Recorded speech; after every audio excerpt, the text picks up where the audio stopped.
Yati, this is Delegate Crotty. Is anyone else on the line?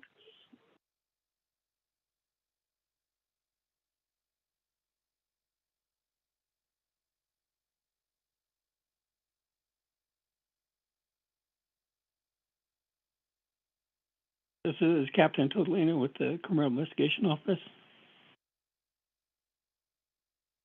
Oh, Yati, well, thank you for joining the call. We're just waiting for, we're having a hybrid meeting, so some of the committee members are at the location. Thank you for calling in. We'll wait for staff to give us an update. Let me text our staff. Thank you. Okay, thank you. Good morning, everybody. This is Peggy. I don't know if you can hear me. We can. Okay, Yate Bene Shadeja, are you the only Budget and Finance Committee member on the call? Oh, Yati, Elmer. I've been on the call, but I'm not sure who else is on the call. And we do have Elmer Begay's on the call. Good morning, this is Delegate Begay. Oh, yeah, Dave Shaja, are you going to join us at the Twin Arrows too, or Halit Alande? I'll probably just call in. Oh, okay. Oh, all righty. Well, we have Vice Chair Smith over here in our meeting room. So we have 3 members. We just need to wait for one more and we'll have a quorum. Chair Henio's en route, and I'm not sure who else is on their way. But yeah, we'll wait for a quorum. Thank you. Peggy, this is Lurleen. I'm on my way as well on the road. I should be there by 11. Okay, thank you, Lurleen. Be safe out there.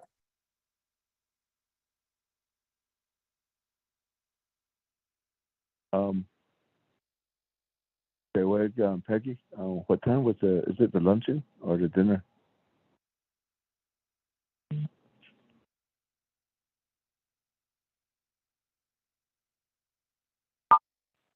Shana, this is Ramona. The luncheon is scheduled for 1 o'clock, tentative.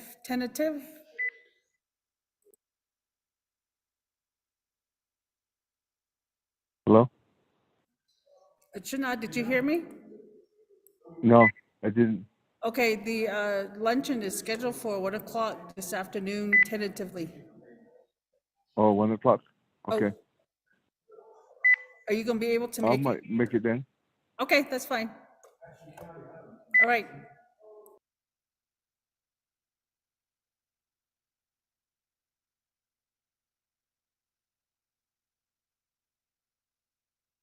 Ms. Nelson, has there been any information sent out?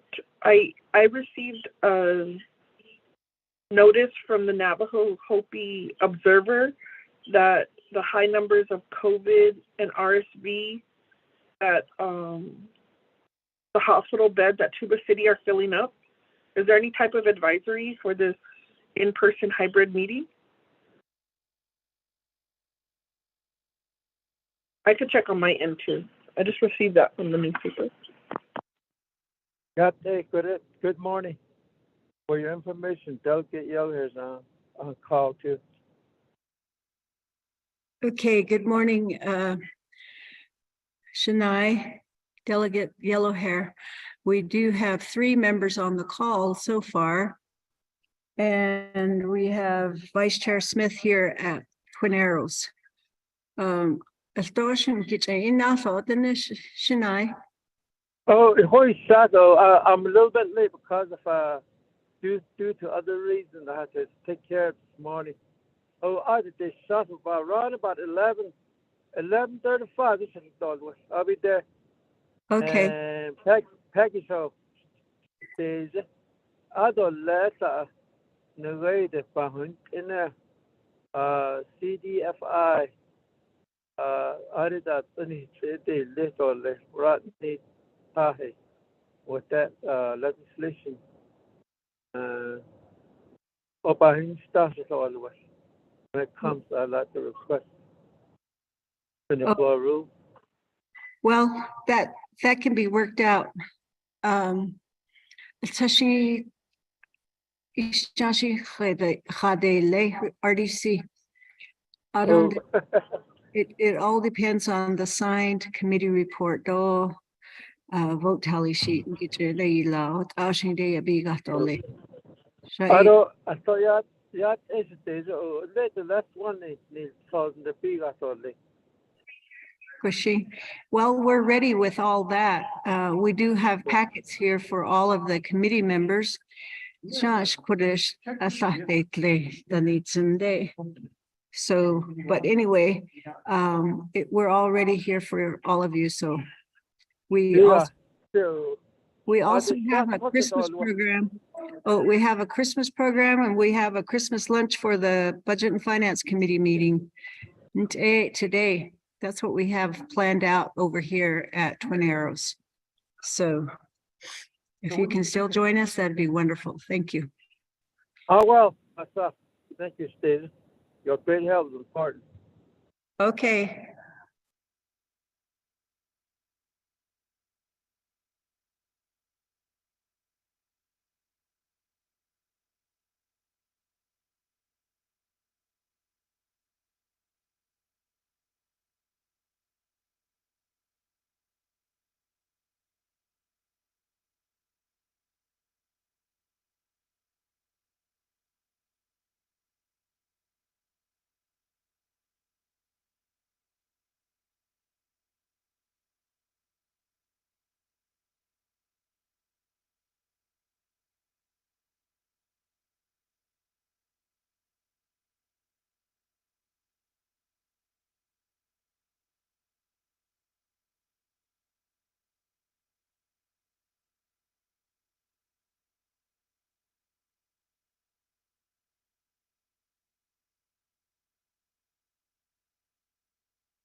Good morning, Vice Chair Smith calling in.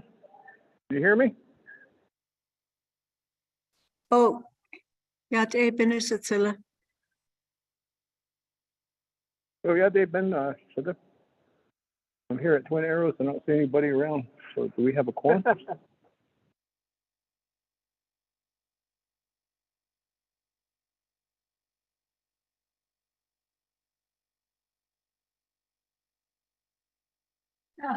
Yes, we have a quorum. We have 4 members on the call, Vice Chair. Hakushi, let's get started. We have a lot of agendas. Our agenda is full with legislation. So I'd like to call the meeting to order at 10:15 a.m. Ramona, Shimada, could you do roll call vote? Or roll call, yeah, not roll call, vote, roll call. People are all present to do a quorum. Yes, Shanella, Vice Chairman, roll call for the Budget and Finance Committee of the Navajo Nation Council for December 21st, 2021. Roll call, Honorable Jamie Hinu. Honorable Jamie Hinu. Honorable Raymond Smith Jr. Present. Thank you. Honorable Raymond Smith Jr. is present. Honorable Jimmy Yellowhair. Delegate Yellowhair is present. I'm on my way. I'll be there. Say hello. Good morning. Okay, thank you. Honorable Jimmy Yellowhair is present. Honorable Elmer P. Begay. I'm present. Thank you. Honorable Elmer P. Begay is present. I'll be leaving too. Honorable Amber Kennesbot Crotty. This is Delegate Amber Cardi. I'm on the line. Good morning.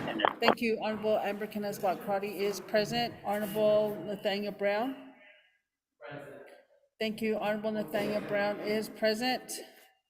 Vice Chairman, we have 5 members present upon roll call and 1 member not entering roll call. Vice Chairman, I'm sorry, Honorable Jamie Henyo. Thank you. Honorable Jamie Henyo is present. Chairman, we have 6 members present upon roll call. Chairman? Thank you, Shanella, for the roll call on behalf of the Budget and Finance. We have a quorum at this point in time, so I'd like to call upon Honorable Nathaniel Brown to open up the invocation. Shananda,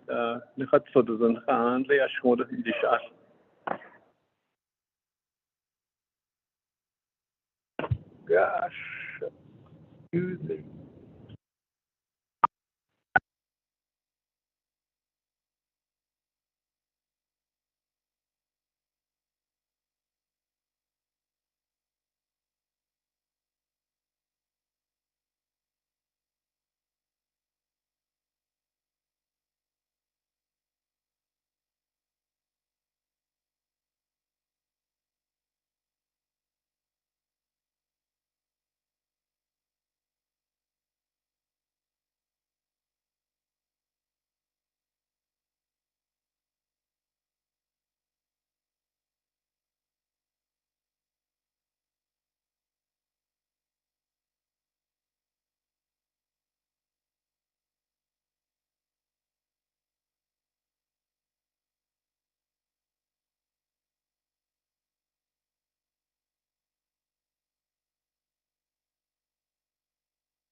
Okay, Lashanantad, Nathaniel Brown, Sudins and Abayan, Lado, Consuno Sudins and Kuda, Toko Sleed.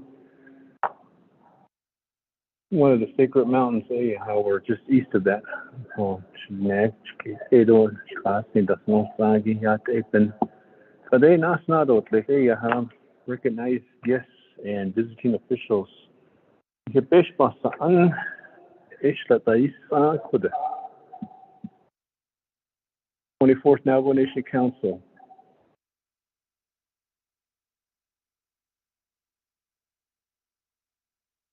Hikes. In leader how the in leader council delegate Eugene So. I'll go say that these Shinai. I'll give you the floor. How Christina said that were so. In which in leader and very that has down so this in leader council delegate. Can you chicken area and shadow to the tree the sujet.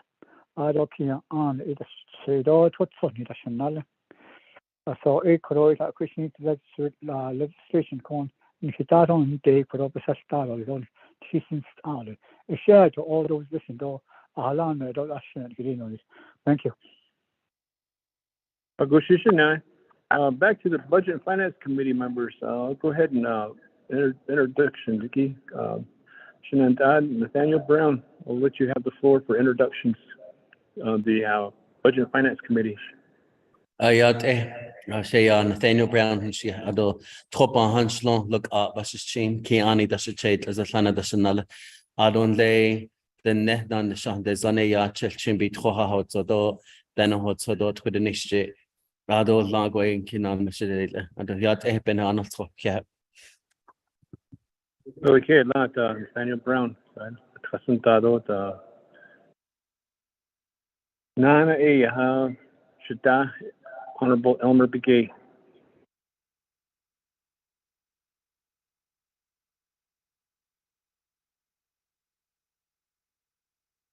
Honorable Elmer Begay. Yat Shida, said last 8 Hopper Hanslow, 20 by 16. That not in the trade, last year, that's another. Arabana Shagi, I doubt on Tisto and Noel. White Congress with. Yeah. Agushike Lashda Naso Leha my agent Honorable Amber K. Crotty.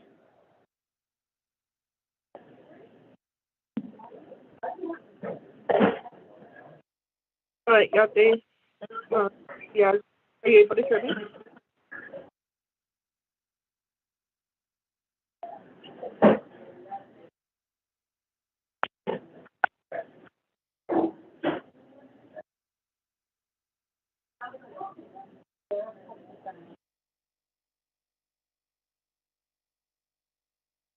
Honorable Crotty, though, with each other. I'm on the call. Are you able to hear me? Oh, yeah. Thank you, Shash. So, Delegate Smith, if you could let me know what is the request? Wait, now, usually we're doing the introductions. Okay. So, thank you, committee members and staff for this hybrid meeting. Glad to hear that you all were able to travel in safely. Sheikia Ani Nishle do Lagana Viking people Bashas Chin, Destiny Deshate do Lagana Irish people Deshanole. Shay Amber Kinas Bakrati, Yanishia Pohatsoy Denat Shah on the council. I represent Northern Agency on the Budget and Finance Committee, representing not only Sheep Springs, Two Great Hills, Tolina, Sanasti, Red Valley, Cove, Gadiahi, and Biklabato, but all of the 19 Northern chapters on the Budget and Finance Committee. And I chair the Sexual Assault Prevention Subcommittee. And our efforts is to prevent sexual assault or forced rapes on the Navajo Nation. So that is who I am and what I bring to this committee.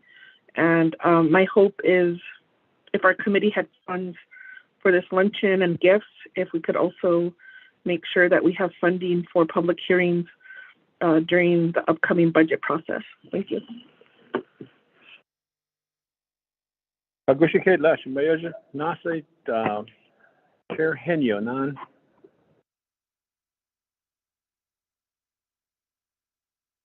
Good morning. Good morning, Santa. Vice Chair Smith. I'm Santa. Budget Finance Committee could be Bini be it. In general, could on general Hudson Hadesa. I say Linko. Ada could ya Bini be it. Yes, is it not a chair. I lost listening slot to the team, but it's seen. For he please say that was additionally that aircraft.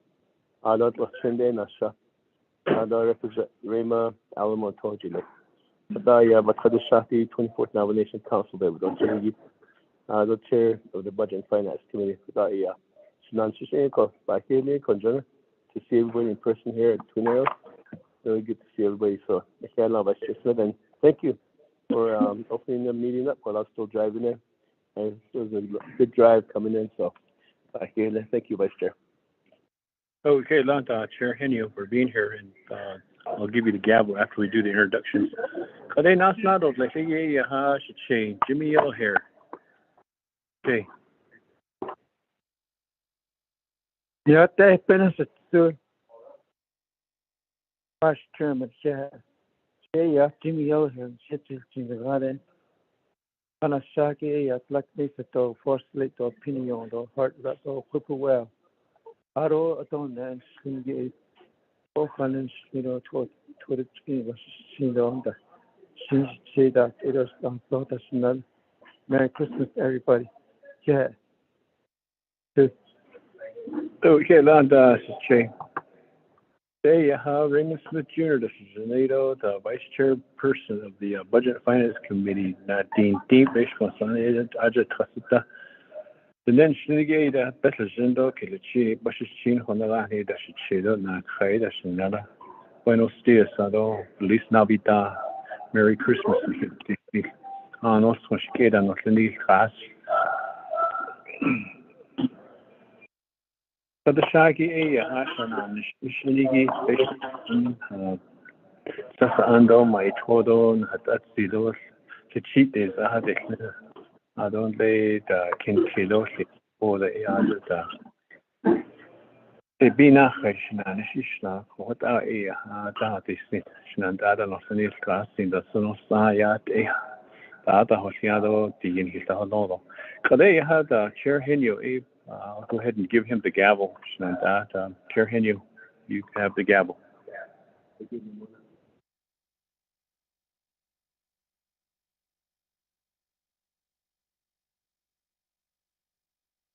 Kela, Vice Chair Smith. Adam, Kodoya, National Delegate for Budget and Finance Committee, our introduction to Mane Kakat. So, Doya, Nika, Nika, and the chair staff. But and they his cal or just a call for the past 4 years. So, Miss Peggy Nakai.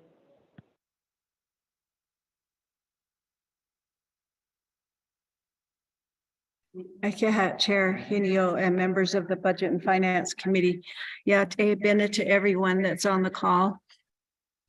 She the Bethlehem Inshlo had soy Bashin, Twitchini Deshado, Tachini Deshanella, Kin Hojonde Nasha, though State Task Force with National Navigate Committee. So, Ado Seth Damon and Council Delegate. Merry Christmas to everyone and Happy New Year too.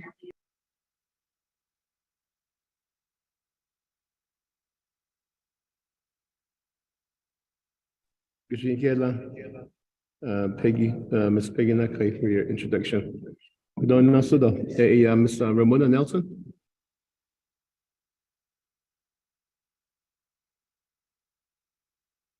Yes, Chairman Hinyu and the Budget and Finance Committee members, Chair Ramona Nelson, das Janido, Natotnet, Tochin Nishno, Hanarani Bashin, das Lani, das Chair Shane, das Shanella, but I Sanchle.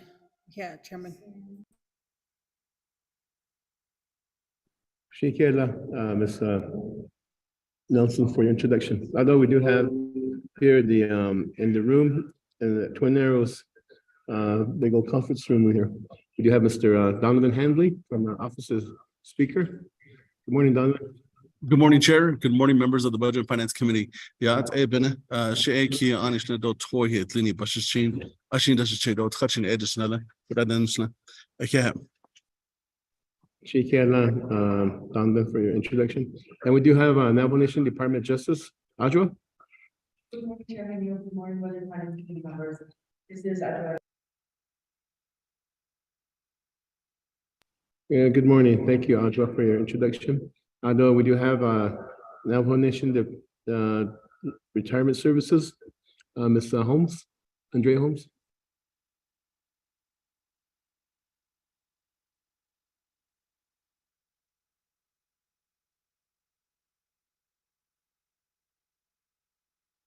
Thank you, Ms. Holmes, for your introduction. And also we do have Navajo Nation Department of Justice, or maybe hopefully she's back with Budget and Finance, Ms. Kristen Lowe. Good morning, Kristen Lowe.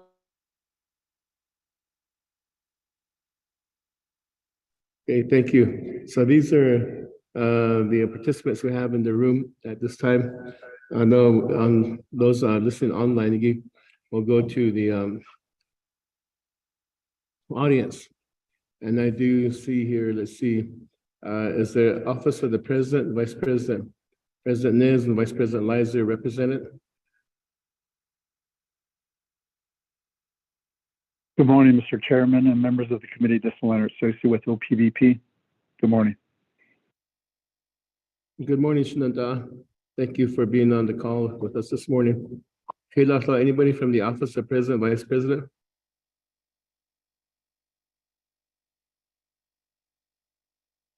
Let's move forward to the Navajo Nation Judicial Branch, Office of Madam Chief Justice Joanne J.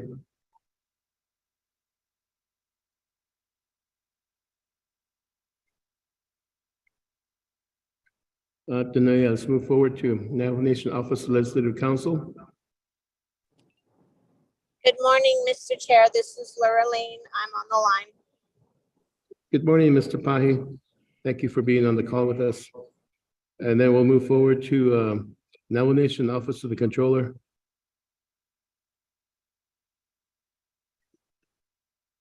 Good morning, Mr. Chair. This is Robert Willie with the Controller's Office. Good morning, Mr. Willie. Thank you for being on the call. Anybody else from the Office of the Controller?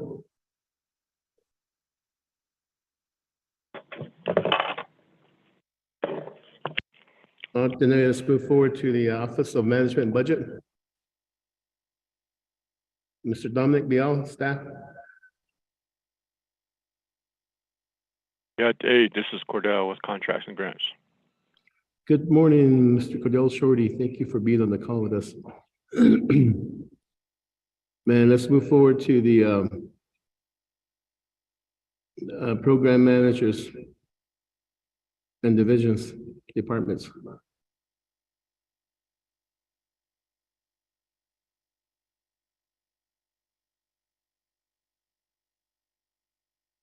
Nothing left. So, and then Good morning. Good morning. This is Captain. Good morning. With the Navajo Department of Criminal Investigations. Good morning, Yate. Oh, Yate.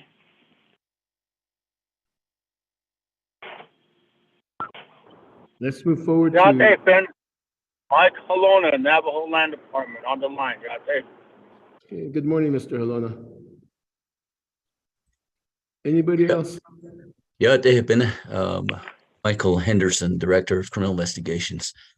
They had the large Santa Hagi case and the Budget and Finance Committees. Good morning, Mr. Henderson. Thank you for being on the call. Good morning, Chair. Chris Cascoli with Navajo EMS. Good morning, Ms. Cascoli. Mr. Cascoli, thank you. Good morning. This is Anselm Harvey with the Chinle Regional Development Office from the Division of Economic Development. Thank you. Good morning, Mr. Harvey. Thank you.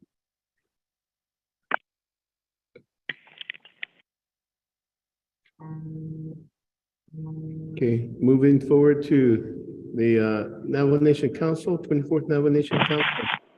Do we have Shenandoah Council delegates on the line?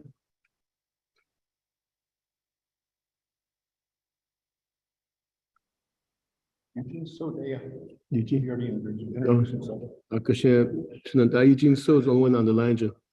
Okay, so let's move forward to the Alpha Navajo Nation Chapter Government, Sean. Do we have chapter officials on the line?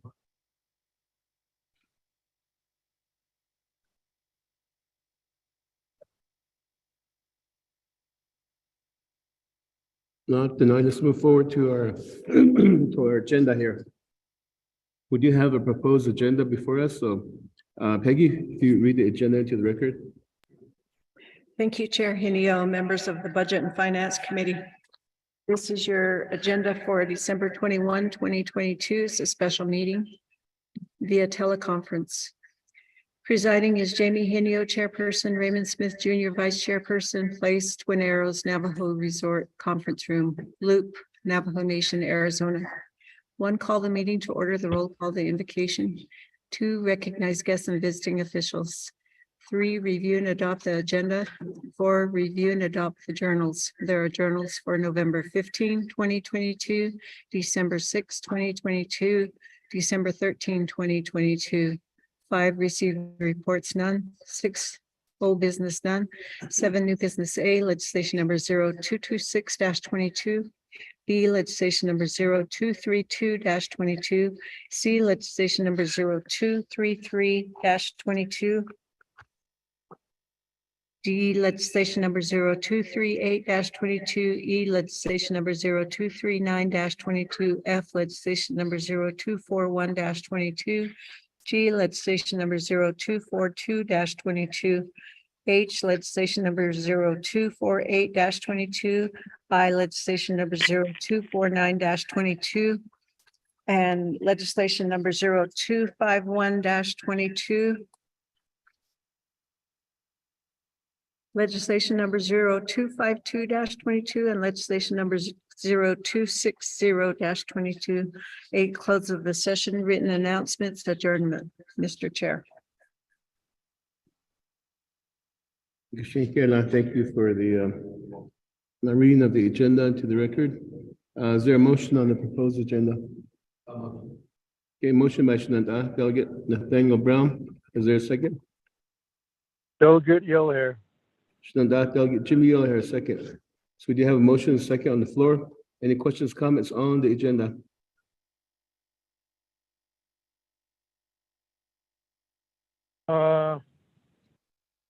Chairman. Shenandoah Delegate Jimmy Yellowhair, you have the floor. Oh, yeah. Hey, if I'm in the right order, maybe I'm a little bit too early. There will be legislation will come before us, which will be added as after this, I guess. Once we approve the agenda, request for to be suspend the floor rule. Do you have a legislation numbers? Right now is the time to add. Okay. The Chairman, I'd like to request through a stages advisory Paginakai, we could give legislation number, Peggy, asking for your assistance. Okay, yeah, Chicago, so Chicago with it, Peggy. Legislation number, it's open to come right now. What does it pertain to? Oh, 25. Additional, hold on.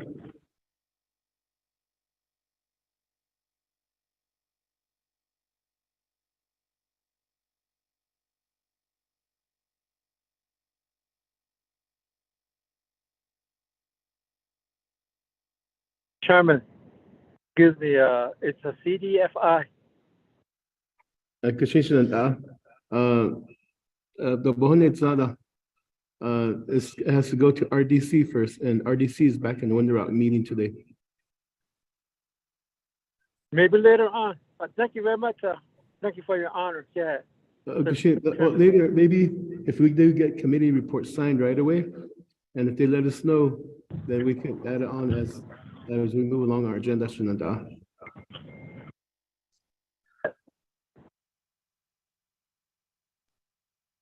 Magashina, any further questions, comments?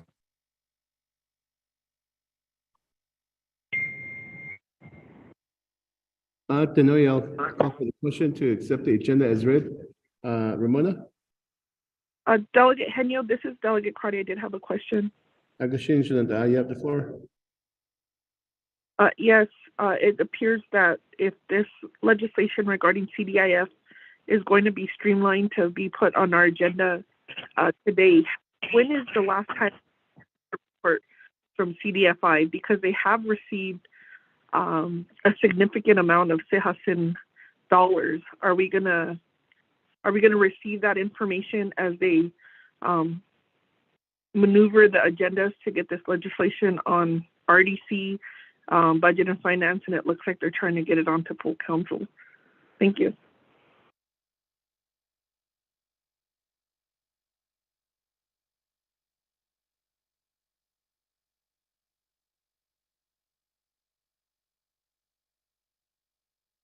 Shananda, I believe during their presentation, if it does make it onto the agenda today, then we could ask the question to the presenters as if it should come before us today. Right now, it's still going to be heard at RDC, and they are back in Winter Out physically. So just see how fast they move on. If they do, then we'll be able to ask those questions. Shananda. Thank you, Chairman Henyo. Christina, any further questions and comments on the agenda? Vice Chair Smith?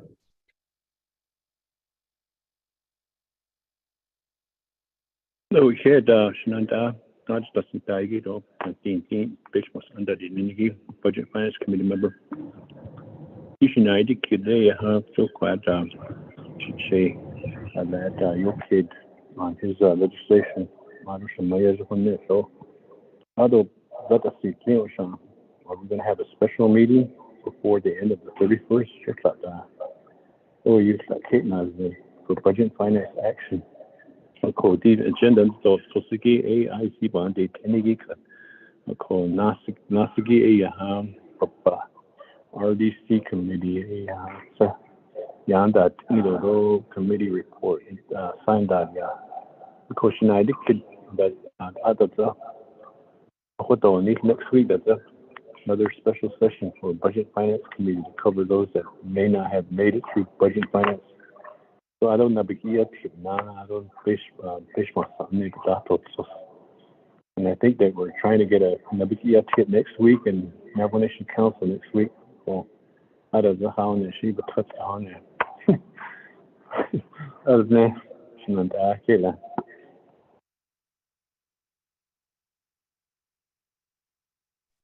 so the questions and Vice Chair Smith, Ankin Holly as a committee, Budget Finance Committee. If you wish to add this as an action item to the agenda, as we're discussing the agenda right now, and it could be, hold on, it could be added on as a action item under new business, Vice Chair Smith.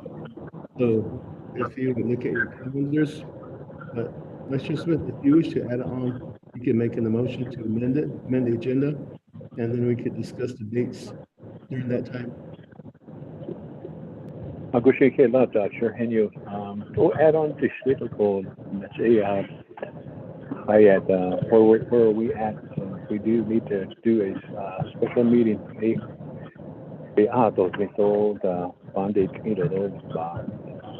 We can get Peggy to get that agenda ready in case we need to have a special session in addition. So I'd like to motion that, Shananda.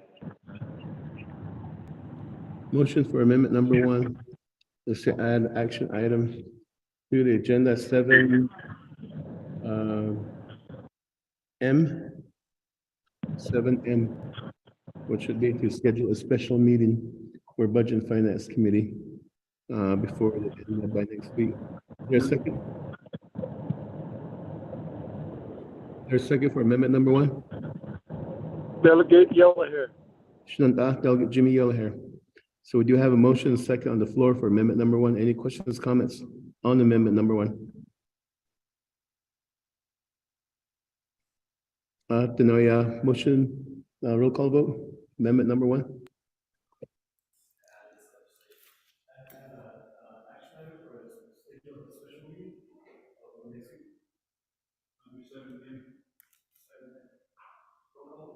Yes, Chairman, roll call vote on amendment number one. Honorable Raymond Smith Jr., how do you vote?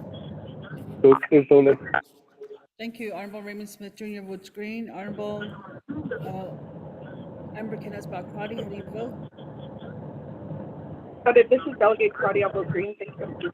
Thank you, Shadeja. Honorable Amber Kenneth Bakrati votes green. Honorable Jimmy Yellowhair, how do you vote? Delegate Yellowhair votes green. Thank you. Honorable Jimmy Yellowhair votes green. Honorable Nathaniel Brown, how do you vote? Thank you. Honorable Nathaniel Brown votes green. Honorable Elmer P. Begay, how do you vote?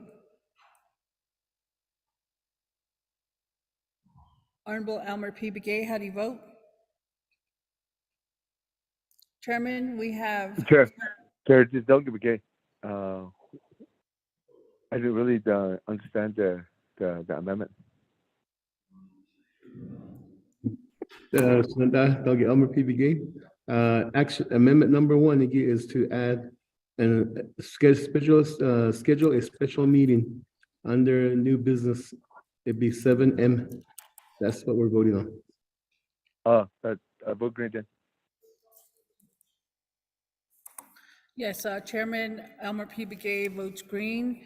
So the vote for amendment number one is 5 members voting in the affirmative, 0 opposing, Chairman not voting. Chairman?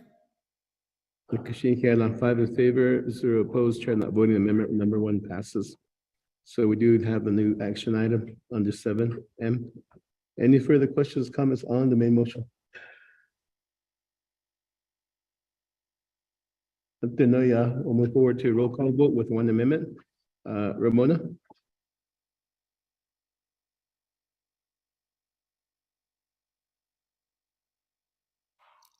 Yes, Chairman, roll call vote on the main motion. Honorable Raymond Smith Jr., how do you vote?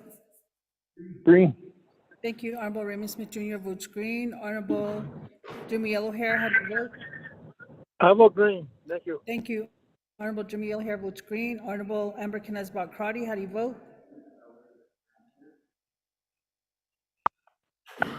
Honorable Amber Kenneth Bakrati, how do you vote? Honorable Nathaniel Brown, how do you vote?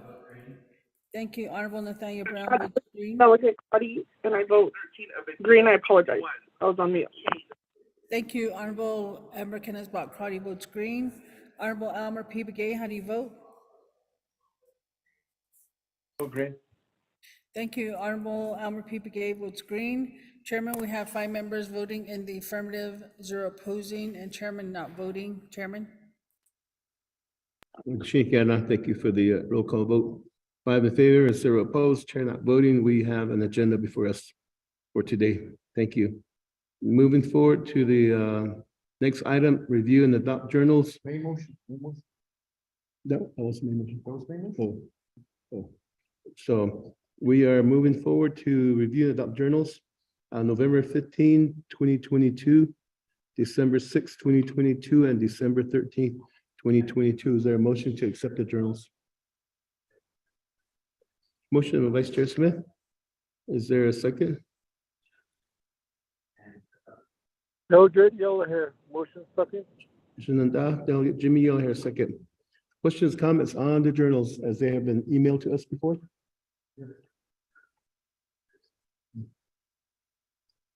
We'll roll call vote to accept the journals, all 3 of them. Chairman, roll call vote on accepting the journals. Honorable Raymond Smith Jr., how do you vote? Green.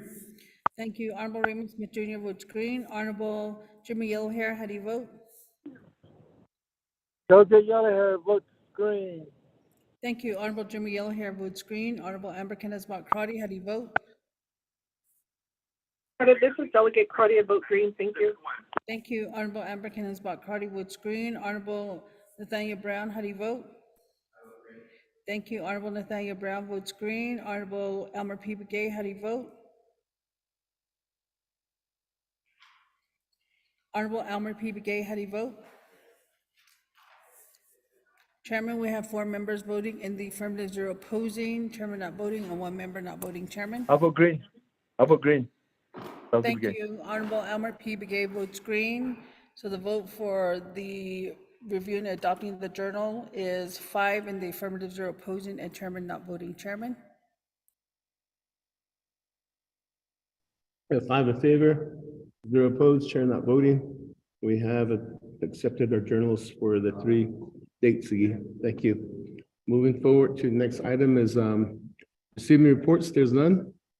6, no business, none. New business 7A, legislation 0226-22, sponsored by Shinanta Kodo Delegate Vince James. Shajah, Delegate Vince James, are you on the call?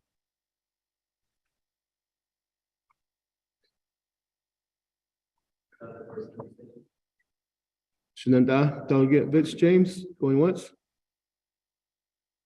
Nate Brown's trying to see if he can co-sign that. Shinanta, Delegate Vince James, second call. I wanted to sponsor, but have decided. Yeah. But if can it come back later? If you're able to sign it. Third call, Shinanta, Delegate Vince James, no show, so it's not your delegation. Nasota. Legislation 232-22. The Shinanta, Delegate Elmer P. Begay is on the call. So therefore, Peggy, if you read legislation to the record for us, please.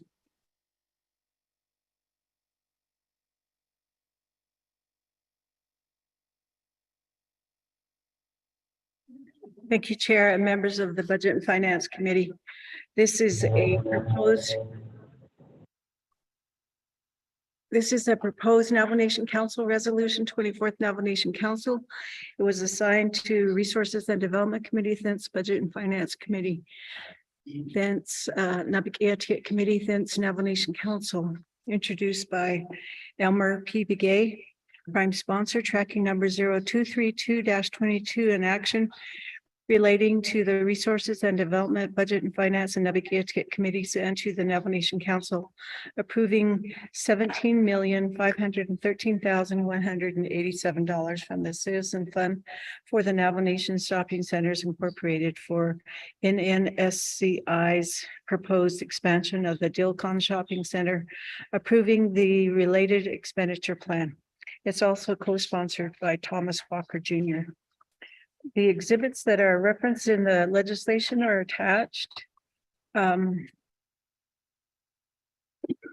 There are several reports that the resolutions from various entities and comments made by there are 7 comments made in support of the legislation. The Resources and Development Committee has a due pass with no amendments and a vote tally sheet that is also attached. And for members of the Budget and Finance Committee, there is a presentation from the Navajo Nation Shopping Centers that was sent out to you by email at 10:30 this morning. And that is presented by Nick Taylor, the CEO for shopping centers. Chair Hinion. Thank you for the reading of the legislation to the record. Do we have a motion?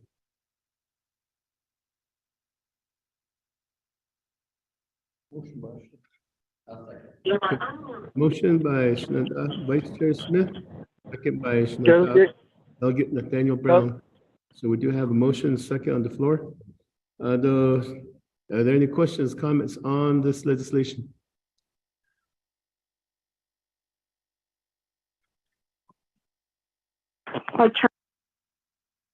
Okay, it appears there's gonna be questions, so we'll move forward to a presentation. Shinanta, Delegate Elmer P. Begay.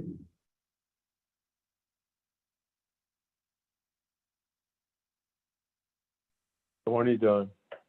Yat epenet and Shinado, little aro sitado aro shum Shideshido aro Sitilido aro Shinado. Budget and Finance Committee around the staff leaders, share where those should they do. Thanks for being there and putting this up with Paneros around that people that are on the line though. We have this legislation before you, 232-22. It's regarding the Navajo Nation Shopping Center expansion in Dalcon area. The Dalcon Shopping Center is already existing, and it has already have everything in place. The driveway to the shopping center, and then the spaces already have 10 acres. It was withdrawn, and then it's already been space for expansion.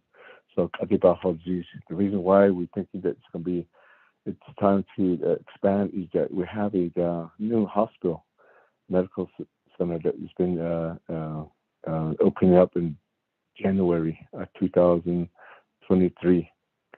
We're going to have some staff coming in. There was a letter that's supporting this from Windsor Indian Healthcare Center regarding that, because we all know that IHS has an issue with employees, retention, and then also the recruitment. So this is one of the issue that we've seen. So we need to expand where it is. There's going to be there's already 109 staff quarters that's going to be in operation too after 2023.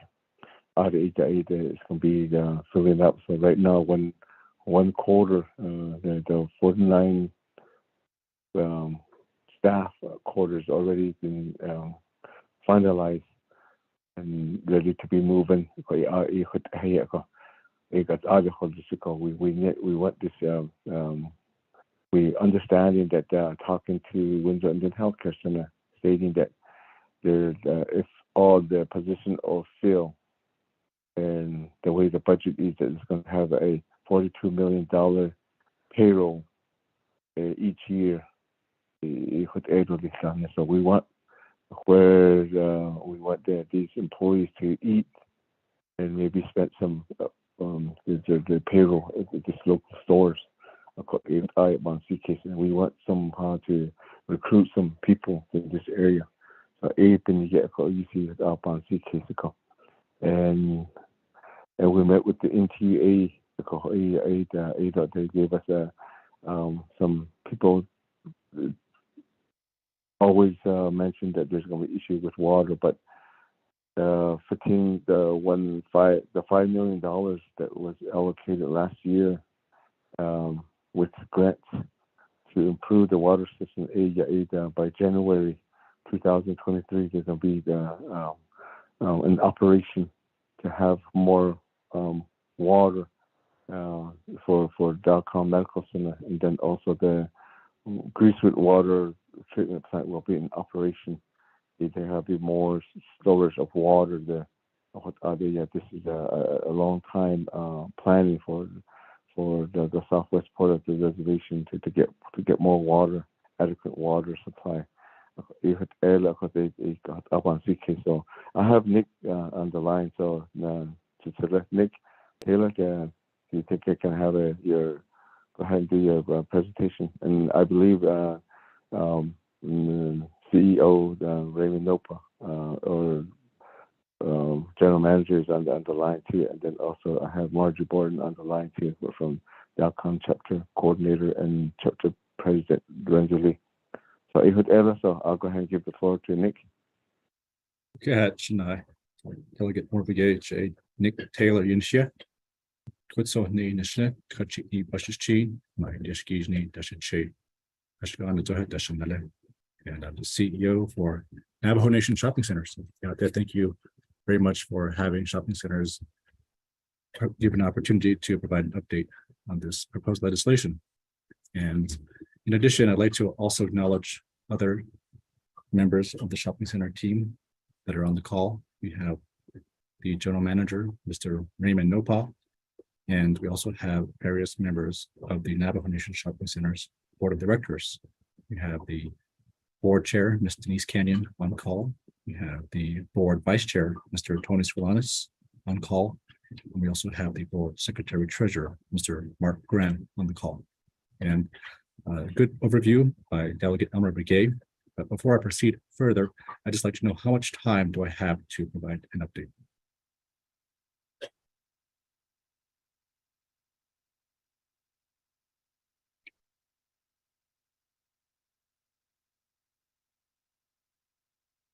Let's continue on. So You have 10 minutes, Mr. Taylor. Cat, continue.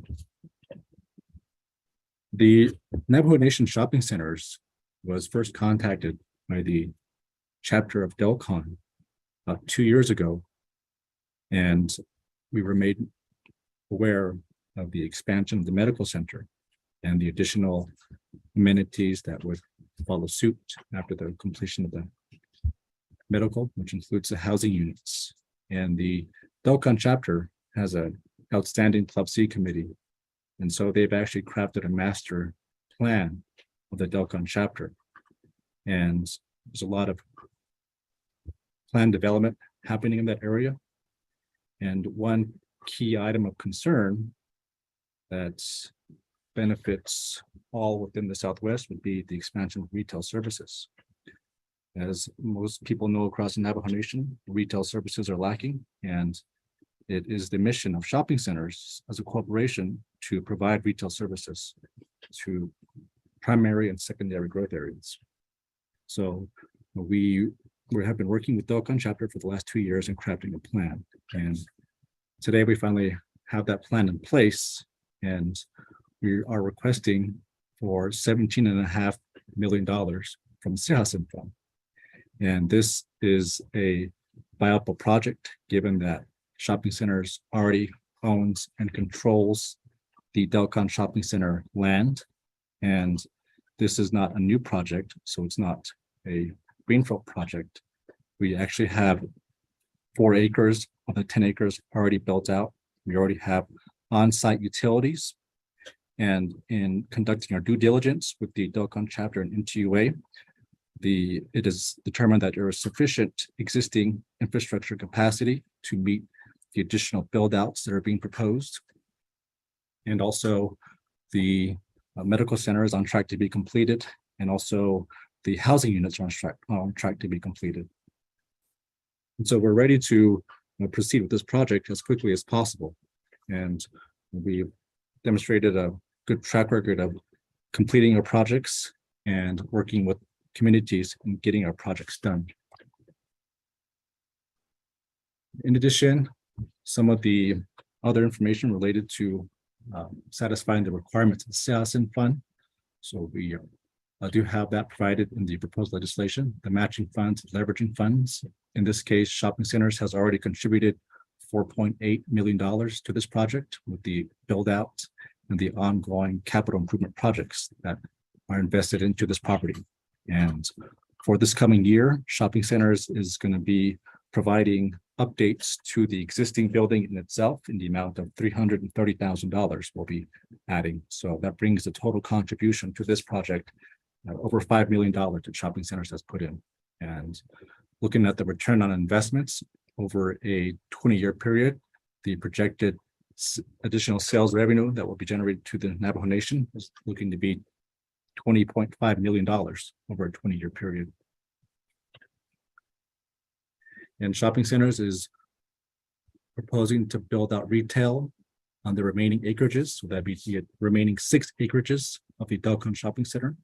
We'd like to build out spaces to provide retail services specifically for a post office, a family dining, an auto parts store, a variety store, 3 retail spaces, office spaces, and the common area for parking lot and sidewalk. We also have a proposed scheduled timeline. We're looking at a 16 to 18 month development period after we receive the funds. And again, we are simply fulfilling our part within the Delcon chapter in providing additional retail services that's in line with the Delcon chapter master plan. I will turn the remaining time over to Ms. Margie Barton, if she'd like to provide additional information.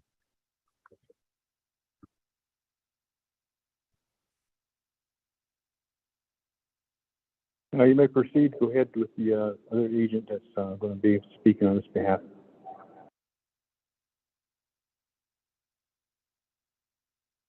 Thank you, Delegate Smith. Margie, are you able to comment a little more on the chapter's view?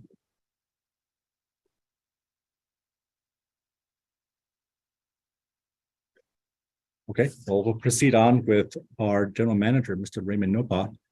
He's been working closely with Delcon chapter, and he's open to provide additional comment right now, if that may be the case. Okay. Thank you very much, Mr. Taylor. Are you able to hear me?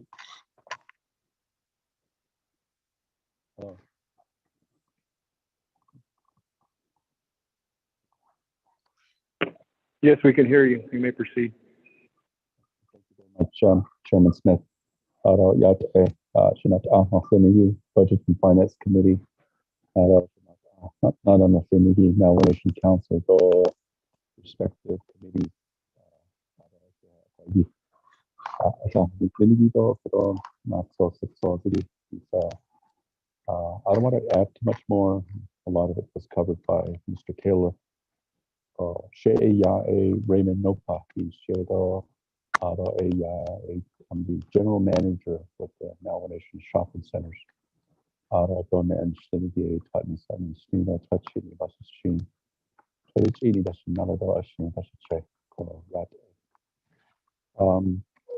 It's a really good opportunity for this development to happen on behalf of the Delcon community, but even more so for the Delcon region, the southwest region of the Navajo Nation.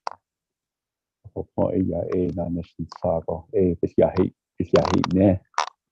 terms of the new hospital,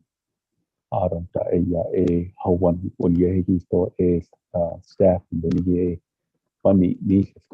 so we anticipate a large number of individuals or family workers to remain within Delcon.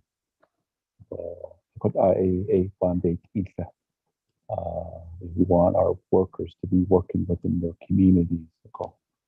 The Delcon community. We were approached from 2002.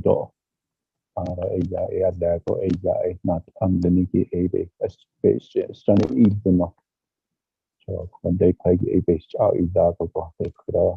Delcon community chapter approached us. No,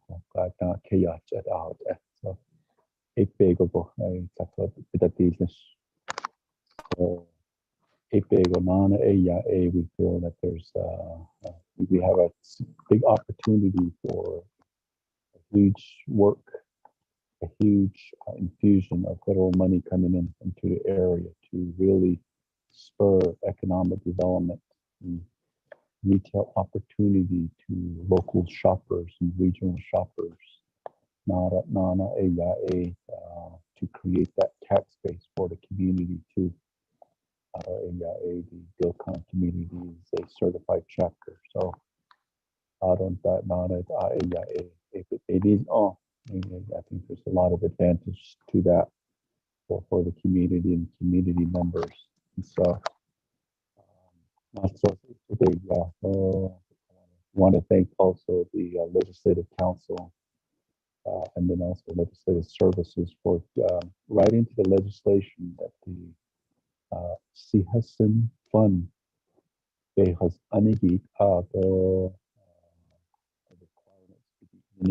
so ADG, all of the checkbox have been marked off. And this is one of the checkboxes that would be for economic community development. the nana a match fund the so kudo Mr. Taylor horseman $5 million in a the non a based on another BSD to a horseman in the not the main saw the $20 million or they could have used to not the artist put a now whole nation which a basically a non data list so a quite has a legislative council a associated a user a artist a needs in the store. Quite the ota so sa the dito a shot to yat ito kados ng the hundreds of to here Mr. Chair and members of the Budget and Finance Committee. Thank you. Thank you, Mr. Nopa. Shanada, Delegate Elmer PBG, is that complete your presentation? We need to go to questions.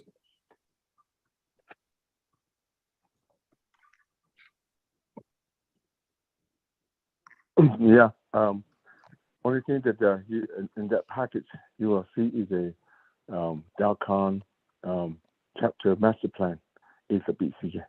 So it's been approved by the Navajo Nation. Actually, the whole 700 acres been approved by the Navajo Nation to have that Delcon chapter to withdraw lands for economic development, community development. But they made a master plan how the expansion to so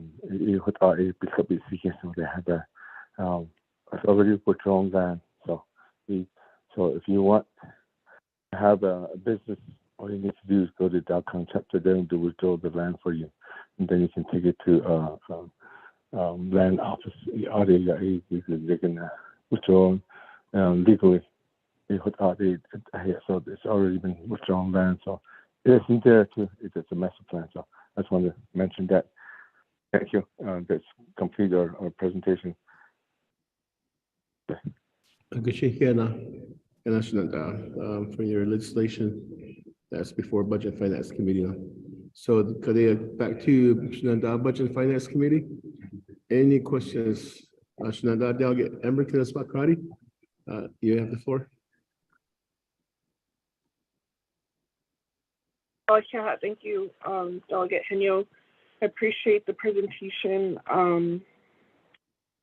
In terms of the investment into the expansion of the Delcon, how many vendors have you secured in terms of having this space be occupied? There are some challenges across Navajo Nation, and the ironic thing is we want to increase economic development on the nation, but we also know the habits of the consumer is to go to border towns.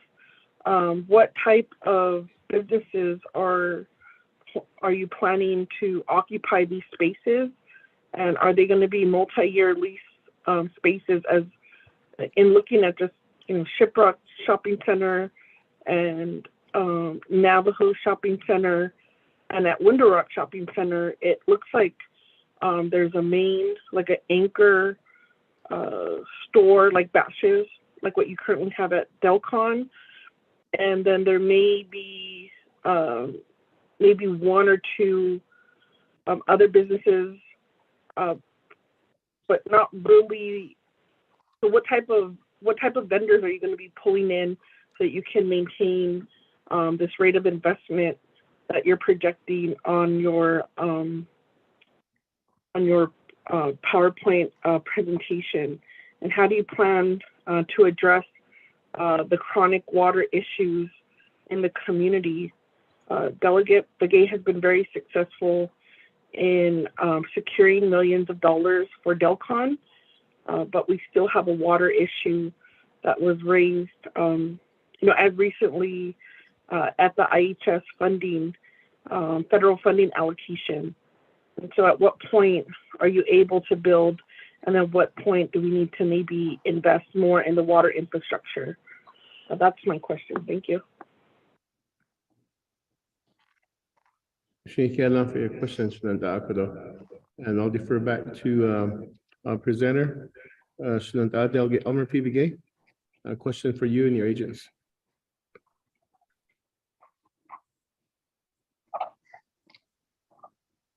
Okay, because the other today, you know, Delegate Crowley, though. So the question that you asked, I can't though. Thanks for your question. On the water issue, I know that you've been trying to help our community yourself like that too at that time, but we were unsuccessful with some funding to the Navajo Nation. But as we got this more into provide some grants from the IHS and then also from water resource. They've seen this potential, so the grant was being awarded.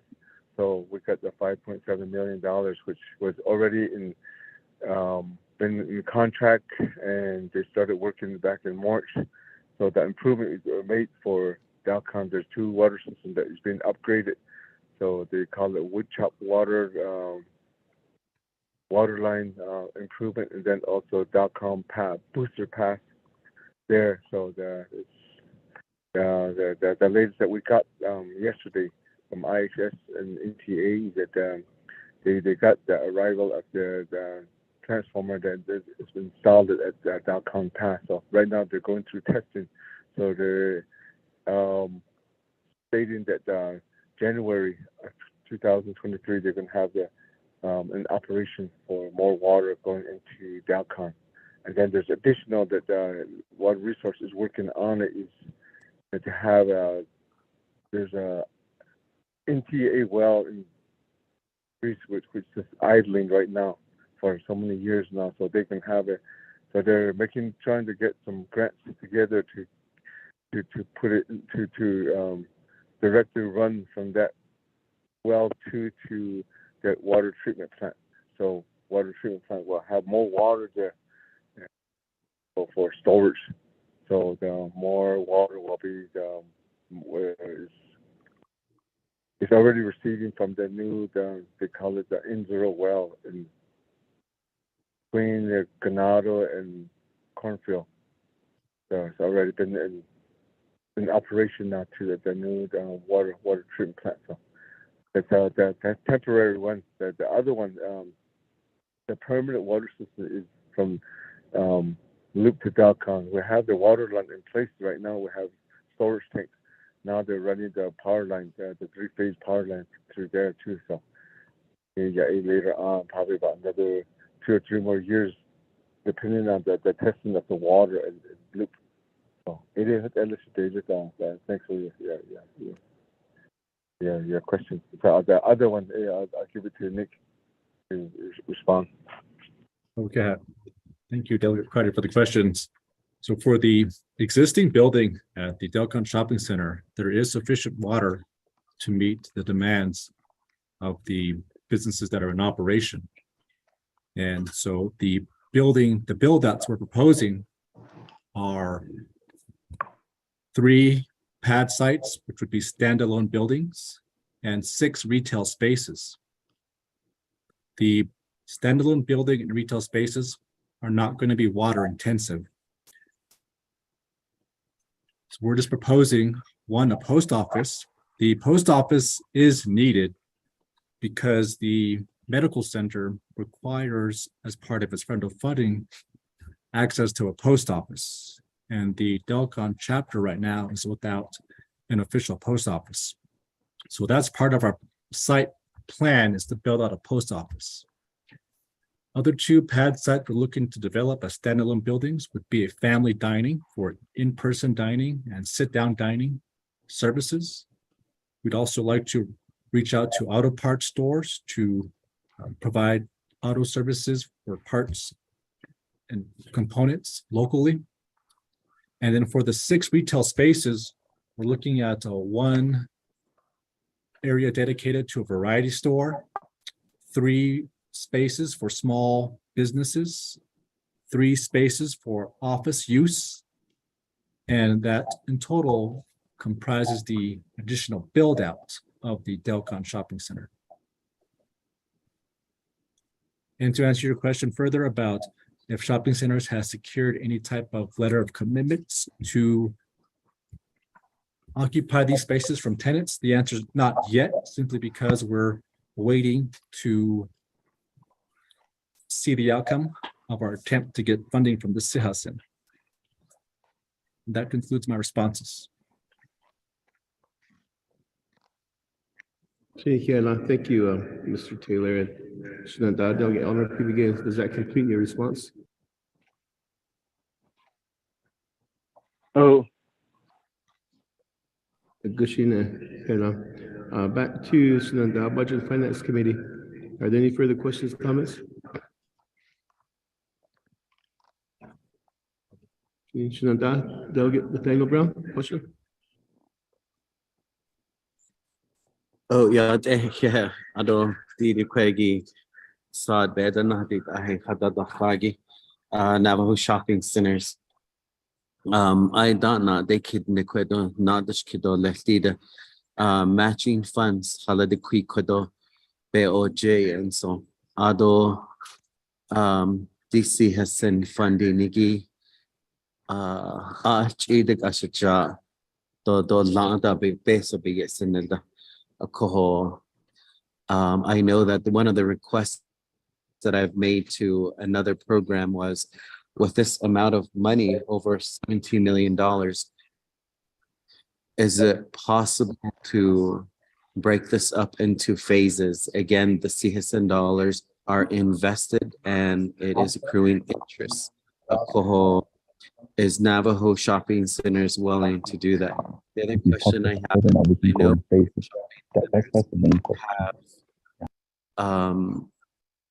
I know Bashes is not doing well, so I'm wondering if is Bashes paying any type of lease or fees to Navajo Shopping Centers? What kind of agreement do you have? I understand Navajo Shopping Centers in Kayenta, within the township boundaries, you are sitting on there for free, and I'm wondering what the other businesses that are occupying the space, are they paying, how much revenue? If you can also send Navajo Nation Shopping Centers, if you can email us your revenue for the past couple of years so we can see so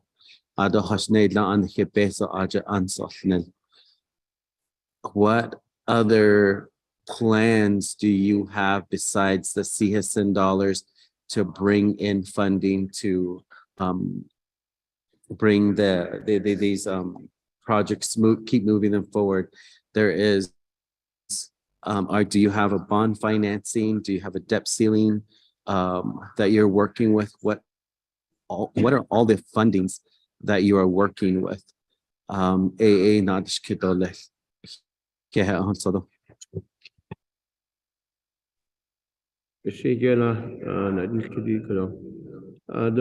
back to the presenters, Delegate Elmer PBG and your agent.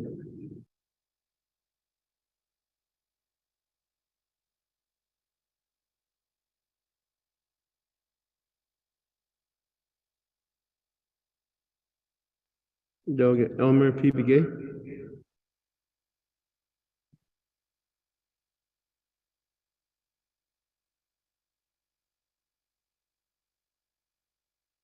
Chair. You and your agent. I'll go ahead and refer that to Nick and Raymond. Yeah, thank you for the questions, Delegate Brown. To answer your questions about our financial position, our matching funds and revenue, for the Delcon Shopping Center since 2002, we've put in $4.8 million into the property itself. And each year, we also expend additional monies to maintain the property, the building itself, and what we refer to as a common area, which is the parking lot and lighting and sidewalks. And so for this coming year, we're looking to spend $330,000 in improvements to the Delcon Shopping Center. So that brings our total investment to the Delcon Shopping Center over $5.1 million. We will have invested in the property in itself. And as for the revenues, we can email that to you. And for overall, the bashes itself, just kind of looking at their trends, just looking at the Navajo Nation retail economy as a whole, we're seeing that Navajo Nation citizens are shopping locally compared to, say, 2019. And in 2021, the Navajo Nation, for our retail sales data collection, did reach a record high for us for our properties that we maintain. And that trend has continued into 2022. And Delcon Shopping Center is a strong center in itself. It has a lot of good demand, both from the Bash's patrons and also the patrons that visit the existing small businesses at that shopping center. We have the Pizza Edge. We have the laundry space that's going to be operational come January of 2023. And I will forward you the revenue information as soon as I can get that in my email. But I'll refer it over to our GM, Mr. Raymond Nopa, to provide additional information. Thank you, Mr. Taylor. I'd like to thank Mr. Nathaniel Brown. So,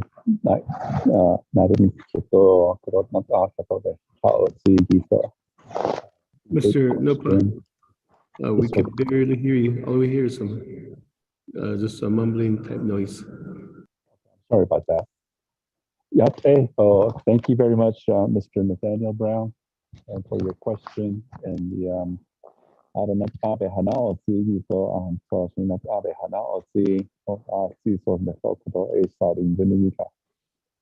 happy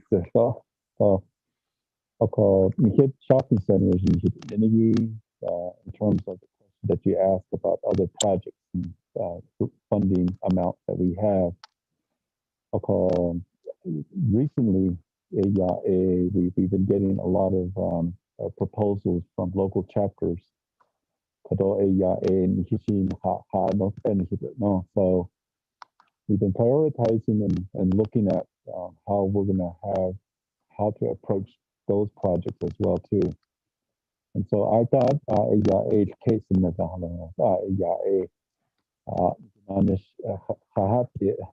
from last year.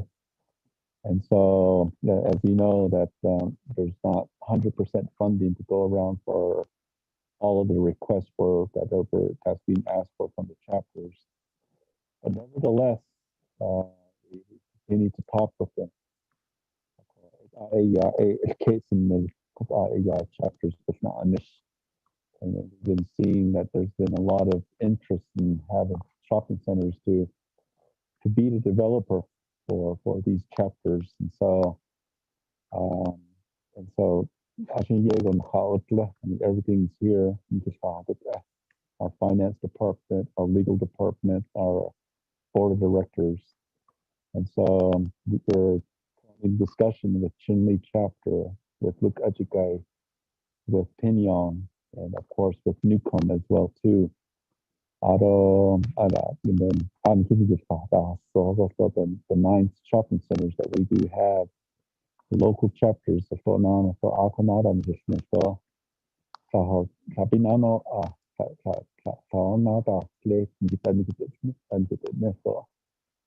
these local chapters in the 9 shopping centers are asking for other expansions too. So it's a matter of prioritizing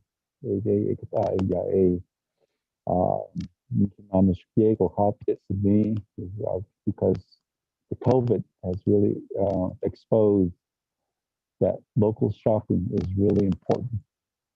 They've been in that chapter CA, they've been approaching us to do something about expanding in the local communities as well too. So But in terms of what Mr. Taylor brought up, the financials information, me Katie Gishin 8 Asian so 80 quality system that also citing Mr.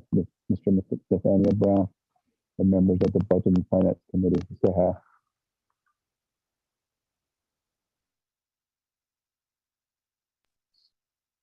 Okay, we hear that.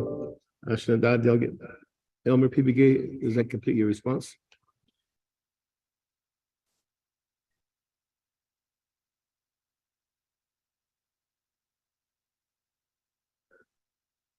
Elmer We will PBG? respond back. Yeah, we come Yeah. respond back. Back to the Budget and Finance Committee. Before I do that, we do have Ms. Lorraine Tapahi here in the room with us.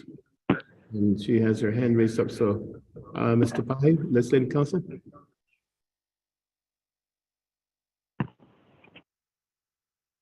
I'm going to unmute myself. Is that better? Okay. I just wanted to mention I can answer the question regarding the whether this legislation or the funds can be provided in phases for this project. If you look on page 4 in paragraph E, right around line 10 and 11, there's language there that talks about the transfer of the CSN funds to the shopping center in accordance with a grant agreement that will establish a project schedule and a payment drawdown plan. So the funds will not be given to shopping centers upfront in a lump sum. It will stay in the CSN fund.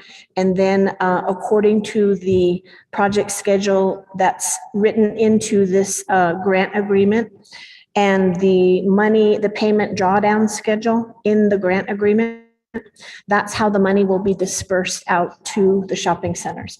So in terms of a phased approach, that's essentially what that language on page 4 provides for. So I just wanted to bring that to the committee's attention. Thank you. Okay, thank you. Thank you for that clarification, Mr. Pahi. Going back to the Shenandoah Budget and Finance Committee, any further questions, comments? Vice Chair Smith?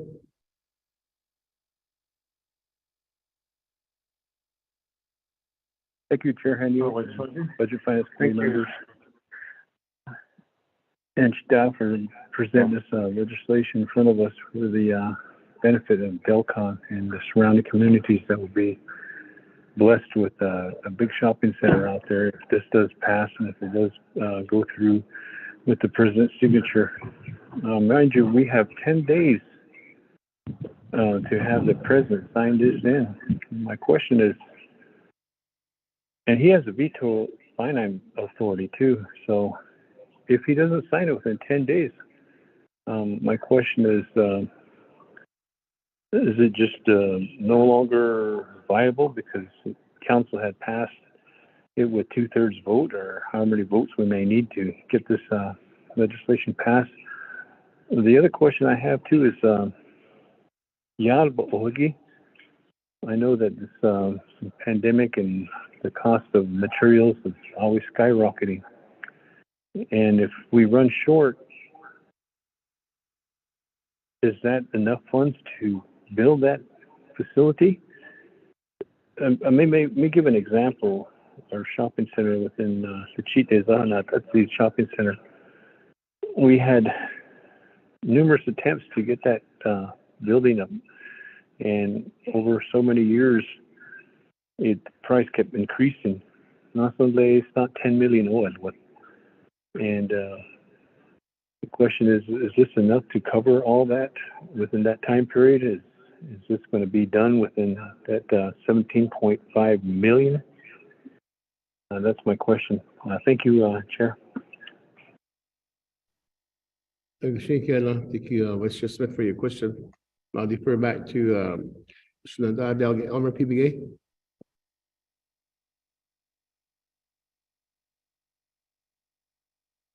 Back to Chair Henio. I'll give that to Nick and Rayma.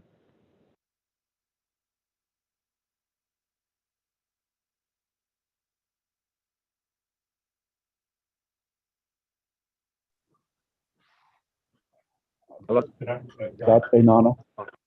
This is Mr. Nopa, General Manager. Mr. Vice Chairperson Smith, night institute for where in terms of the square footage cost.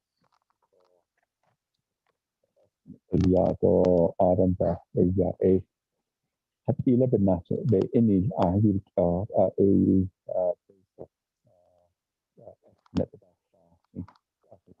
they kid.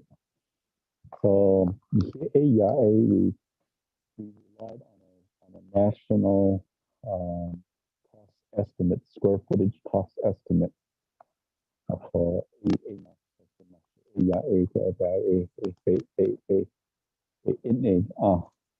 in terms of how much square footage it'll cost to build out a retail space. So store, that's part of the industry that we're a part of. We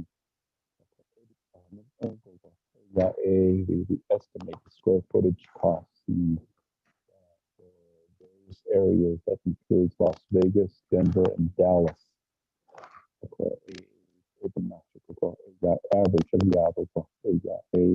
We've estimated our square footage costs just for the build out. This doesn't include any utility expansion.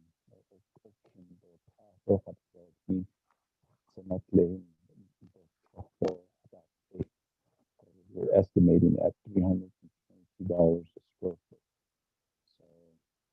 So we have this national report that we rely on and that we subscribe to. We rely on that data to give us the estimate for this. Delegate Henio, I cannot hear the presenter. Is it my audio or is that the committee's audio? I did remind Mr. Nopa Shenandoah that we could barely hear him, but he continues to speak in a warbled tone of voice.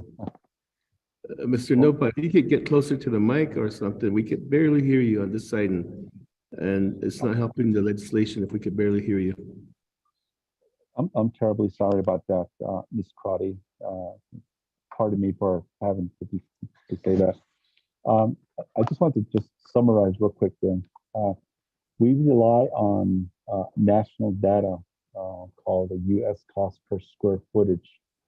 And the last information that we have was for quarter 2, 2022. At the time that we put this information together, AIA, we estimated based on that report that we subscribe to that the square footage cost is $320 a square foot. So that's our measurement. I guess the question was whether or not based on Navajo basically square footage. So that's the information that we relied on to put this information together. So our projection says that that our estimated cost would be sufficient, and it accounts for the inflation adjustments that happened during the summertime. We're just estimating that this would be a good cost to put the building together. So I just want to respond in that way and directly to the question about whether or not that there is sufficient funding requested for within the legislation. Thank you, Mr. Smith, and thank you, Ms. Crowder, for pointing that out, and thank you, committee. Yeah.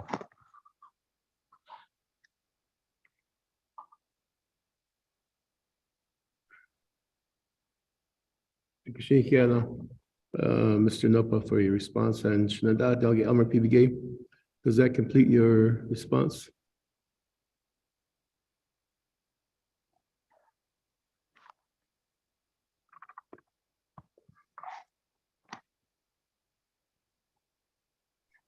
Shenandoah Delegate Elmer PBGay. Yeah, we respond back. Gushina. With this, back to the committee, Budget and Finance Committee. Any further questions, comments on legislation 0232-22? Delegate Henya, this is Delegate Cardi with a question. Gushina Shenandoah, you have the floor. Yes, thank you. I still could not fully understand that response. In using the national data, did the Navajo Nation Shopping Center, did they purchase that land from Navajo Nation? I'm trying to understand how they developed on their PowerPoint presentation the value of that land as their contribution. I think that's what I'm trying to find out here. If I could get that clarified, thank you. Thank you for the questions and regarding the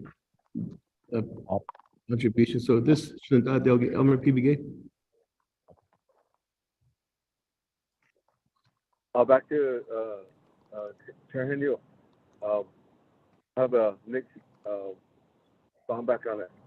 Sure. Yeah, this is Nick Taylor, CEO. So to clarify, so we did factor in escalation costs due to inflation within our budget amount, 17.5 million. And that was done just this year, this summer. And to answer Delegate Cardi's question about clarification on the land versus the actual physical asset, the capital improvement. So the capital asset is the amount of 4.8 million. That was the cost to develop the Telecommun Shopping Center and that shopping center's contribution to the Telecommun Shopping Center. The land is not included as part of the 4.8 million that I've been referencing. That concludes my response. Shane, thank you, Mr. Taylor. I'll defer back to Delegate Elmer PBGay. Last console. Gushina. The Budget Finance Committee. Any questions, further questions, comments?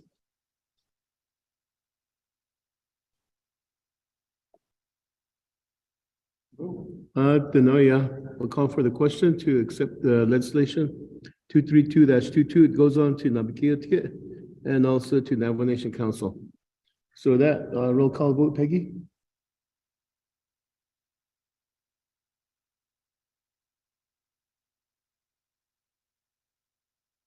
Thank you, Chairman and members of the Budget and Finance Committee. This is the roll call vote for legislation 0232-22. Vice Chair Smith, how do you vote? Green. Thank you, Vice Chair Smith. Votes green. Shadeja Amber Crotty, how do you vote?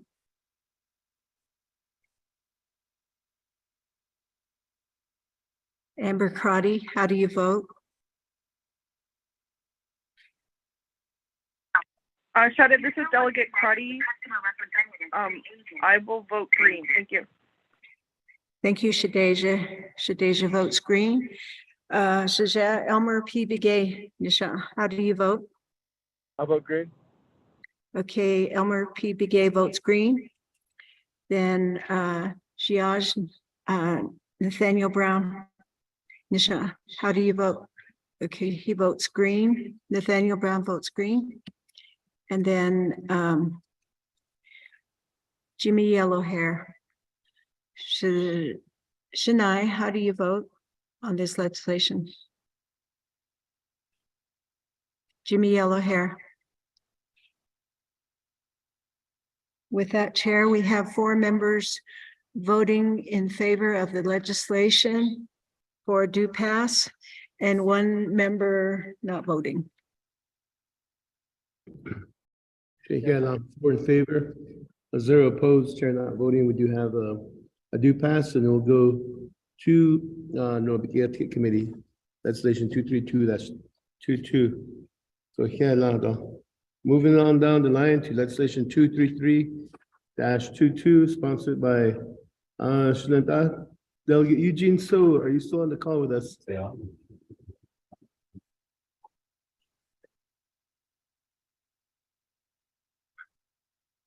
Oh, and he's here. Peggy, if you read the legislation to the record. Thank you, Chair and members of the Budget and Finance Committee. This is a proposed Navajo Council resolution assigned to Resources and Development Committee, thence Budget and Finance, thence Navajo Committee and Navajo Nation Council. 24th Navajo Nation Council, 4th year 2022, introduced by Eugene So, prime sponsor, tracking number 03233-22, an action relating to the Resources and Development, Budget and Finance and Navajo Committees, and to the Navajo Nation Council approving $65,000 from the Citizen Fund for the demolition and cleanup of the former Smith's Cafe business site under the Chinle RBDO, approving the related expenditure plan. So you have the reference documents that are in the legislation. And then you have the Internet Public Review Summary. There are no comments that were received. The Resources and Development Committee has to do pass with no amendments, and a vote tally sheet that is also attached. And that concludes the reading of legislation number 0233-22. Chair. Yeah, thank you for the reading. Is there a motion? Motion by Shananta Delegate Nathaniel Brown. Is there a second? Second, Delegate Begay. Shananta Delegate Elmer P. Begay. There's a second. So we do have a motion and a second on the floor. Are there any questions for legislation 233-22?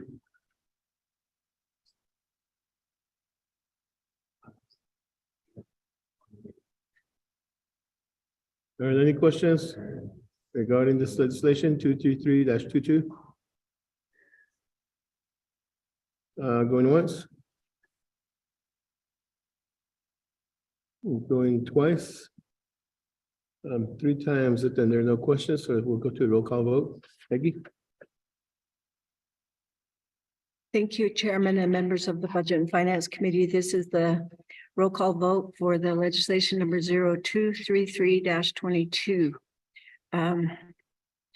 Vice Chair Smith, how do you vote on this legislation? Vice Chair Smith, do you vote on this legislation? He votes green. Thank you. Shiaj Nathaniel Brown, how do you vote on this legislation? Nathaniel Brown votes green. Thank you. And then Shaja Elmer P. Begay, how do you vote on this legislation? I vote green. Thank you, Shaja.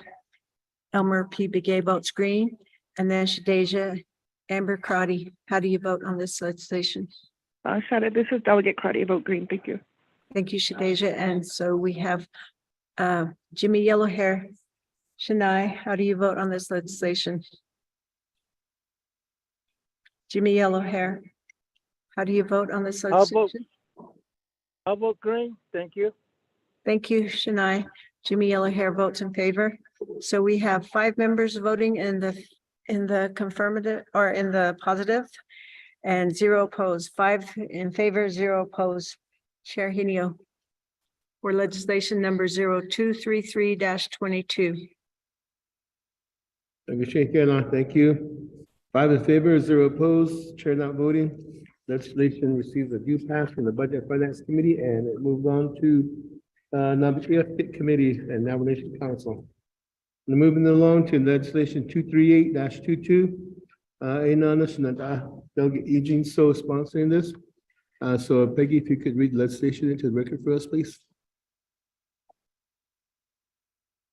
Thank you, Chair Henio and members of the Budget and Finance Committee. This is a proposed Navajo Nation Council resolution assigned to Resources and Development Committee, thence Budget and Finance Committee, thence Navigated Committee, thence Navajo Nation Council. 24th Navajo Nation Council, 4th year 2022, introduced by Eugene So, co-sponsored by Thomas Walker Jr., Daniel E. So. Tracking number 0238-22, an action relating to the Resources and Development Budget and Finance and Navigated Committees and to the Navajo Nation Council approving $1,875,231 from the unreserved undesignated fund balance UUFB to replenish the 110 chapters emergency fund accounts waiting filling in C section 820O. Thereafter, you have the reference exhibits in the legislation. The first report of the Internet Public Review Summary has one comment supporting and 2 comments making recommendations that are attached.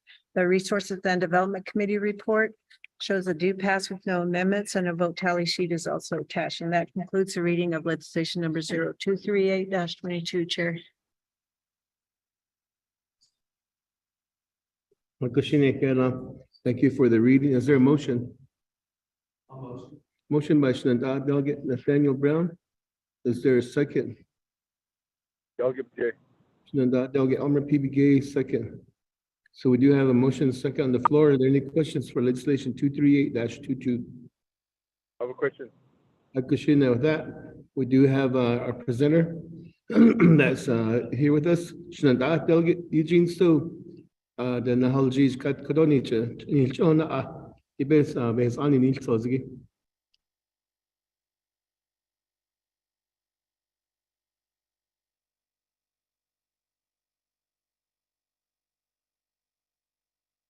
What is I? Oh, what is that? Oh, I got you. Oh, in the way the creature now, so not so the A over being the head of the go. Baby, that's the administration agent. Yeah, but a big $100 in the same year, or 25,000 in dollars next door. It other area. The now those 8 of the countries have beyond the Kai, even the 80 could 110 chapters. Inch K dollars. So your appropriation when you're not talking and the ending way the question nach and that it's not straight daily or COVID day by night as a day as on day as a day by night on question nach I'm pretty sure it's over a year, but we didn't really out of yard on the way and since has out of your other but the case that we only related to COVID-19.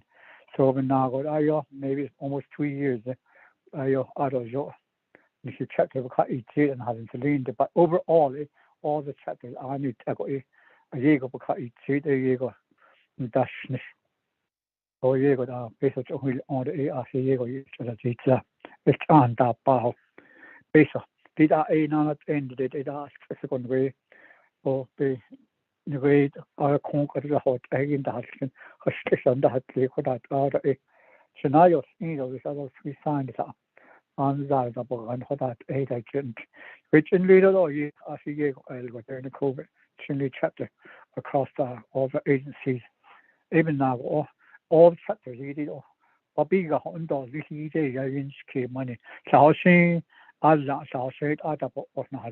I mean so sheet as it 25,000 by day so it up or just to add it back up to 25,000 in each chapter. I'm pretty sure they use it as Canada should I just in addition touching other in the cloud so I see you on the side I see on the chapters of course I or need I see you or such basically it's not I just should up in the base of that. But other end so for anything in security could I see just about the dock so the 11 I did kill a lump on this case so that I can finish a chapter about it to give them back to 25,000 or so where they can have it in their emergency fund so how the hard the high other is Irigisipania, so based on that, then happening. I'm pretty sure we would have cleaned out the whole funds if we went 2 years instead of just going after COVID. 80 band the next second night. I don't any could check the about today that case. I didn't at the end in the area. So how about it at all? Or you not the net day issue 80 but the obvious card just I'll give my other time to that Dr. Yellowman if she's on the air chair in you. Thank you.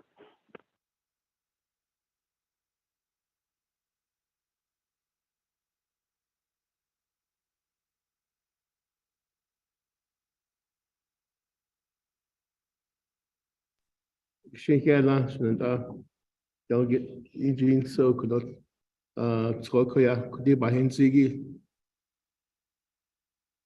Dr. Yellowman, that's just about the Oh, Dr. Yellowman.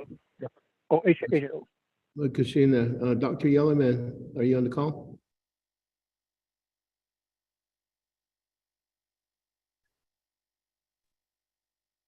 Yeah, it's Asian and this is Sanlatsa Martin with the Division of Community Development. I do believe Dr. Yellowman is trying to call in right now. Okay, Mr. Jim Martin, are you able to provide additional information to this legislation? Yes, sir, I can briefly speak to the legislation. You have the floor. Yeah, Yat Enana, this is again the Administrative Services Center Department. I am Sanlatsa Jim Martin, Department Manager, working with Dr. Yellowman on this legislation. I want to thank our Honorable Delegate Eugene So for sponsoring this legislation each time we've needed to replenish funds for our 110 chapters for emergencies. He has assisted us and the chapters to get these funds replenished.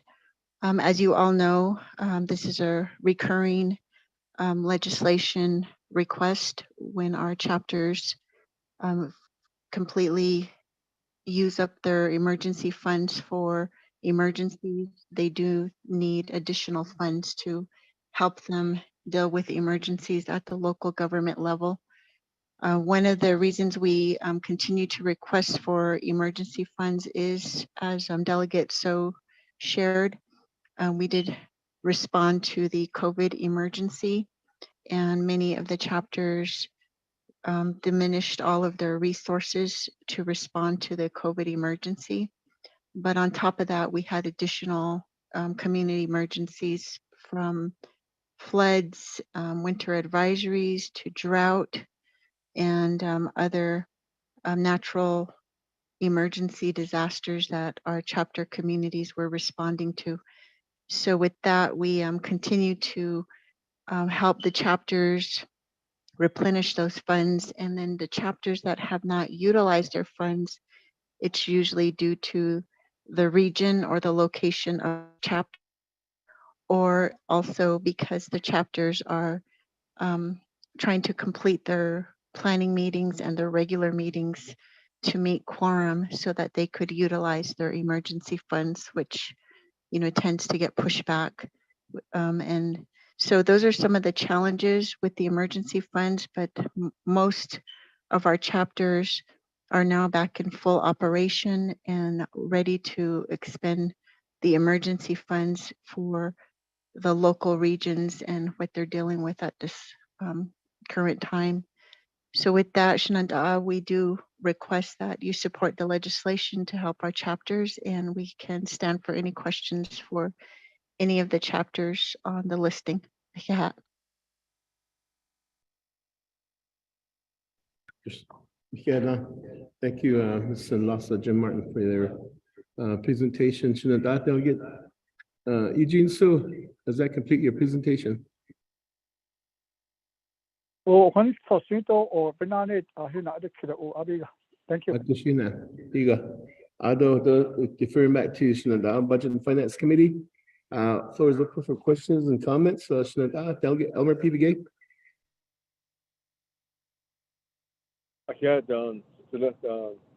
Chair and I thought they'll get done. So with the legislation and the response, the report given by Ms. Martinville. Okay. My question is, I know that this is for emergency, so how many chapters do we have that has a resolution for these for this request for funding? And then also my question is, if it's emergency, is there any emergency resolution in place? Are we using the drought, or are we using any mitigation for COVID? I think that what's really can you kind of define that emergency? Yeah, so something like this could be my first two questions. Chair Henry, thank you.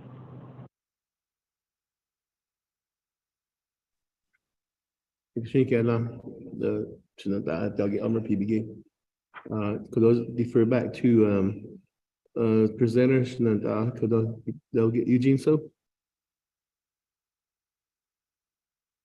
What is on here? Oh, what do you thought? Oh, yeah. Sweet, no, nothing. So sure the other one's not sleeping. That's sweet, cow. So, the any, I think, so you have no the resolution question now that all I need and I'm not fast now. I think it's better as on the way hard because you see, just to make sure that every chapter has some funds in there or any type of emergency. So every bond, so case date, it is no confirmation because of any emergency, anything that's going to attack us now, but all the bonds case all that is honestly, so they'll know if anything happens, they got funds right there they can dip into. It is by bonds case it is to think about the chapters. Any kind of emergency they can have funds right there on standby. It is been Chair, thank you.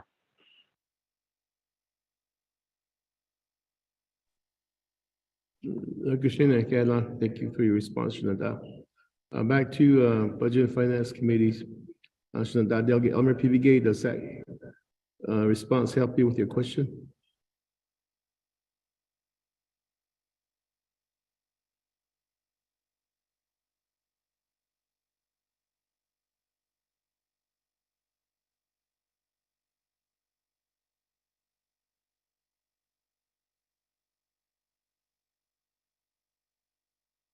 Okay, going back to the committee, Budget and Finance Committee. Any further questions, comments?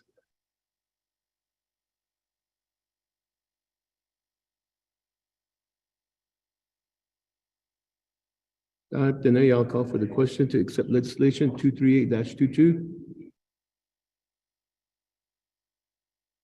Ramona, roll call vote.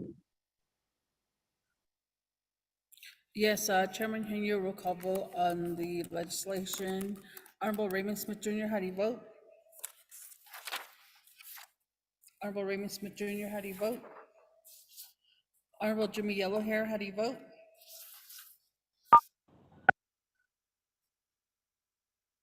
Honorable Jimmy Yellowhair, how do you vote? Honorable Amber Kenneth-Bott-Crotty, how do you vote?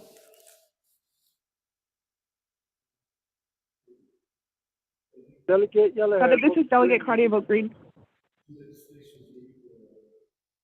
Thank you. Honorable Amber Kenneth-Bott-Crotty votes green. Honorable Nathaniel Brown, how do you vote? Delegate Brown votes green. Thank you. Honorable Nathaniel Brown votes green. Honorable Elmer P. Begay, how do you vote?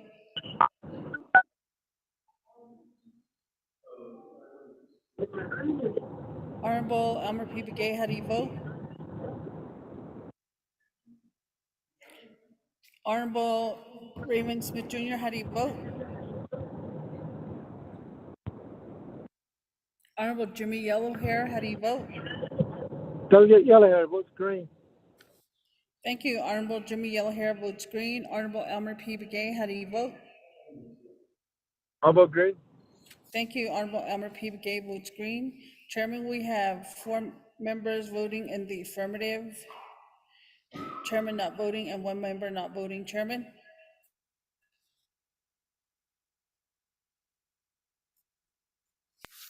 And 4 in favor, 0 opposed, chair not voting.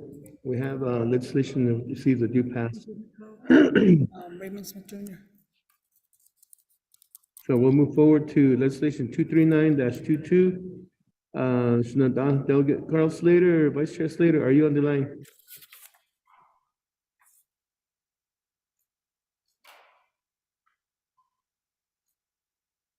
Vice Chair Slater?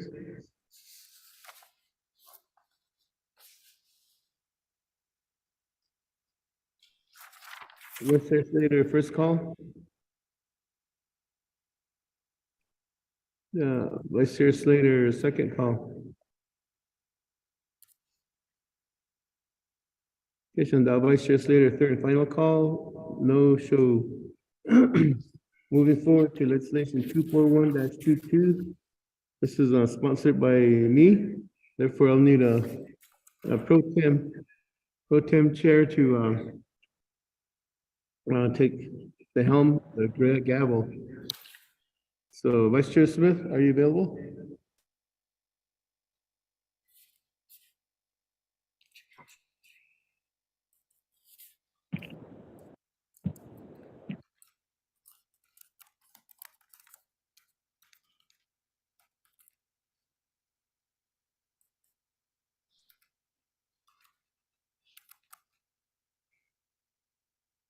Vice Chair Smith?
We did have Vice Chair Smith here in the room and Delegate Nathaniel Brown in the room, but they seemed like they stepped out.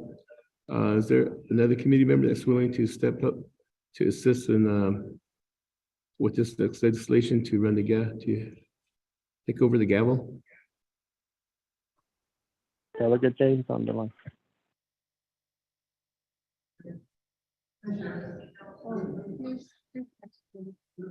Okay, Delegate Ms. James, you are recognized to be on the call here, so therefore we did skip over the legislation as we had tried calling, but we'll get back to the legislation after we run through the full new business items. We'll come back to your legislation. Vice Chair Smith, 241-22, if you would take over. Yes, Chair, I can take over.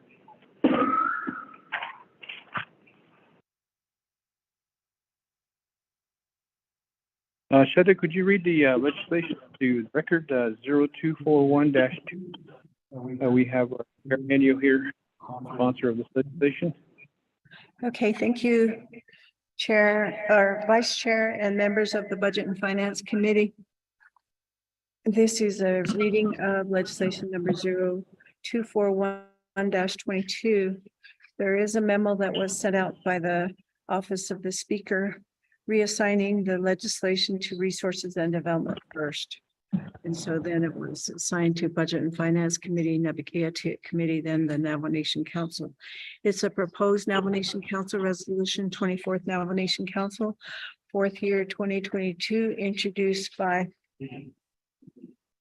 Chair Hinio, Jamie Hinio, co-sponsored by Pernell Halona, prime sponsor, tracking number 0241-22, an action relating to resources and development and Navajo committees and the Navajo Nation Council approving the purchase of property known as the Chavez Ranch, consisting of 6,349 acres more or less located near Tohajile Navajo Nation Way, being 16 NNC Section 3 through 5, RDC 7816, and the Navajo Nation Land Acquisition Rules and Regulations, approving the expenditure of Navajo Nation Land Acquisition Trust Funds for the purchase of the Chavez Ranch property.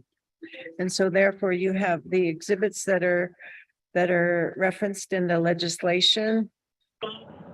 And you have a memo from the Division of Natural Resources that is dated December 12th, 2022, from Vita N. Becker, Executive Director, Division of Natural Resources. And those are the written comments. And then also comments from Larry Rogers. And the Resources and Development Committee report is not attached, but I know that they considered this legislation with a due pass and no amendments, and there is a vote tally sheet that I've seen. And that is the reading of legislation number 0241-22. Sitzela. Agoshi Shudder, thank you for reading that into the record here with the Budget Finance Committee member. We have legislation 0241-22, sponsored by Honorable Chair Henyo. Motion?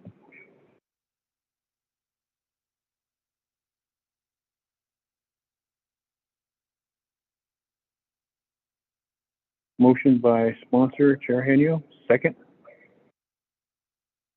Delegate Brown, I'll second. Honorable Brown will be second this legislation. This moves on to Navajo and Navajo Nation Council. Is there any questions pertaining to this legislation? This is Delegate Crotty with questions. Thank you. Agushia, Honorable Crotty, we'll go ahead and turn the floor over to our sponsor. Chair Henio, you have 20 minutes. If you can use it all, if not, then you have the floor.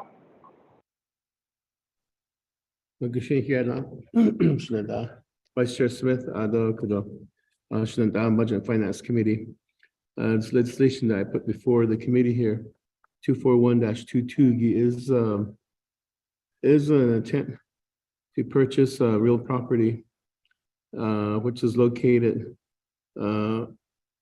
west of Albuquerque, New Mexico, in Bernalillo County, and it's situated right adjacent to the reservation of Tohajile Navajo community. And approximately 6,500 acres is what is being offered for sale by the Chavez family, and at an offering price of $19 million. And therefore, this land starts from a point right across from Route 66, directly across on the other side of the freeway, which is on the north side of the freeway. There's a gate there.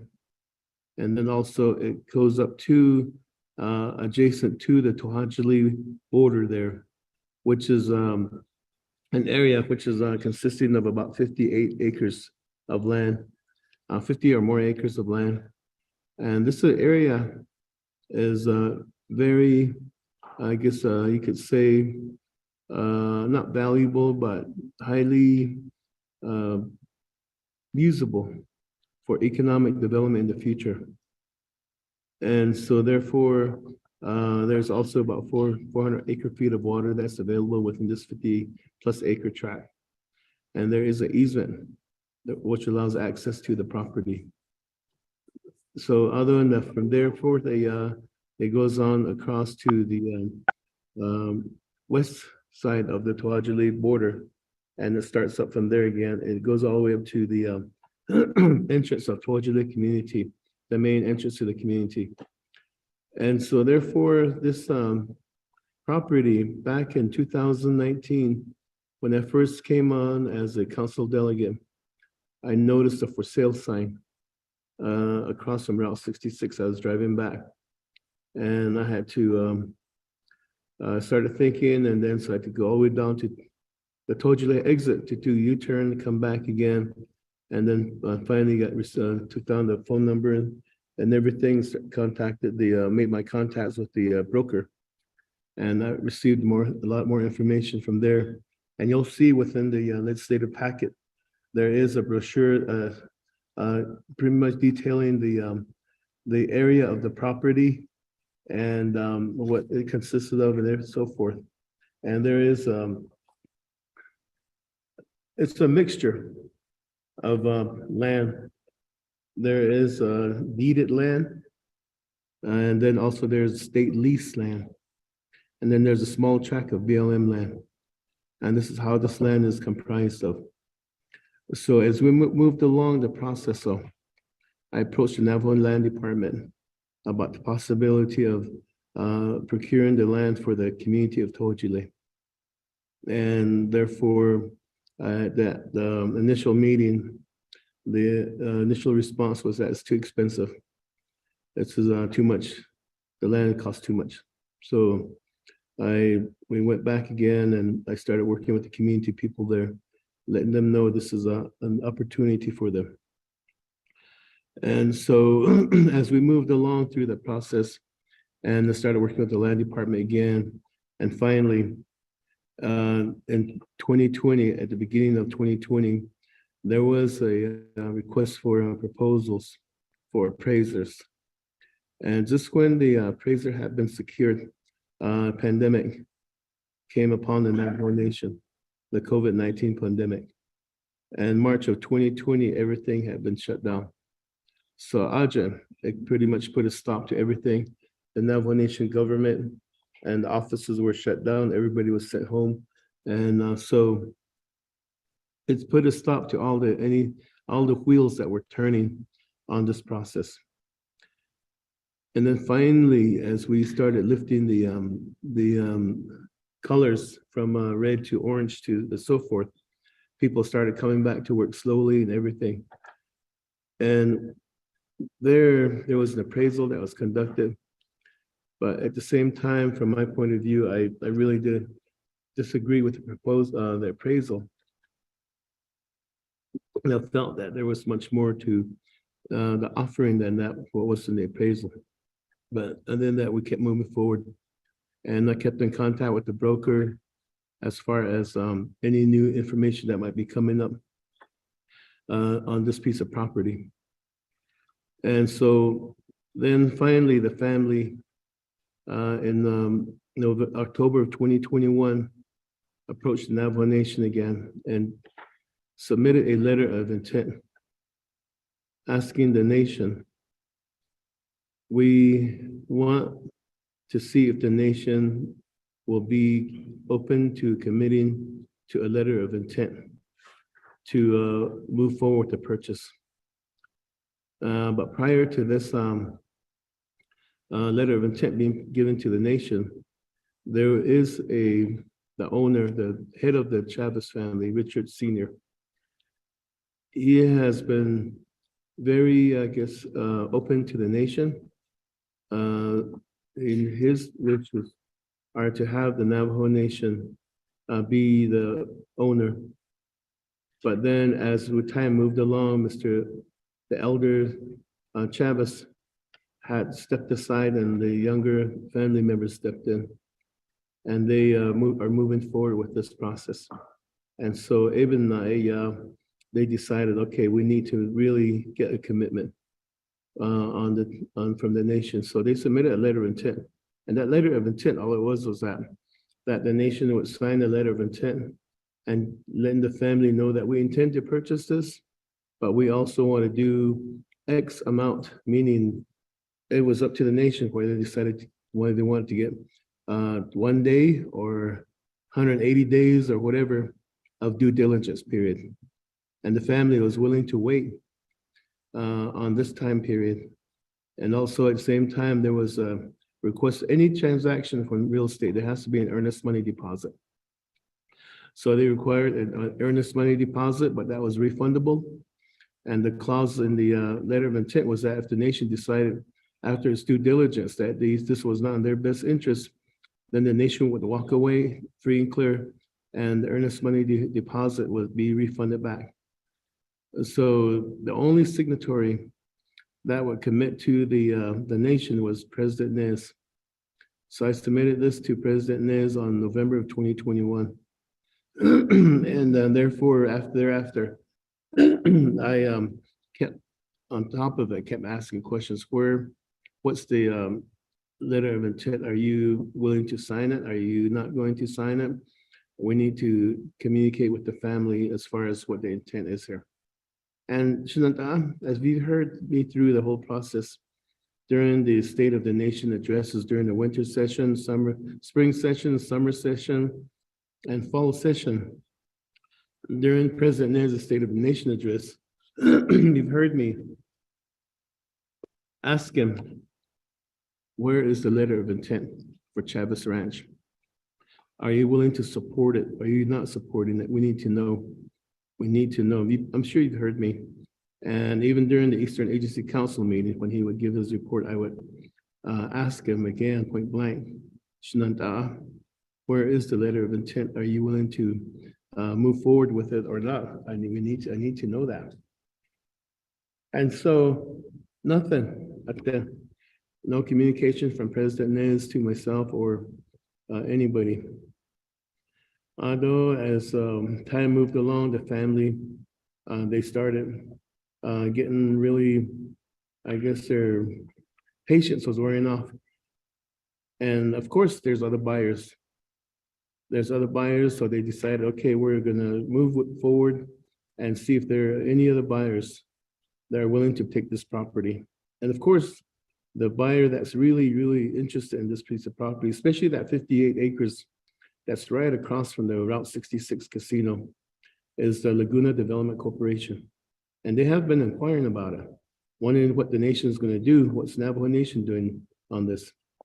And so, Shinanta, there was an article in the Albuquerque Journal back in September of 2022.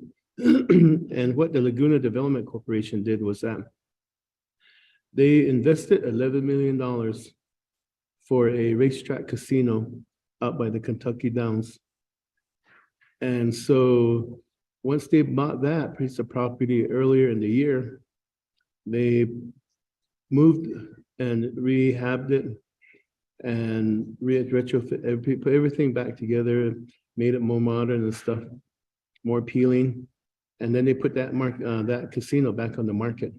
And of course, the Kentucky Downs, they snatched it up right away. So the article stated that Laguna Development received $79 million in cash for a sale of their racetrack casino out in Kentucky.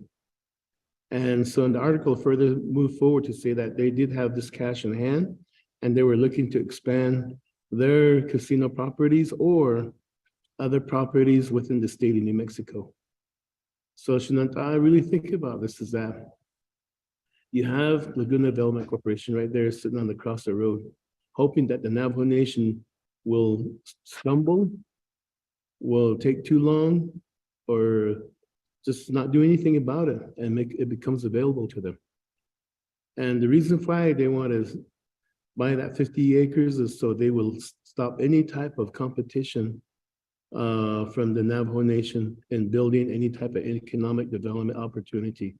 And they're afraid that we might build a brand new casino on top of that hill there, because that was a proposed site of the very first casino on the Navajo Nation, that Antojile, if you remember, back in the early part of 2010, I believe it was, somewhere around there, before Fire Rock. So the Laguna Development Corporation is now thinking that, okay, and they've been inquiring about that, 50 acres only. They've been asking the Chavez family, can we just buy the 50 acres of land right there by itself? But the Chavez family says, no, that's not for sale by itself. It's all in one. So as we move along, time became of the essence. And so I did meet with Ms. Bita Becker here, and it stated in her memo that she wrote as part of this legislation. And we had come to an agreement that, okay, good. I think we're on some kind of solid ground now. The family finally has received any type of communication from the Navajo Nation, which was a letter of intent to purchase back in September of 2022.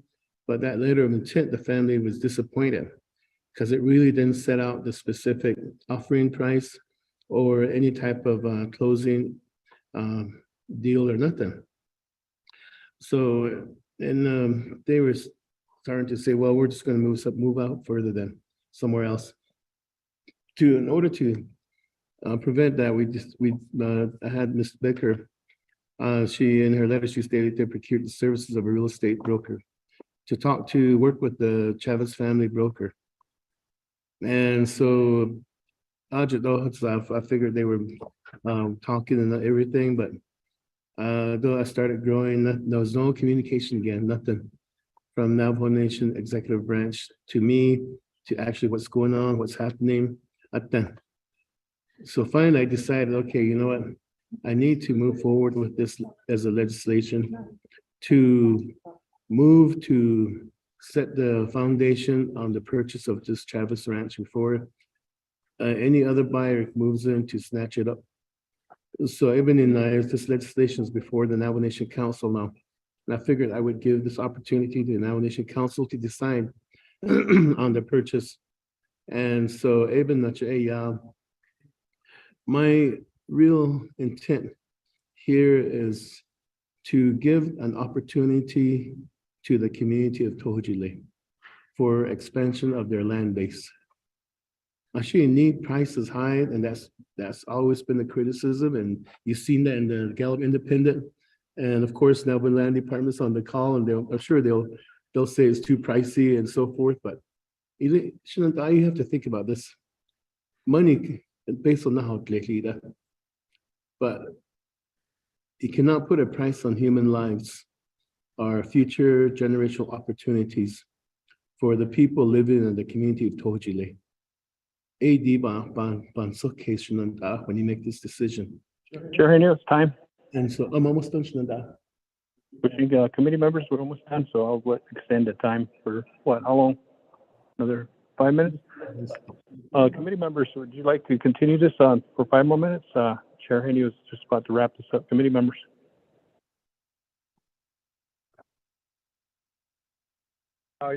Give me 5 more minutes. Thank you, Shita. We'll go ahead and continue. You have the floor. Chair Henry, you got 5 minutes. So I was saying that as I'm almost wrapping up here, that when you're in Tohojile, none of us have spent any significant time in the community of Tohojile. And I said this to the employees at the Division of Natural Resources. None of you know what it's like to live there in the community of Tohojile full time and being almost landlocked. To the west, you have Laguna, the Pueblo of Laguna. To the south, you have the Pueblo Laguna. Then to the north, you have private landowners, and then even to the west, east of it. And so they're pretty much stuck right there in the middle. So this is the only out that they have, which is this 6,500 plus acres of land that I feel would be the opportunity for any type of expansion, especially when it comes to housing for the community people there. And right now they are looking forward to this purchase to say, all right, that's showing type of they're happy that this bill is moving forward, that this opportunity will be there for them. Actually, There is state land in there, state land lease in there, but that could be worked out once the purchase is made with working with the State Land Commission to do land swaps. And I feel that that could be achieved if we get the right consultants in place. So again, this is now kahagita for the people of Tohojile to expand their land base. Not really looking at the price, but looking at the community and future opportunities for the next several generations that are coming in from Tohojile, the children, their grandchildren. So Vice Chair Smith.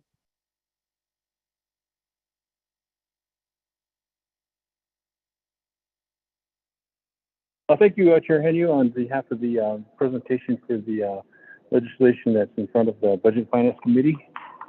Committee members of the Budget and Finance, any questions from the Budget and Finance Committee?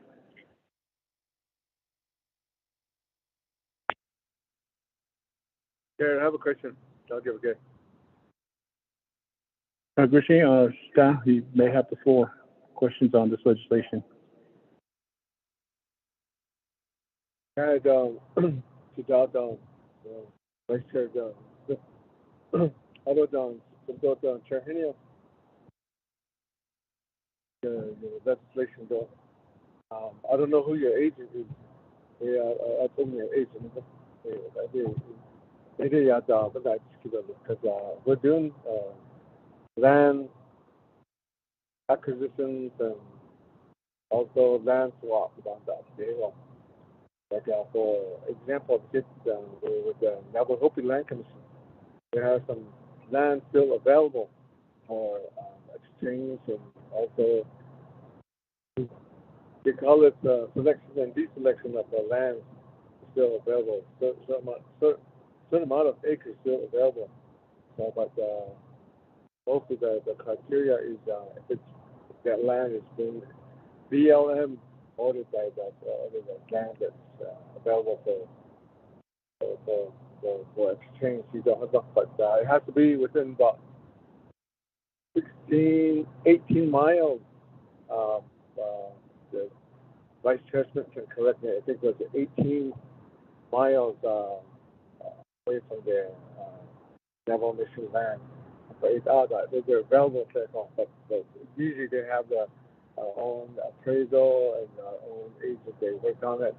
Some of these laws that has on, you got to pay that appraisal part of it. So they would distribute they say up some who's all supporting you on this. There's any type of resolution from your area. I don't think that is any of the Navajo Nation. You can use Navajo Nation funds. That's there with you. That was my first question. I don't know if I have a follow-up. Thank you, Vice Chair. I appreciate that. Before I turn the floor back over to the sponsor, is there any further questions?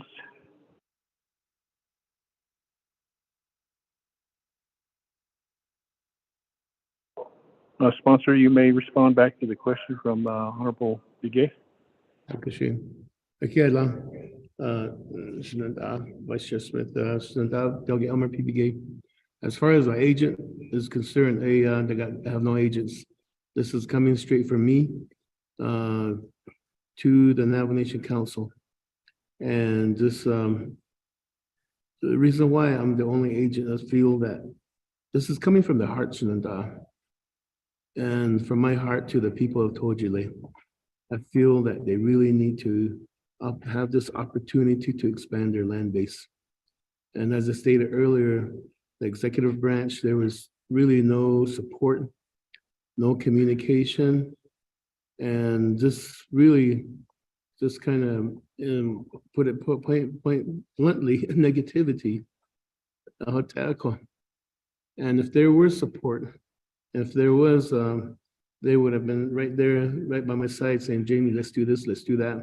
We'll move forward with this. But then, so I'm my own agent, Shinanta, and this is, again, like I said, this is coming from my heart to the community of Tohojile. I feel that this is an opportunity for them to expand their land base using the not permanent fund, but the land acquisition trust fund.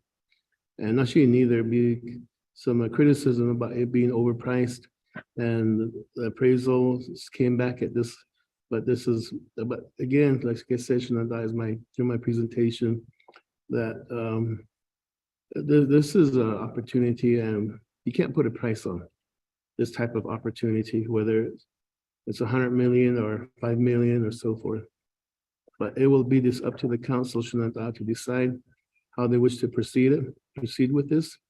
And like I said, it will just set the foundation though, and there will be closing that will be happening within 9 months after, if the president should sign off on this legislation. So could I add a question? As far as a casino, there is no casino.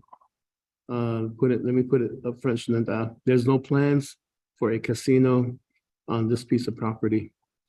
And the reason being is because the market is so saturated within the Albuquerque area that it would not be a wise investment to put a casino within any part of that area.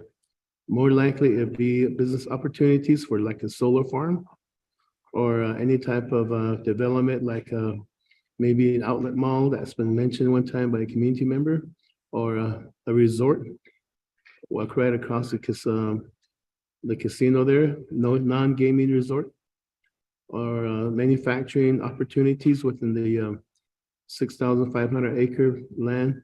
And even the state of New Mexico, if you could change right now they have an agricultural lease.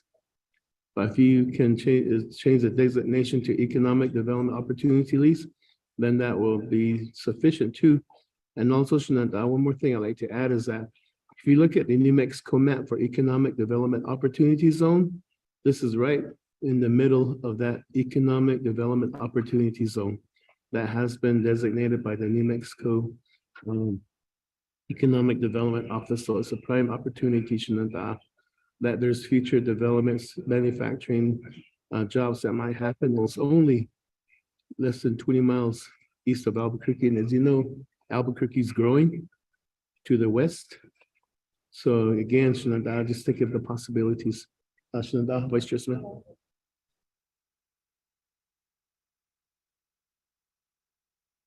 Thank you, Chair Henio, for response on that question that was posed by Honorable Begay.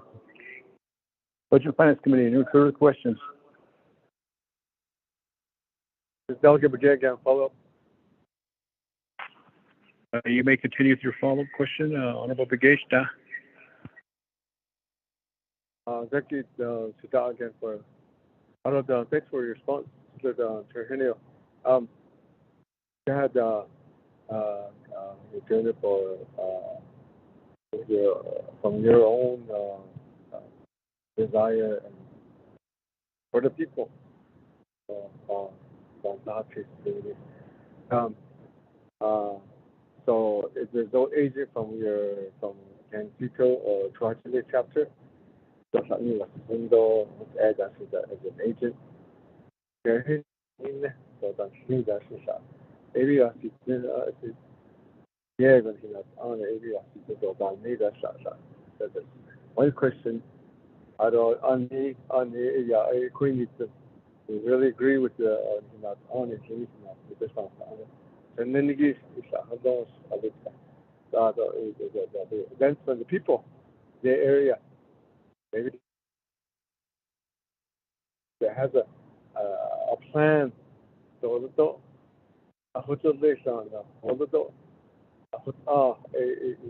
another place down. Nenegi don't I get kind of interest people. Maybe some a group of people is willing to there's an organization that they're willing to support you. That that has plans for that for the community of Conchile.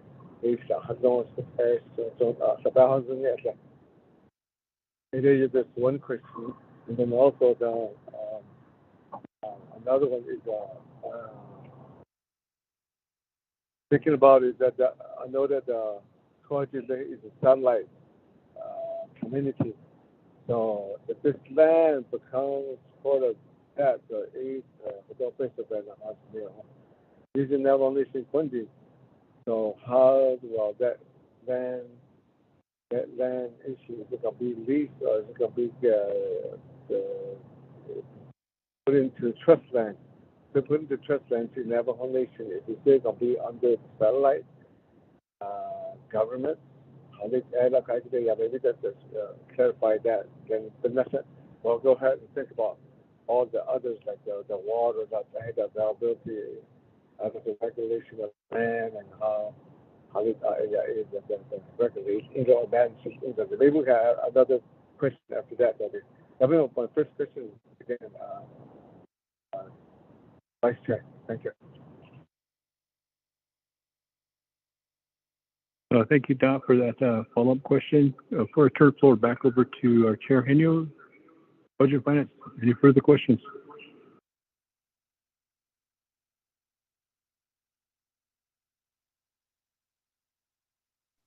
I'll recognize Nathaniel Brown, who's in here with us at the conference room. You have the floor, Shananda. Oh, yeah, ado kwegi shananta the klinik ada bahanan to dik heyaki bendafnish.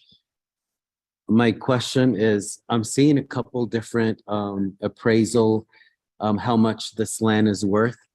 Also texting others, and I wanted to know what the latest appraisal is. I'm hearing like over $4 million, and on this document it's saying $12 million.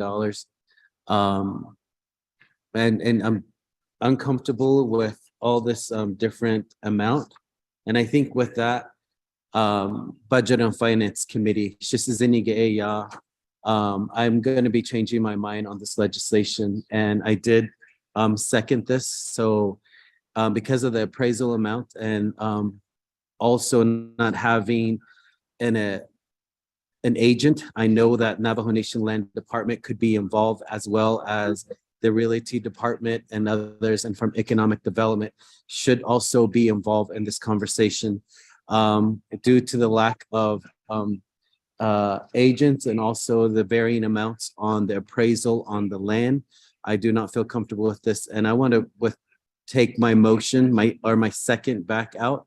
So, and then if you could please respond to the what is the latest appraisal amount? ADG benna dishkit ado I'm going to be withdrawing my second also.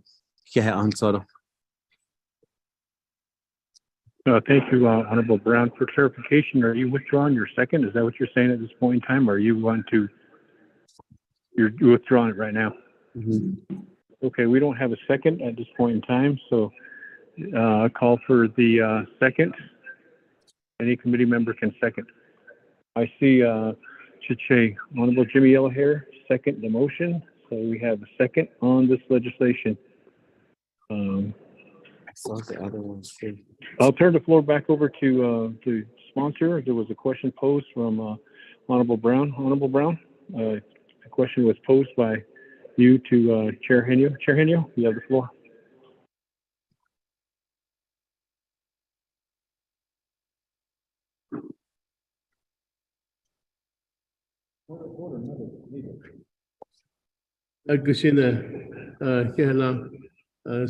Vice Chair Smith, Budget and Finance Committee, they could from Delegate Elmer, BB Green. As far as the land that is in question here, we are looking at this property as far as my agent, and I stated earlier that I'm pushing through this on my own and for the people of Tojule. And so said that if this is that if you wish to help assist with the people, then that's your decision. But being technical about it, then that's again, I leave it up to the committee here individually. And so with this, I can have a chapter official come on as my agent because they've been very supportive of me.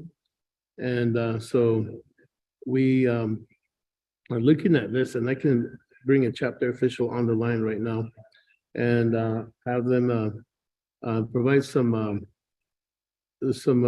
clarification as far as their support on this.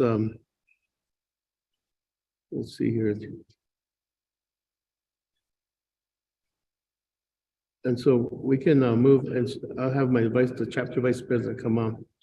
And so as far as the question regarding the plan, Ziggy, for this piece of property, Joe, we're still in the beginning stages of this procurement process.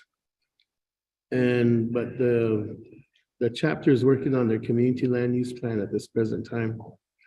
And so once they complete their land use plan, then what they could do is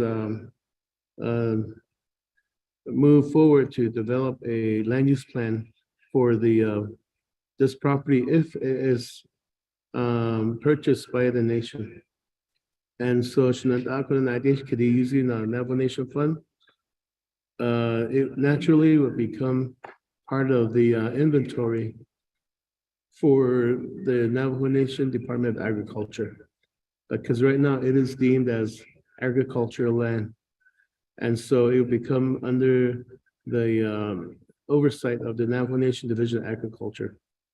But once the community of Tojule completes their land management plan and they move forward with their process, then they could bring it under their oversight to see if they can use it for their benefit. And that's what the intent is here, the long range goal down the road. And so by right now, turn it into trust land, and that is a possibility.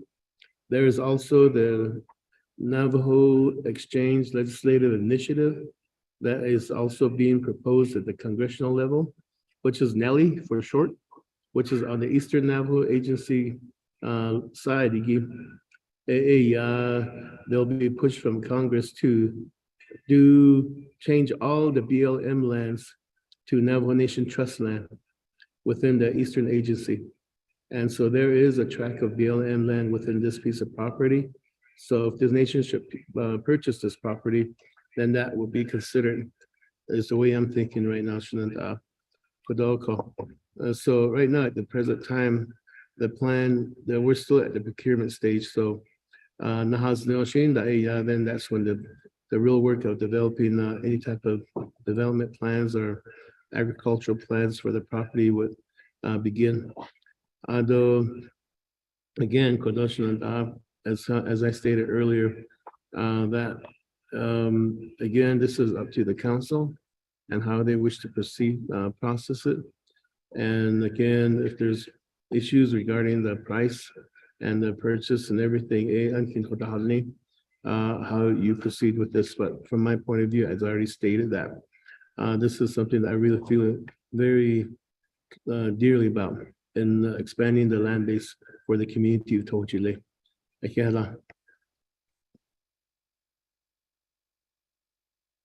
you, Chair Henyu. Back to the committee members. Any further questions regarding this legislation?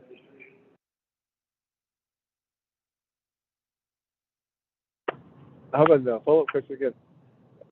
Okay.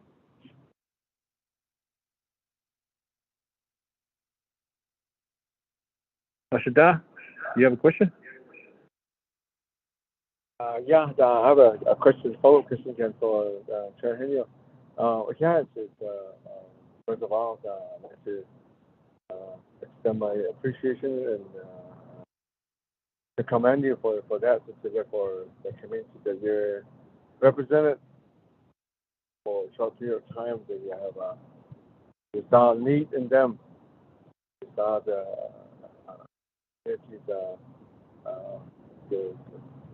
need of growing in Utah. They're trying to understand you that however you can do for them. So I just want to say that before I have another question. Even you kind of mentioned that land can be used for, it can be used for agricultural and then also for economic development. And then it's being evaluated by Albuquerque that is in that zone of economic development within there. So I know that you're trying to push some water needs into the area. Either where's the nearest water, or they have I know that the way I understood you on the other water needs for Tortuga is cold and icy. So you're trying to deliver water from outside into the community. So if you could add any kind of what's the availability of water, any potable water that's available, and if it's added, that'll be my first question. Today, if you say, I think so you have to have a big plan for it. It is just to ask you that again. It don't matter if it's long. It don't matter based on if it's not about the change. So you see, you could do it. So how long they no station. It is very not just because Vice Chair, my question. Thank you for asking that question. I'll turn the floor back over to the sponsor of this legislation. Chair Henry, you have the floor. Vice Chair Smith, Delegate Elmer Pudige. And those are some really good questions and laying the foundation on this legislation again. The biggest question on any type of economic development is that even housing development, infrastructures, you have to have water. And that's why when I was talking about economic development, there is water coming into the community of Tortuga. It's called the Albuquerque Tortuga Water Intertie. And I've been really moving on this as far as working with the county commissioners and state, especially Albuquerque Water Authority. And that's shown and therefore we ran into some obstacles about landowners in between, because there's a lot of development that's happening. People are buying up property between Albuquerque and Route 66, these developers, and they are wanting to develop any type of, especially housing, planned unit developments, those subdivisions. But then again, there's also a push for manufacturing facilities also too. So with that, you have to have water. So when the Albuquerque Water Authority granted this water to be delivered to Tortuga, the planning and designing is near completion, and we're anticipating construction for that pipeline to begin in March or April of this year, this coming year, 2023. And that construction will take up to the end of 2023. So by say around the first part of 2024, fresh water hadoko. And in the meantime, we've been preparing for the fresh water to come in, and we've been using citizen money from previous 23rd Council based on days to replace a lot of those old asbestos pipes that were in there for many years. And then replaced all the water lines within the community of Tortuga, and also try to upgrade the pump, the current existing pump right now. But then with this fresh water coming in, it will be delivered to a holding tank within the community, and then water will be dispersed throughout the community. And of course, if this purchase should happen, then we can extend the water line to the new piece of property. But like I said, earlier, Budget and Finance Committee, is that within that 50-acre tract that's right across the casino, if you look at the map as the legislation, there's like a small 50-acre tract of land, and there is 400 acre-feet of water that's available. And it's available, but the problem is it needs to be desalinized, which I mean, a desalinization plant is a modest investment to where you can turn that water into fresh potable water too. So there is water that's available on the front end of that piece of property, Shinantaapido. And so even in that's why I feel comfortable that any type of economic development will happen, because the fresh water from the Albuquerque to Toji is coming in Shinantaapido and Kidigi. Vice Chair Smith. Thank you, Chair Henyo, for that response regarding to the legislation. Are we ready to vote, committee members?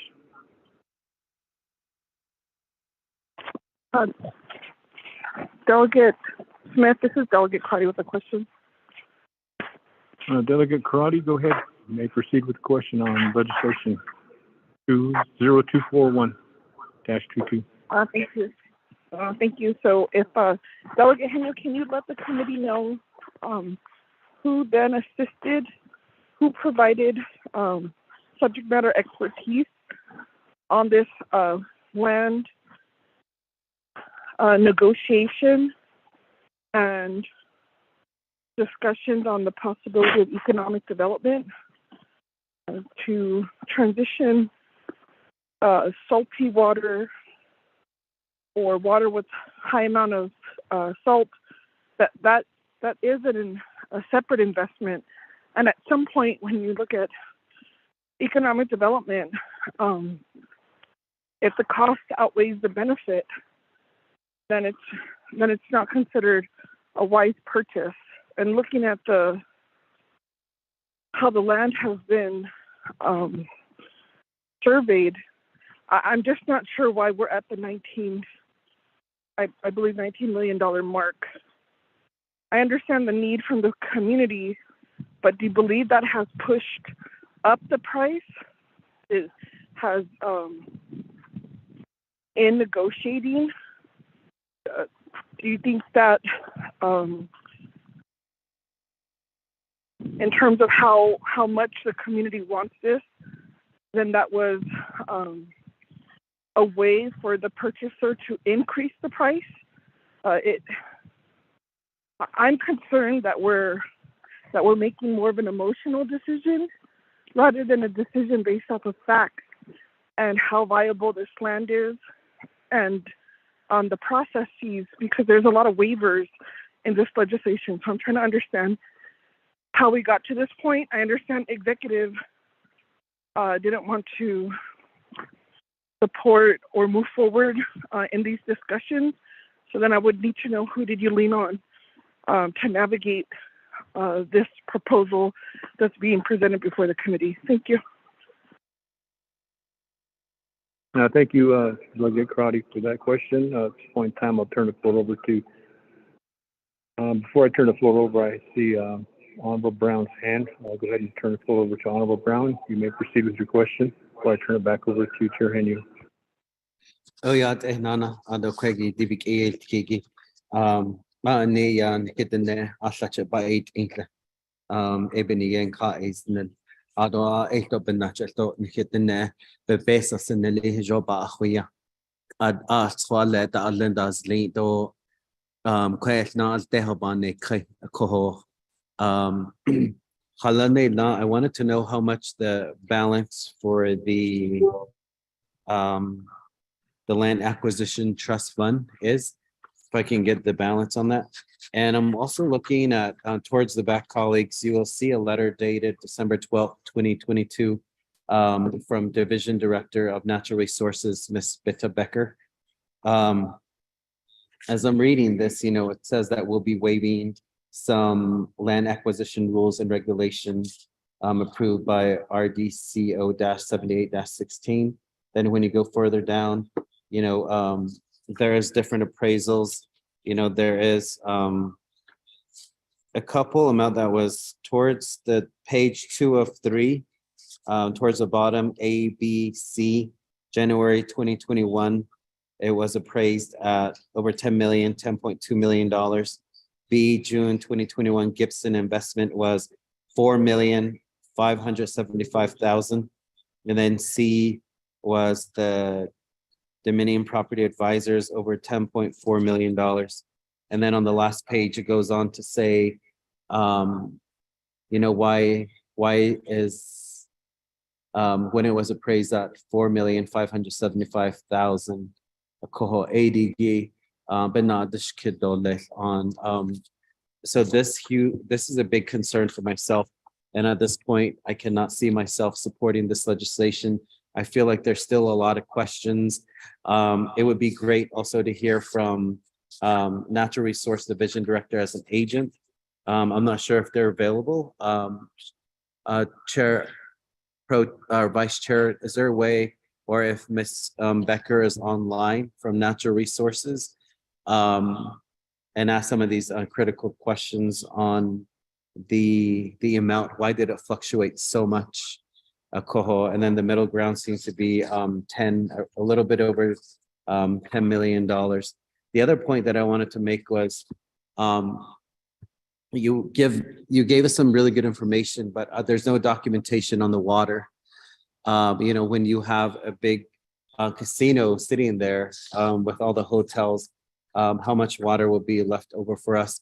And would that also be in a Navajo, New Mexico water settlement? And how do the other tribes feel about that at this point? Koho, I know that tribes and how they view Navajo, they tend to increase, or any type of water situation in this 100-year drought, water is definitely goal. So I do support any type of economic development, especially in revenue generating ideas that are going forward. Again, a lot of money, over $19 million. Could this be given in phases? Again, I think I quickly realized that this a lot of our Navajo Nation funding, including this land acquisition fund, we are depleting it at such a tremendous rate. We, as a 24th Navajo Nation Council, including myself, we have really used a lot of our people's money. And I think in this, our investments, and also, the way the world market is going, this makes me really nervous. I think there should be some sort of funding available for our people in case of any type of emergencies. Also, colleagues, the other thing is, we as a 24th Navajo Nation Council, our focus has been on the American Rescue Plan FRF dollars. I know some colleagues dropped some legislations yesterday. So I know that attention should also be on spending the American Rescue Plan dollars, because those will expire. It is really important. I think this is where the shift of Budget and Finance Committee should change, also from focusing on spending land acquisition funds, CHISN dollars, UUFB, when the focus should be on the American Rescue Plan dollars. Should not and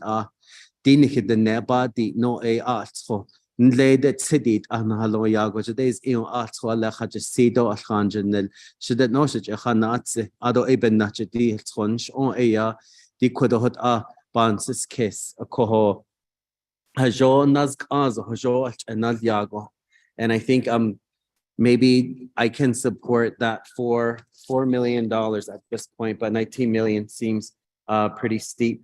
So and then also in the letter, let me go back to I believe that Speaker Damon did.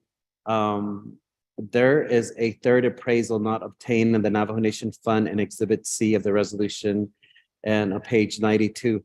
So did we receive all the current appraisals? So when I'm reading this letter, a lot of really important information from our Natural Resource Department. And I would like to hear also maybe at Navajo Nation Land Department, Mr. Halona and others as well. So they lango you not the kid bahasala just zinigation and a coho lango she quen not the kiddo let the precious zinigia the ayo lango ben nash so that's a shitliat etolet a cohen so na del kiddo chair henio. If you could please respond to those, I would really appreciate that. Right now, I'm still pretty nervous about this legislation.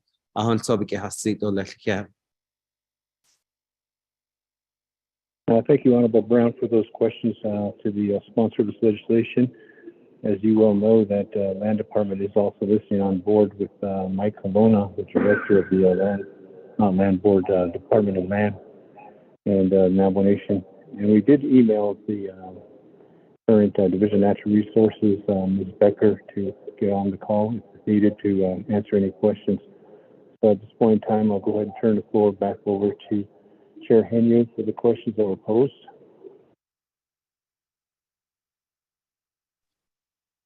Vice Chair Smith. Again, also for the questions that are being posed here. And when the questions that, I guess this is the important question is 19 million.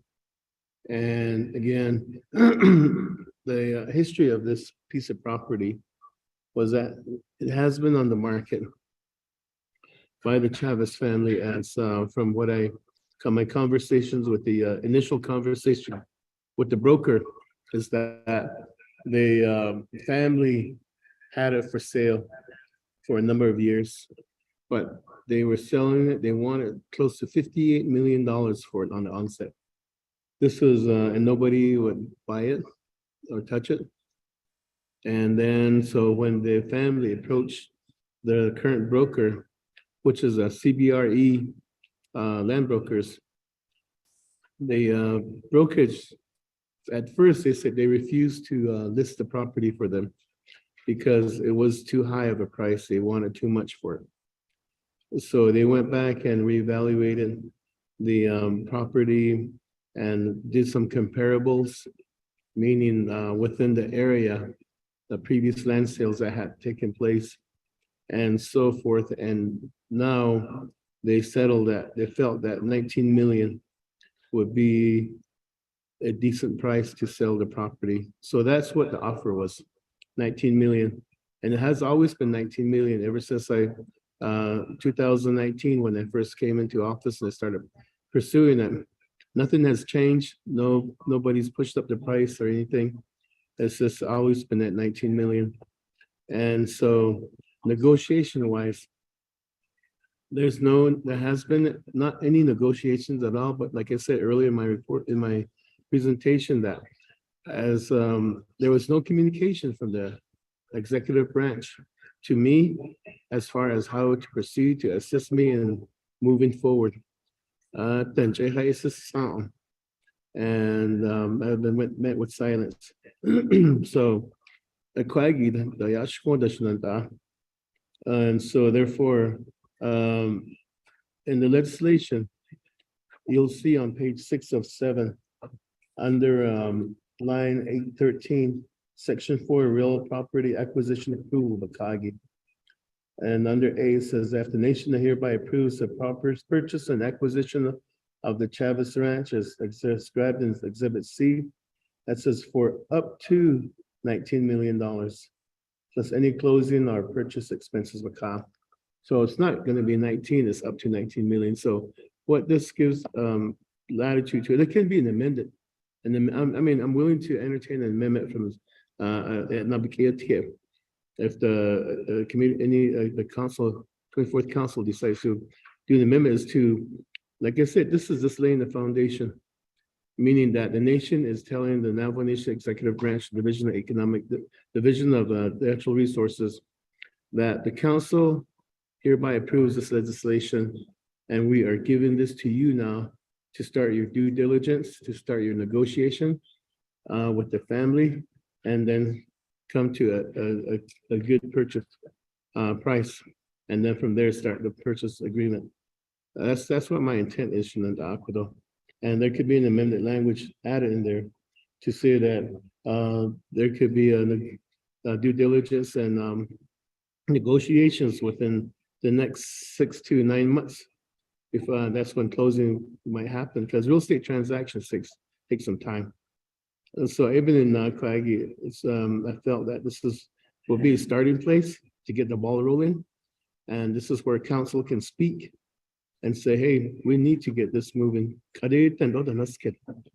And so Budget and Finance Committee, again, it's up to you, however you wish to move forward with this. And again, like I said, this is something that I felt that it's real important that we need to do, because we have land that is being bought up all around this piece of property. And Laguna Development Corporation is very motivated, as they bought up several tracts of land around the casino area to stop any type of development. That's information that I received not too long ago. And as far as the water, there's 400 acre-feet of water that's available within the well in the 50-acre plot. That's right across the casino. And the information I received from my communications with the broker is that water is it has to be desalinized. And so from my little research, I did desalinization. Through my internet thing, I felt that it could be worthwhile project, but that's up to when after the land is purchased, though, then that's when the wheels will start rolling. As far as water, the Tojile to Albuquerque water line, that's exclusive use for Tojile. And the agreement with Albuquerque Water Authority is that that water, when the pipeline is built, there is no tap-ins. I mean, developers will not be able to tap into that water line. This water is set aside just for the exclusive use of Tojile community. It doesn't go to other tribes across the road, and even development that happens along the way, they cannot tap into it. It's only for Tojile. And the reason why is because this water is coming from the Jicarilla Apache up north of Twin Linita. And so on the onset of this project, the Albuquerque Tojile water line, there was a negotiation that happened, from what I hear, between the nation and the Jicarilla Apache, to where we had to pay $700,000 upfront to the Jicarilla tribe for the use of their water that comes to Albuquerque. And then Albuquerque Water Authority was given that directive to use that same water to pump it out, to treat it first, and then pump it out to Tojile. So again, Shananta, for your clarification on the water that's coming into Tojile, that's exclusively for Tojile only, nobody else. Hopefully that answers your question, Shananta, Delegate Brown. So also, Shananta, hopefully that effectively responded to some of the questions that are being posed, Shananta, Vice Chair Smith. Well, thank you again, Chair Henry, for sponsoring this legislation and looking out for the welfare of your community out there, and looking through lands that are available for sale and using the land acquisition funds that are there. Chair Henry, I don't think the question was answered on the balance of what is the amount of the land acquisition. Did you answer that? If not, I'll turn the floor back over to you so that can be answered. Or you can ask for Land Department. Mike Alona's on the line. So. Robert Willie. Okay, thank you. You have the floor, Chair Henry. The best person to ask would be Mr. Robert Willie, as Mr. Willie is a controller. And he is on the line, Mr. Robert Willie, and he could provide the answer. Mr. Willie, are you on the call?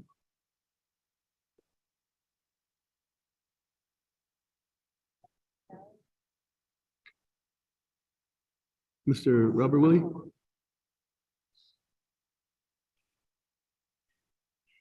Okay, but I believe we do have a Ms. Ajwa, do you have a response for the balance? Okay, Ms. Ajwa, if you would. Thank you, Chairman.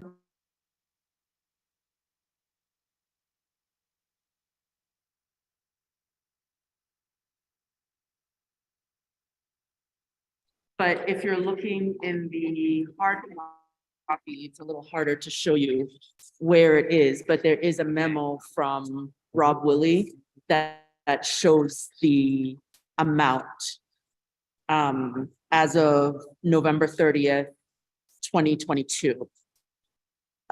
If you give me just one moment, I'll try and give you an idea in the hard copy where it is.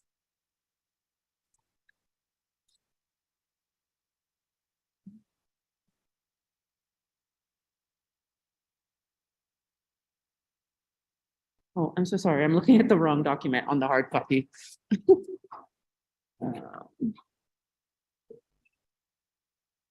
But if you're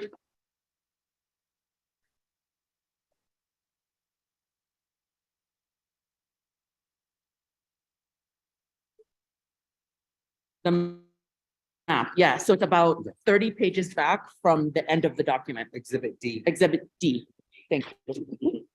But if you're looking at a PDF copy, it is PDF page 96. So I believe that's what you were looking for, Chair Henry, page 96 and 97, that gives the current balance of the Land Acquisition Trust Fund.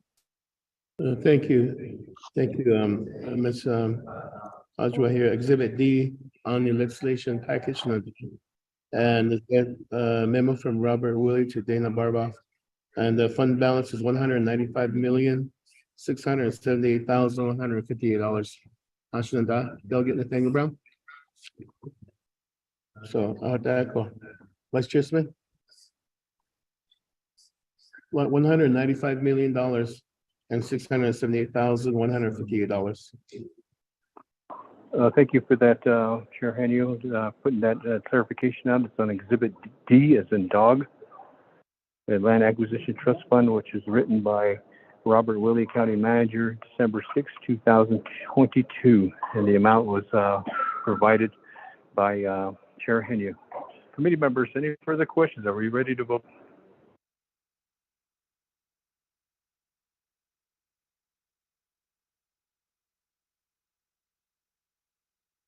I'll call for the question. Go around the horn. Smith, Question not is, all the questions answered. somebody's talking. It's all broken up. I can't understand what's. Maybe it's just background noise. I apologize. Delegate Smith, this is Delegate Crotty. Is this clearer? Delegate Crotty, I can hear you loud and clear. Go ahead. I appreciate it. Thank you. Some of the questions were not answered. If I did ask regarding who provided subject matter expertise to Delegate Henyo regarding this cell. And in the response, I do have a follow-up question. When the Washington office was being proposed to be purchased with the Land Acquisition Fund, I recall Eastern Land Board at first opposed that sale, but then there was a negotiation with Eastern Land Board regarding the purchase of ranches on the Eastern Agency. Was the Chavez Ranch, was that negotiated? There's no documents, right? I don't know if there was a document in terms of this ranch, but if the sponsor is, I guess I would say, are you concerned how the Land Acquisition Fund will be allocated this year or this fiscal year with the amount of funding that the director has to purchase land? Or is this a request with a possible amendment to make sure that Chavez Ranch is considered by Navajo Nation for the use of the Land Acquisition Fund? Thank you, Delegate Smith.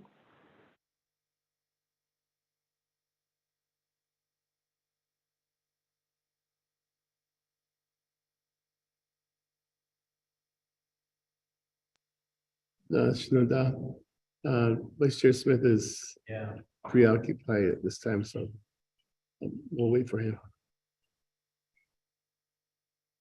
Chair Hanyo, was that question posed? May you respond back to that question that Delegate Crotty had brought forth? You have the floor. Vice Chair Smith and Ashnanda, could Delegate Amber Crotty. I did partly answer the question regarding the expertise on the desalinization procedure. And like I said earlier, there was no expert that sat down with me. I just did my own research to see what the process was gonna be and taking this type of water and to make it, putting it to as a potable water for future use. But I feel that if this purchase does happen, then that's the next step for the nation to consider. But right now, it's, if the purchase does not happen, then this is something that would be up for whoever buys the property. But there is 400 acre feet of water that's available to the on the 50-acre traction in the Aqueduct. So again, no expert sat down with me. I just did my own research to see what the process would be. As far as the land acquisition trust fund again, negotiations again, like I said earlier, there was really no support from the executive branch. So no negotiations has happened on this piece of property. And so therefore, I feel that this legislation is a step towards that to, once the council gives their green light to say, yes, we can move forward with it, then the negotiations will happen and the purchase price might not be 19 million. It might be less than that. But then again, that's where the purpose of negotiations. And as far as when it comes to the land acquisition trust fund again, this will be coming out of the principal. Therefore, it goes to council as a 2/3 vote. And so that's why this legislation is moving forward. Otherwise, if it wasn't dipping into the principal, then by an action taken by previous council, it would be up to the Division of Natural Resources within their own administrative decisions to purchase this property, but this will be going into the principal. That's why it's going before council. Shananda. Hopefully I answered your questions.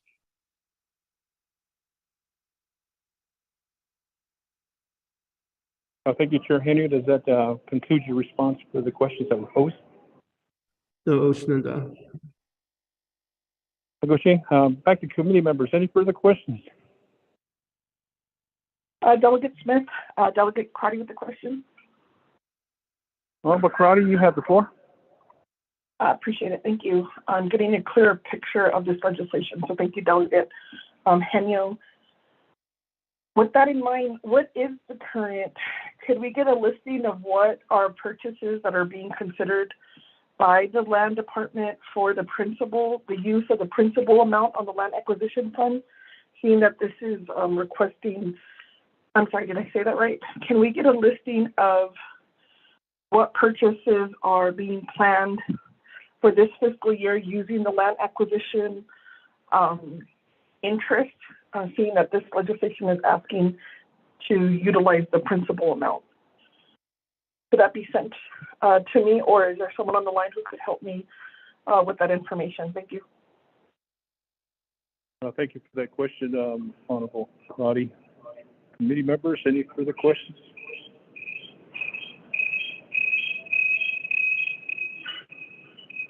I don't hear any, so I'll turn the floor over to our Chair Henyo. Yes, Kailash Nada, Vice Chair Smith. And regarding the question regarding any future purchases utilizing the proceeds from the Land Acquisition Trust Fund from the Land Department, I did see Mr. Mike Halona on the call here. So, Mr. Halona, are you still on the call?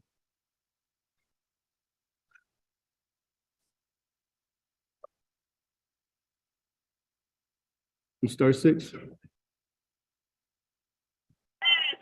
Yes, I am. Okay, there's a question from the committee, is that the land department, is there a listing that you might have of any future purchases utilizing the proceeds from the land acquisition trust fund, whether it be from the interest income or the principal that's being requested? Then will you be able to give that information right here on the air, or would you need time to put it in writing and give it back to the send it to the committee?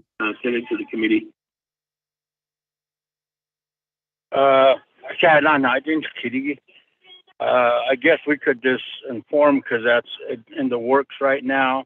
We do have one proposed acquisition that will be coming for council using principal, and that is the acquisition of the Goulding land and all the businesses. We're hoping to get that through the process, and legislation is being drafted now for that. Negotiations have happened. Some of the due diligence is going on now. In fact, there's staff out there in Goulding right now finishing up the environmental side of the due diligence. Thank you.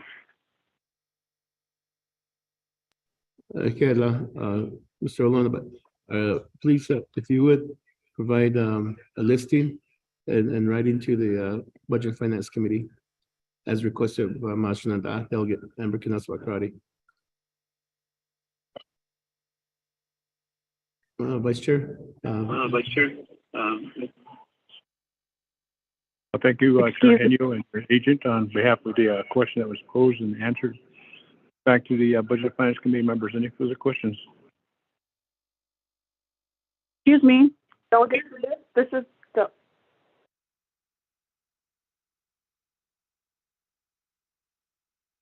This is Delegate. Committee members, are we ready to vote? No. Can you hear me? I'll call for the question. I don't hear any questions. Ramona, let's do a roll call vote. Hello, can you hear me? This is Delegate Crotty.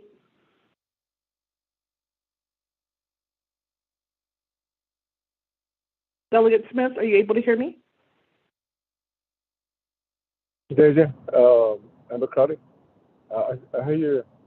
I can hear you.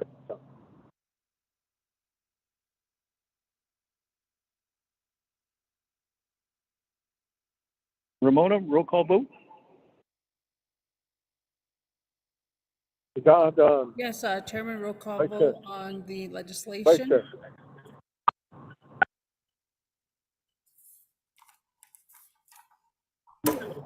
Vice Chair. Vice Chair Smith. This is Delegate Begay. Honorable Begay, we're voting. Yeah, I know that I think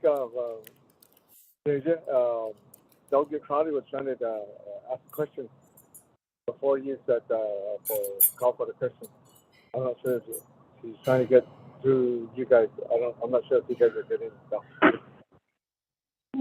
Well, thank you for that clarification. However, I didn't hear Honorable Crotty's question or asking to ask the question at the time I called for the question to be roll call vote. So we're in the voting mode right now.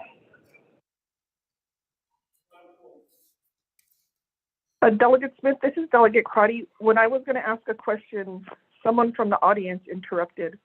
And so I was waiting for you to give me the floor.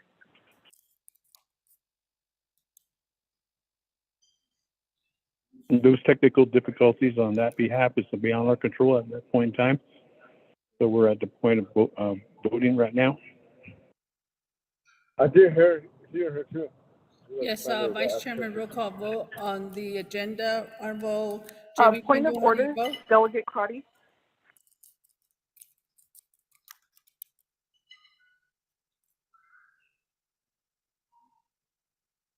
Honorable Crotty, what's your point of order?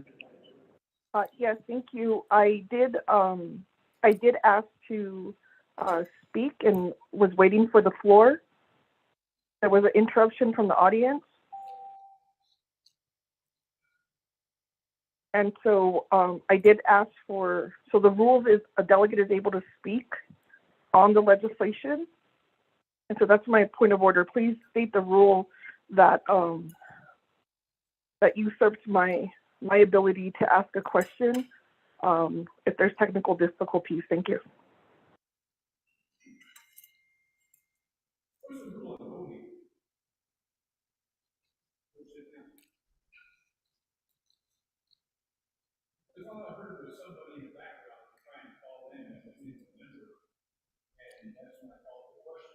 This is Delegate Begay. I think I believe that I heard her, my sister asking a question, but on your side, on the Chair Smith, I think you guys went silent for a while, so I think that's where you missed it. Thank you. Shenandoah, hold on. I'm getting a question answered from the Legislative Council who's present with us at the conference room here to get a clarification on that. Yes, I did hear somebody in the background.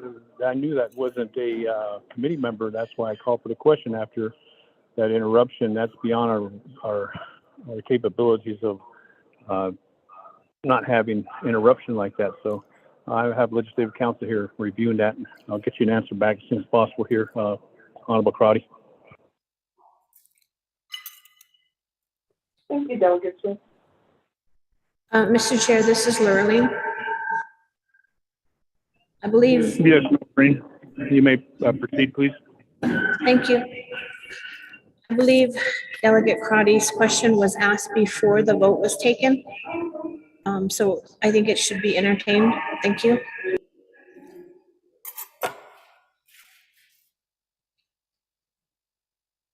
Repeat that again. There's a lot of feedback on the teleconference, even though we're sitting close on the proximity. Could you repeat that? Honorable Delegate Crotty's question was asked before the vote was taken.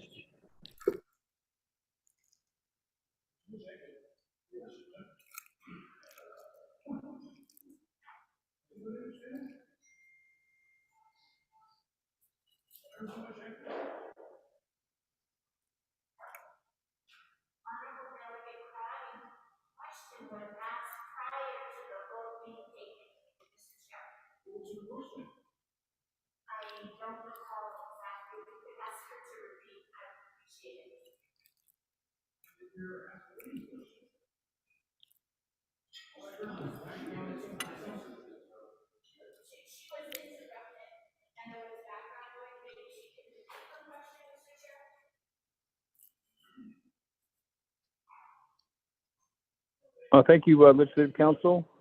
Accordingly, some of the members here that were sitting here heard an interference, and I think Honorable Crotty at the point in time was trying to get back on the air, and we had a disruption. So at this point in time, I will go ahead and turn the floor over to Honorable Crotty. Crotty, you may proceed with the question on this legislation. Yes, thank you, Delegate Smith. I wanted to ask the sponsor of the legislation, in terms of amending this legislation, the highest appraisal is just at $10 million. So the better question is for Legislative Council, what would be the steps to create an amendment for the highest amount that this land has been appraised according to the legislation?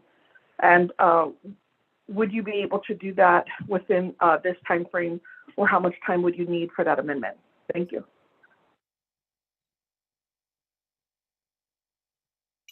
Thank you for that question. We'll turn the floor over to the sponsor of this legislation, Chair Henry. Vice Chair Smith. Again, as far as an amendment that is going to be proposed, Legislative Council, Ms. Sapai is sitting here with us in the room, and so therefore my intent is that if there's an amendment, maybe we could leave that to the Division of Natural Resources once this legislation, if it should pass council, that they would be given the green light to sit down with the family to come to negotiated terms of up to 19 million. And so that was what I meant when I was deferring to an amendment language, that they would give the land department the green light to say, okay, start working on this and come to a negotiated price, whether it be the what the appraisal are that are currently being referenced, or it could be a meeting, common ground, meeting in the middle.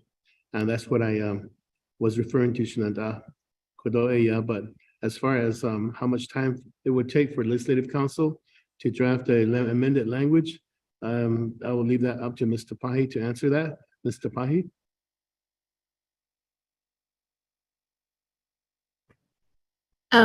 Thank you, Honorable Delegate Henu. So I fully agree with your comments about DNR. working on this. I think that in order to do an amendment, we would need revised appraisal documents. I am recommending that DNR work on this and contact legislative council when things are ready to go, and we can have the amendment ready by the time this legislation gets to the council. So I hope that is satisfactory. That's all I have.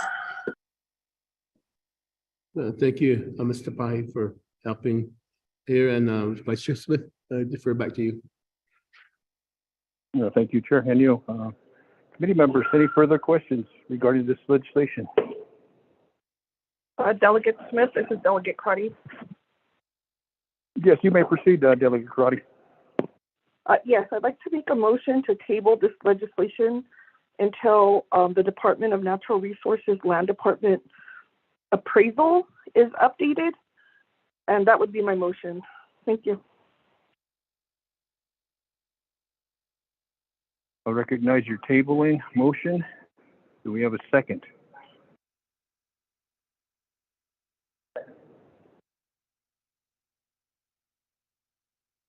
Second going once. Second going twice. I see Honorable Brown's hand raising for the second on the tabling motion. Daniel Brown is seconding the table motion. There's no discussion on the tabling motion. Back to motioning party. How far and how long do you want this to be tabled? All till the end of this session, or to what's your time frame? Delegate Smith, as soon as tabling until that document is ready from the Department of the Land Department. Thank you. If we could defer to Mr. Halona, he may have a better idea in terms of time frame. And if they've been assisting, hopefully that's sooner than later. Thank you. Thank you for that clarification, Honorable Crotty. I'll go ahead and request Mr. Halona. How long will it take? This will be tabled, so that we'll have an idea when to bring this back on the floor.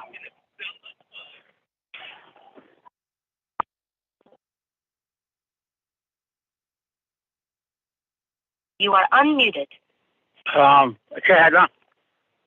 Chairman, Resource Development, BNF delegates, good afternoon.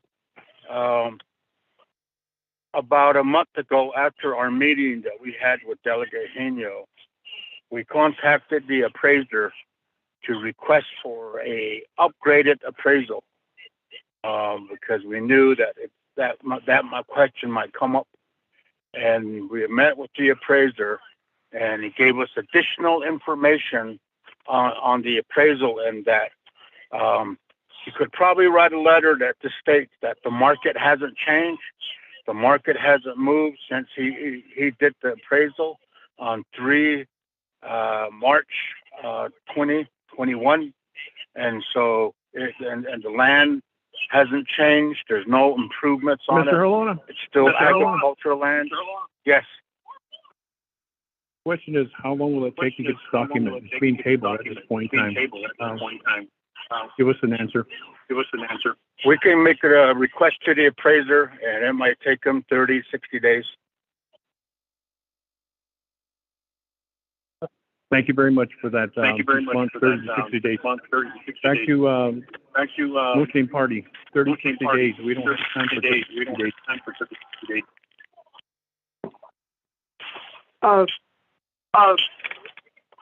Chair Smith, we don't have 30 or 60 on this. So I would table this to our next meeting. For Budget and Finance, we're going to take an action item. Later on the agenda for a special meeting.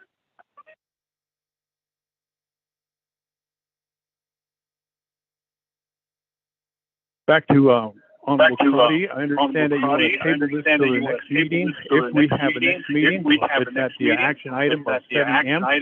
We haven't discussed that at this point in time.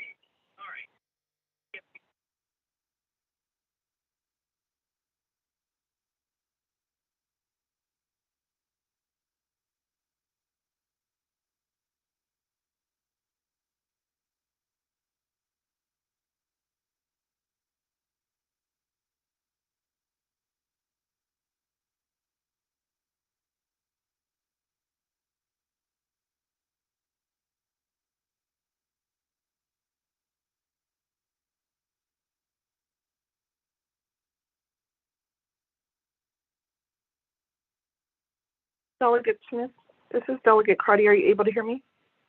Yes, go ahead, Honorable Crowdy. I apologize. When you were speaking, it was an echo on my side of the audio. Was that a question for myself as the motioning party, or if you could just repeat that, I appreciate that. Thank you. It was just basically a statement that I was saying about 7M being a action item. We have a table on the floor right now, Honorable Crowdy, and also second by Nathaniel Brown to the next meeting. So no discussion on the table in motion. Vanilla, round the horn. Yes, Vice Chairman, roll call on the motioning table. Honorable Jamie Henyo, how do you vote? I vote a big red.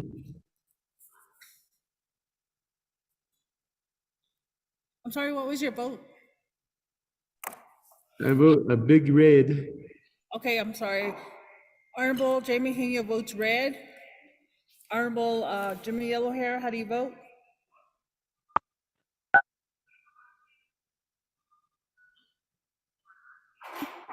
Delegate Yellowhair votes red. Thank you. Honorable Jimmy Yellowhair votes red. Honorable Amber Kenneth-Bott Crotty, how do you vote? Yeah, this is Delegate Amber Kenneth-Bott-Carty. I vote a bigger green. Thank you. Yes, Honorable Amber Kenneth-Bott Crotty votes green. Honorable Nathaniel Brown, how do you vote? Delegate Brown votes green. Thank you. Honorable Nathaniel Brown votes green. Honorable Elmer P. Begay, how do you vote?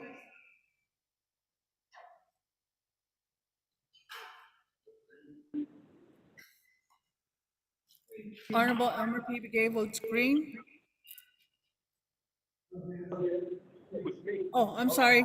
Honorable Elmer P. Begay, how do you vote? I'll vote green. Thank you. Honorable Elmer P. Begay votes green. Chairman, we have 3 members voting in the affirmative and 2 members voting in opposition, and Vice Chairman not voting. Vice Chairman? I'm having trouble. There's too much echo. What's the vote again? The vote is 3 in the affirmative and 2 opposing, and Vice Chairman not voting. 3 in the affirmative? Yes. Well, thank you, Shanella. The vote is 3 in favor. The table in motion does pass. Therefore, we have the table in motion on the floor that has passed on this legislation by 3, none opposed, or 3 opposed. 2 opposed. Thank you. At this point in time, I'll turn the floor back over to our Chair Henyo. Chair Henyo, you have the gavel.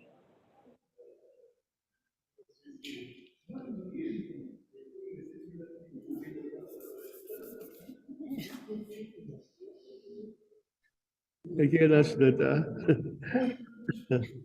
Mr. Chair Smith, thank you for handling the gavel for legislation 241-22 here. We're right in the middle of they're getting food late. Our Budget and Finance Committee on this previous legislation. We'll move forward to legislation 242-22.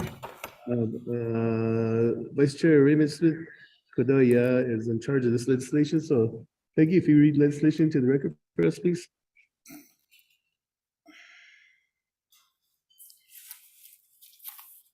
Thank you, Chair, members of the Budget and Finance Committee. The next item is a proposed Navajo Nation Council resolution, and Budget and Finance has final authority on this. Resources and Development Committee reviewed, then Budget and Finance Committee.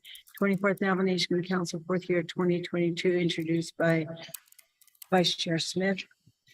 Prime sponsor tracking number 0242-22, an action relating to Resources and Development and Budget and Finance Committees. Approving a change to cap 3518 by reallocating leftover funds from the Navajo Shopping Center project to the new projects in the Houck, Lupton, and Clagato chapters. So the exhibits are there. The Capital Projects Management Department amendment certification forms are also there and they're signed. And then the Internet Public Review document does not show anything, but the Resources and Development Committee and has a vote tally sheet also attached, and there's a do pass no amendments.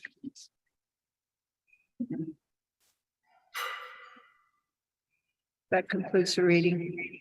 You don't want, Okay, does that complete your reading of the record?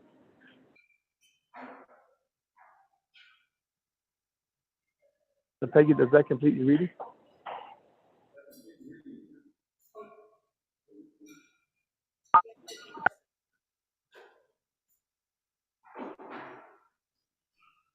Yes, Does that that complete your reading? completes the reading. Yes, thank you.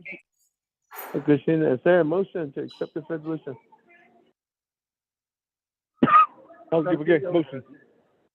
Delegate Yellowhair motion. Who motion? Delegate Begay. Delegate Elmer P. Begay motion, second by Delegate Jimmy Yellowhair. So we do have a motion and a second. This is a CAP 3518 legislation. So is that, are there any questions, comments on this legislation?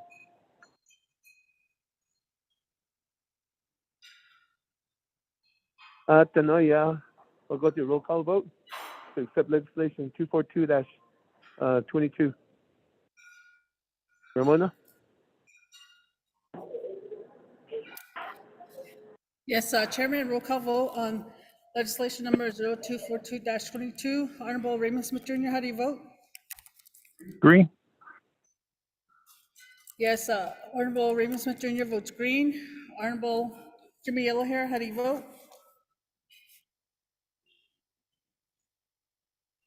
Honorable Jimmy Yellowhair, how do you vote?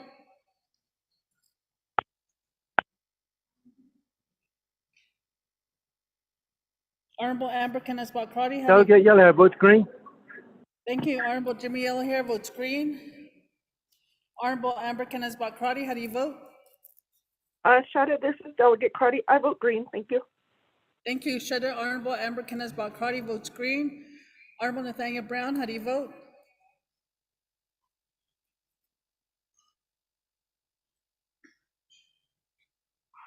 Legislation 0242-22. Okay, Honorable Nathaniel Brown votes green. Honorable Elmer P. Begay, how do you vote?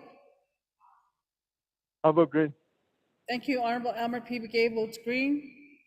Chairman, we have 5 members voting in the affirmative, 0 opposing, and Chairman not voting. Chairman?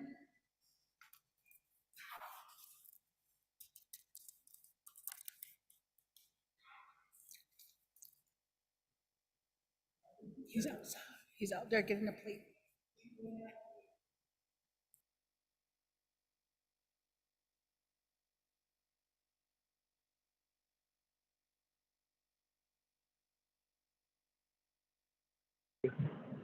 What was the result of the voting?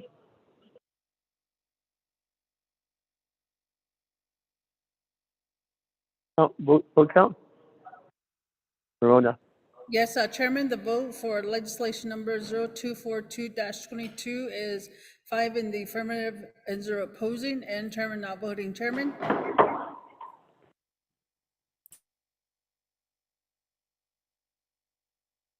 Five in favor, 0 opposed, Chair not voting. There is I do feel what Vice Chair was going through when you're trying to talk to the audience and through your phone. There's no connection here.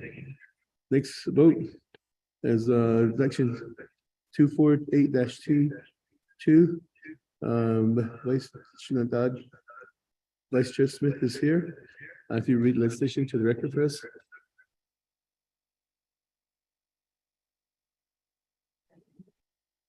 Thank you, Chair and members of the Budget and Finance Committee.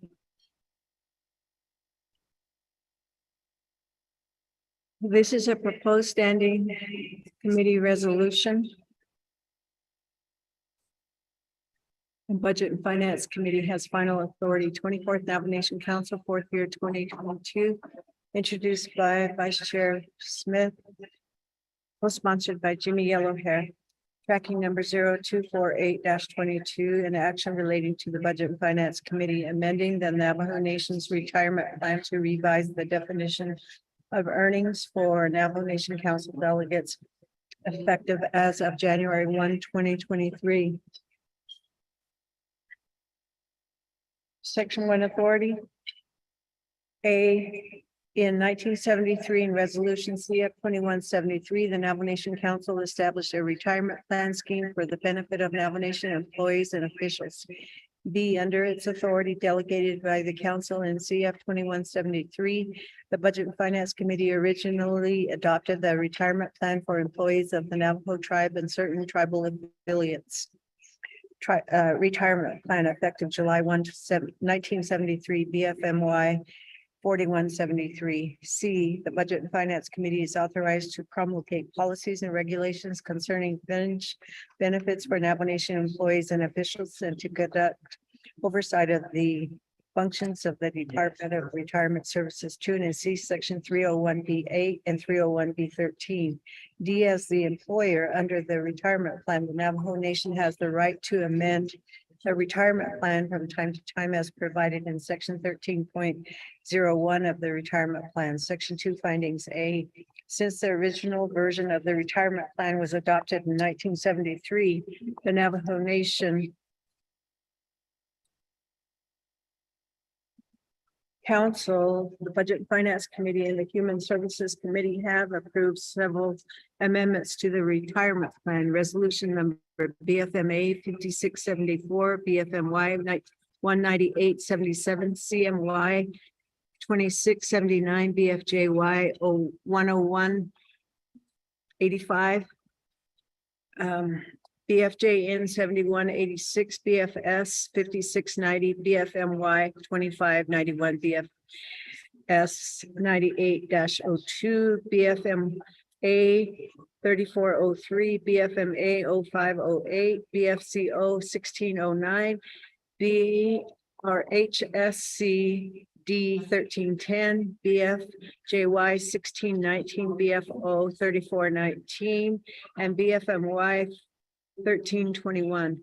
In RPAC 0322, the Retirement Plan Administration Committee approved and recommends to the Budget and Finance Committee the approval of the retirement plan for the employees of the Navajo Nation and participants affiliates amended and restated effective January 1, 2023, amended plan Exhibit 1. C, if approved, the amended plan will change the definition of earnings for Navajo Nation Council delegates as shown in Exhibit 2, page 5 as follows.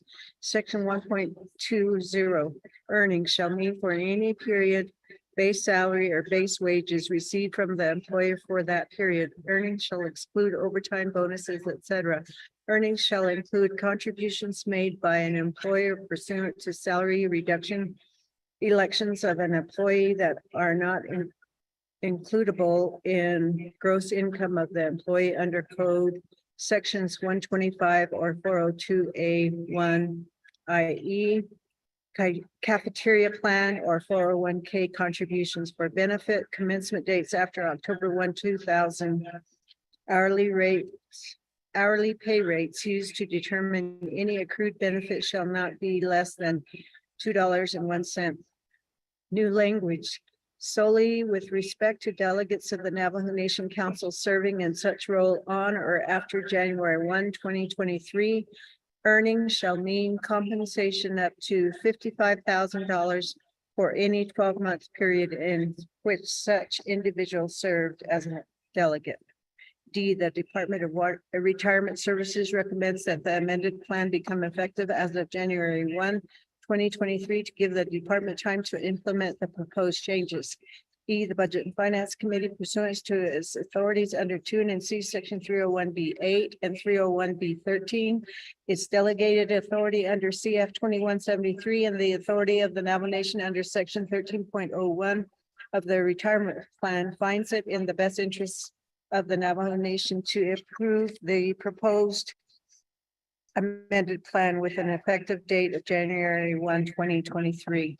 Section 3, approval. The Budget and Finance Committee hereby approves and adopts the retirement plan for employees of the Navajo Nation and participating affiliates, amended and restated effective January 1, 2023, attached here to as Exhibit 2. Section 4, effective date. This action and the retirement plan for employees of the Navajo Nation and participating affiliates, amended and restated effective January 1, 2023, attached here to as Exhibit 2 shall become effective as of January 1, 2023. Section 5, saving clause. If any portion of this action is determined invalid by the Navajo Nation Supreme Court or by a district court of the Navajo Nation without appeal to the Navajo Nation Supreme Court, the remainder of this action shall be the law of the Navajo Nation. And so the reference documents are attached here to. There were no comments in the Internet Public Review Summary. And that concludes the reading of legislation number 0248-22. Chairman, Vice Chairman.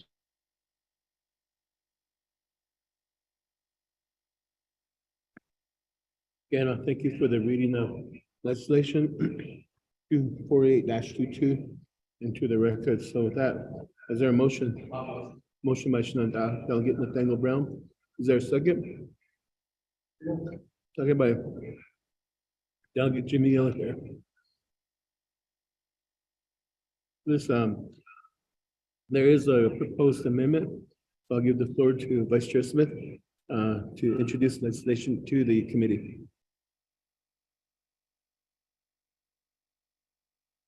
Good afternoon, Shenandoah Alatanigi, Budget and Finance Committee.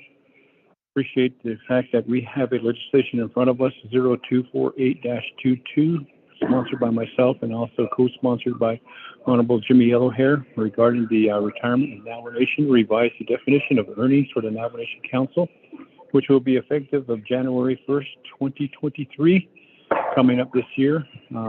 As we well know that our earnings are marked at $25,000.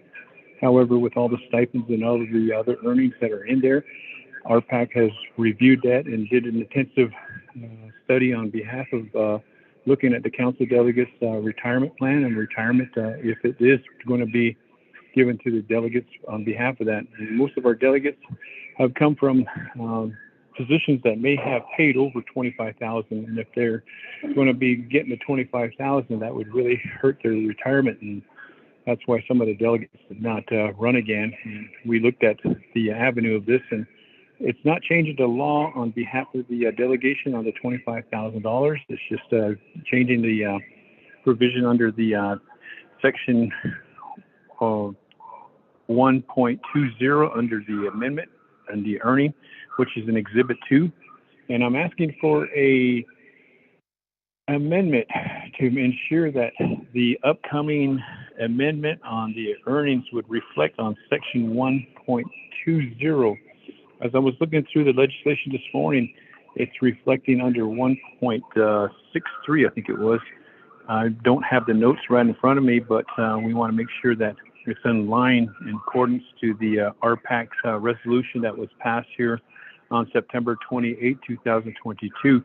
And RPAC, which is the Retirement Plan Action Committee, is the I guess you can say subcommittee under Budget Finance, recommends to B&F the approval of the plan in Exhibit 1. And we have chosen option 1B on behalf of the council. We have discussed this on the length discussion between the RPAC members, which consists of Chair Henio, myself, and our attorney Ajawa Danso, and the Chief Justice Joanne Jane, and Dr. Yellowman, and also Woody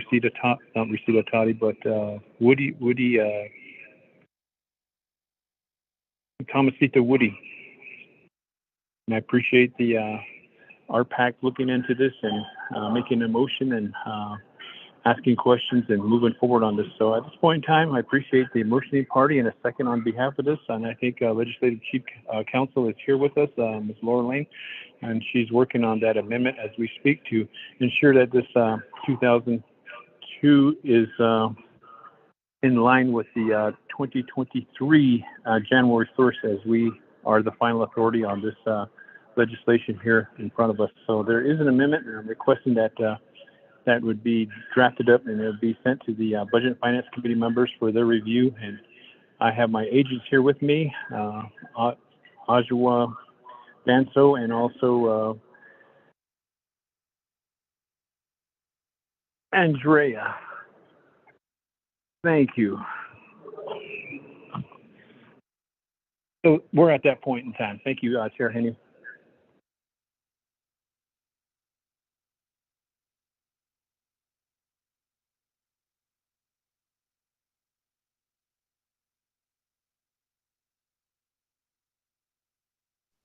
So we do have. I'd like to turn the floor over to Andrea.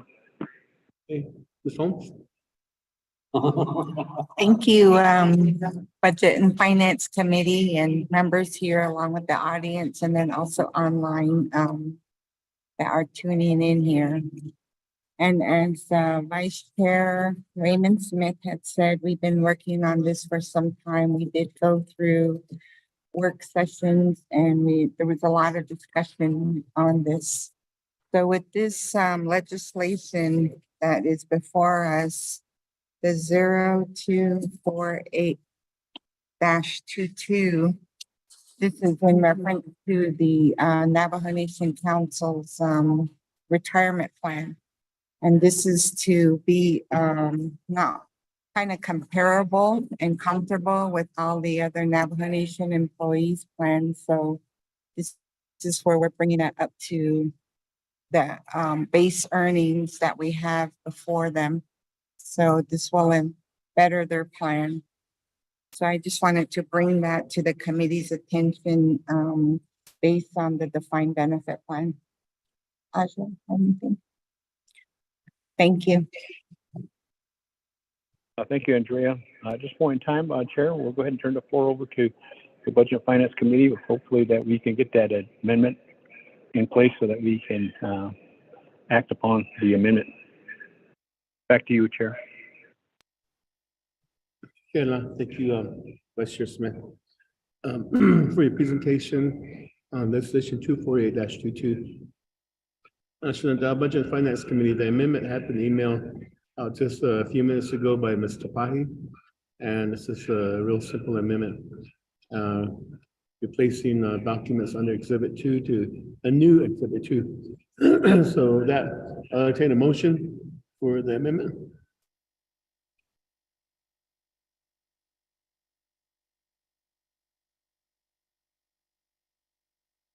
Motion by Delegate Elmer P. Begay. There's a second. Over here. I'll get Jim Yeo here.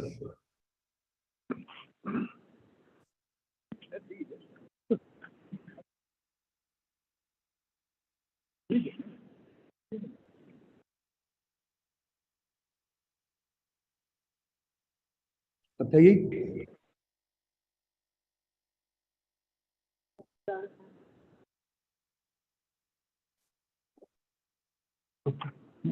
Read the amendment? Yes, read the amendment.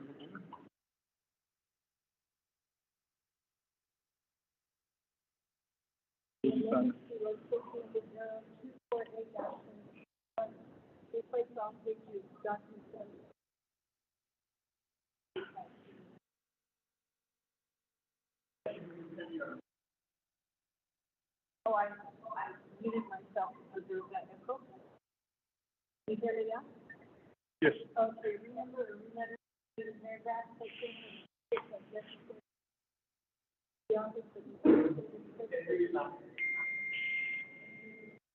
Oh, somebody's fading out again. Let me just go back on my.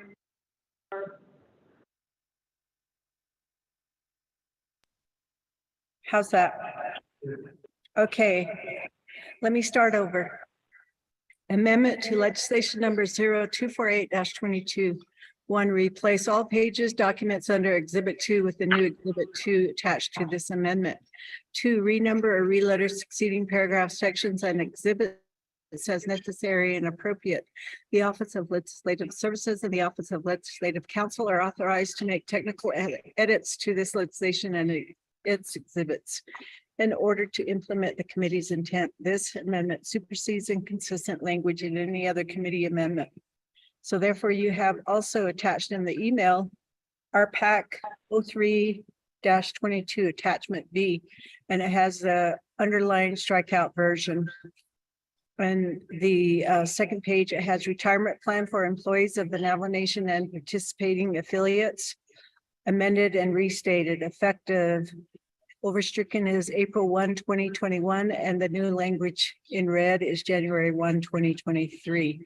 And this comprises of 170 pages. The attachment exhibit, let's see, Exhibit 2.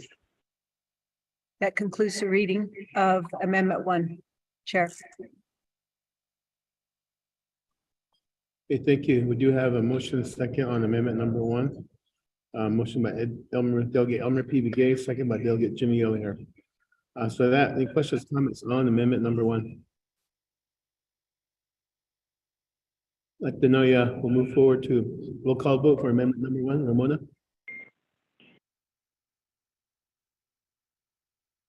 Yes, Chairman, roll call vote on amendment number 1. Honorable, can you hear me? Green. Thank you. Honorable Raymond Smith Jr. votes green. Honorable Jimmy O'Hare, how do you vote? Delegate Yellowhead votes green. Thank you. Honorable Jimmy O'Hare votes green. Honorable Amber Knazbot-Crotty, how do you vote? Sorry, this is Delegate Cardi. I'll vote red. Thank you. Thank you. Honorable Amber Knazbot-Crotty votes red. Honorable Nathaniel Brown, how do you vote? Thank you. Honorable Nathaniel Brown votes green. Honorable Elmer P. Begay, how do you vote? Oh, you vote red? To the amendment, yes. Honorable Elmer P. Begay, how do you vote? Thank you. Honorable Elmer P. Begay votes green. Chairman, we have 4 members voting in the affirmative, 1 opposing, and Chairman not voting. Chairman? Amendment 1 passes. 4 in favor, 1 opposed, Chair not voting. We are back on the main motion. Any questions, comments on the main motion? I'm hearing none. We'll go to a roll call vote. Ramona? Yes, Chairman, roll call vote on approving the legislation. Honorable Raymond Smith Jr., how do you vote? Green. Thank you. Honorable Raymond Smith Jr. votes green. Honorable Jimmy Yellowhair, how do you vote?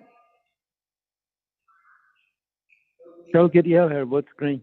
Thank you. Honorable Jimmy Yellowhair votes green. Honorable Amber Knazbot-Crotty, how do you vote? Sorry, this is Delegate Cardi. I vote red. Thank you. Thank you. Honorable Amber Knazbot-Crotty votes red. Honorable Nathaniel Brown, how do you vote? Thank you. Honorable Nathaniel Brown votes green. Honorable Elmer P. Begay, how do you vote? Thank you. Honorable Elmer P. Begay votes green. Chairman, we have 4 members voting in the affirmative and 1 opposing, and Chairman not voting. Chairman? Okay, 4 in favor, 1 opposed, Chair not voting. It's the final authority here. Thank you, Vice Chair, for your legislation. With this, we'll move it forward. Next on the agenda is legislation 249-22, sponsored by Delegate Jimmy Yellowhair. If you read legislation to the record, Peggy.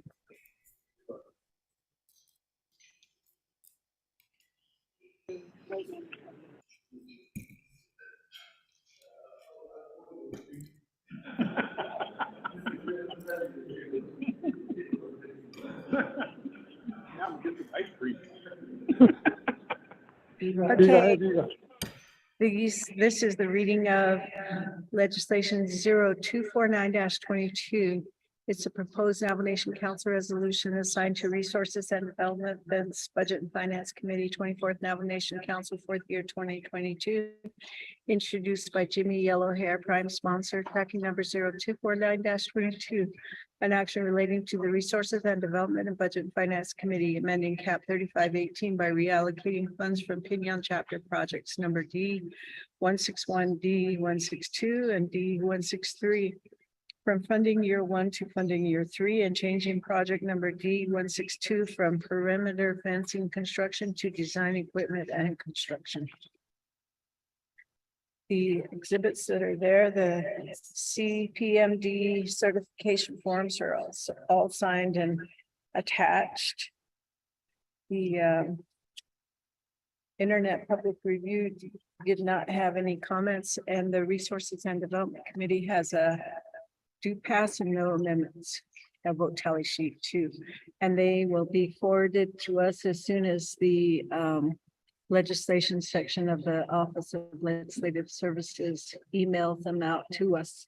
But the Resources and Development Committee met on this morning, and they voted on this legislation. How many voted? So There we was don't have a committee report, 5 in favor, 0 Point of opposed. order. but if there's no committee. Point of report- order.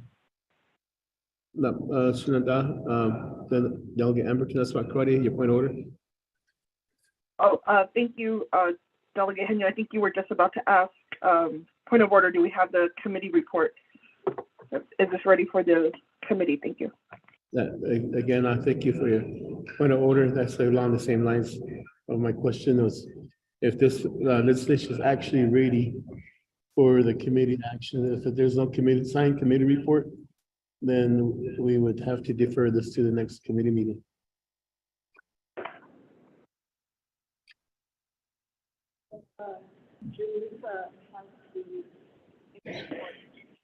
I cannot hear you.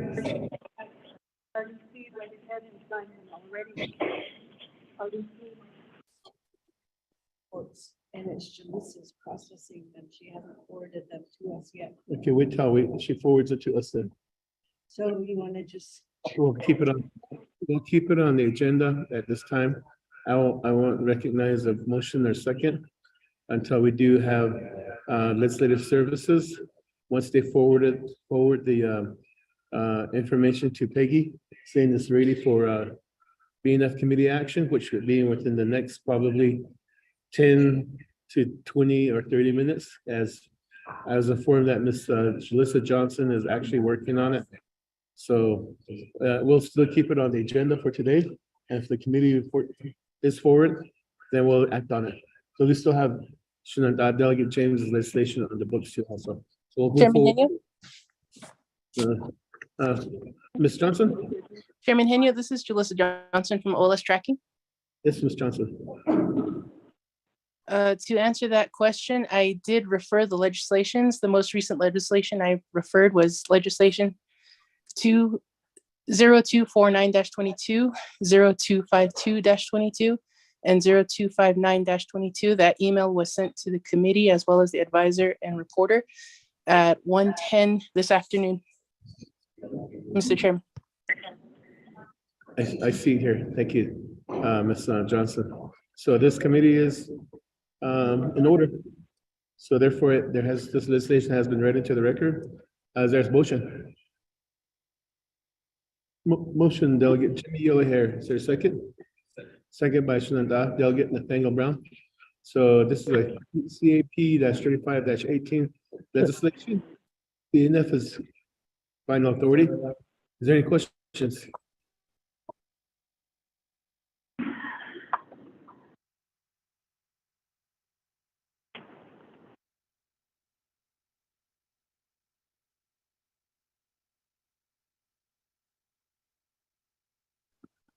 Akashi, if there are no questions, I'll do a roll call vote.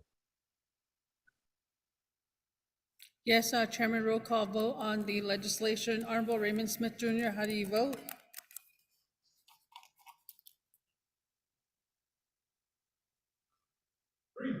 Thank you. Honorable Raymond Smith Jr. votes green. Honorable Jimmy Yellowhair, how do you vote?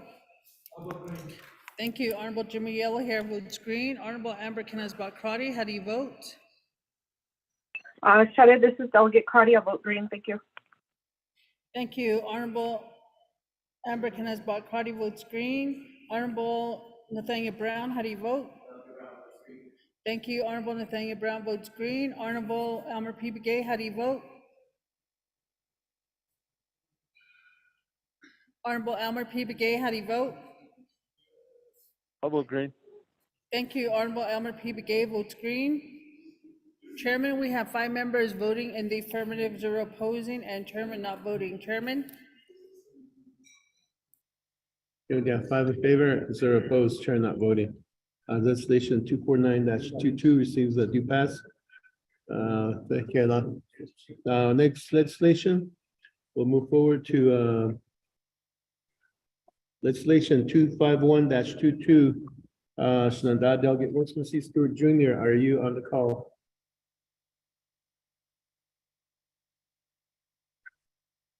Wilson C. Stewart Jr.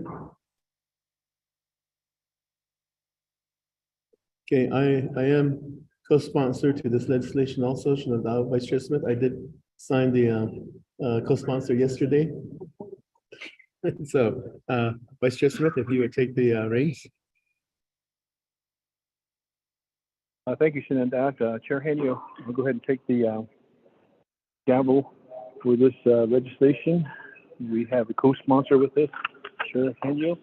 Therefore, we'd like to have the legislation read into the record 0251-22. Shada, could you read that into the record for the Budget and Finance Committee members? And this is moving on to the Navajo Nation Council. After Budget and Finance, we will go to the Resource Development and Nabakia Committee and also Navajo Nation Council. And this is amending CMY-54-18. So, Shada, could you read that into the record? Thank you, Vice Chair, members of the Budget and Finance Committee. This is a proposed Navajo Nation Council resolution assigned to Budget and Finance Committee, thence Resources and Development Committee, thence Nabakia Committee, thence Navajo Nation Council. 24th Navajo Nation Council, 4th year 2022, introduced by Wilson C. Stewart and co-sponsored by Jamie Henio, tracking number 0251-22, an act relating to the Budget and Finance, Resources and Development, Nabakia Committees, and to the Navajo Nation Council.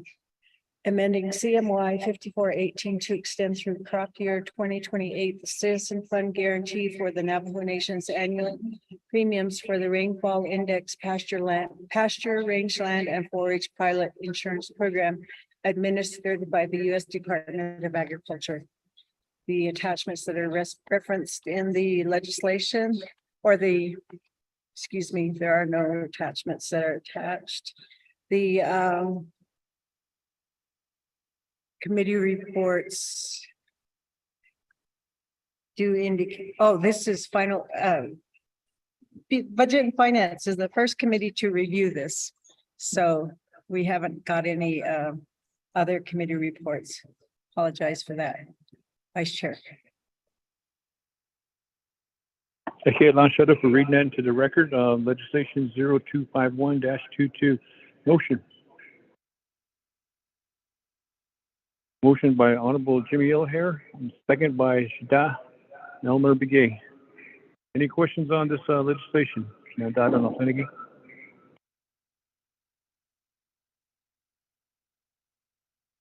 Not hearing any, so I'll call for the question.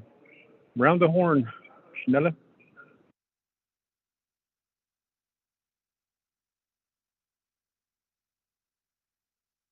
Yes, Vice Chairman, roll call vote on the legislation. Honorable Jamie Henio, how do you vote? Green. Thank you. Honorable Jamie Henio votes green. Honorable Jimmy Yellowhair, how do you vote? Thank you. Honorable Jimmy Yellowhair votes green. Honorable Amber Kenneth Bakrati, how do you vote?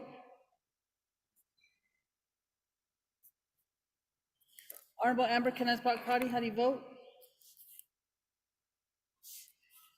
Honorable Nathaniel Brown, how do you vote? Thank you. Honorable Nathaniel Brown votes green. Honorable Elmer P. Begay, how do you vote? Thank you. Honorable Elmer P. Begay votes green. Honorable Amber Knizbat-Crotty, how do you vote? Vice Chairman, we have 4 members voting in the affirmative, 0 opposing. Vice Chairman not voting and 1 member not voting. Vice Chairman? Thank you for that roll call vote. This legislation passes. It'll be going to the RDC committee members of the Navajo Nation Council, and on through the Navajo and Navajo Nation Council. At this point in time, I'll turn the gavel back over to our chair. Chair Henio, you have the gavel. Vice Chair Smith. Next legislation is legislation 252-2 is on our agenda, and we did see a referral from Ms. Jalissa Johnson as RDC had taken action on it. The reports have been signed, and this is a referral to being up for consideration. It's on our agenda. So therefore, Chairman Rick Nez, are you on the call?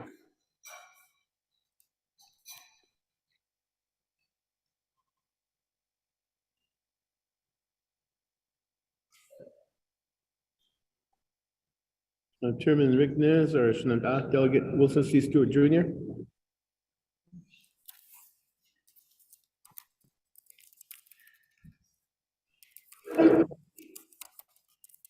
Chairman Nez, first call.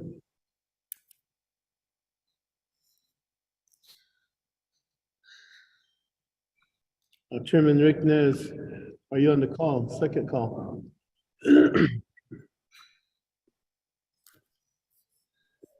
Chairman Rick Nez, third and final call. Are you on the call?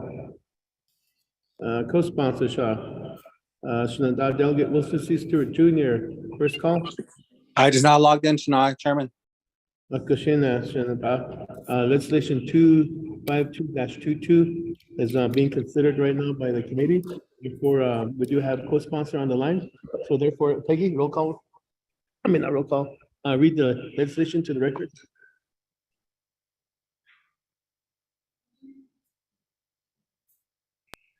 Thank you.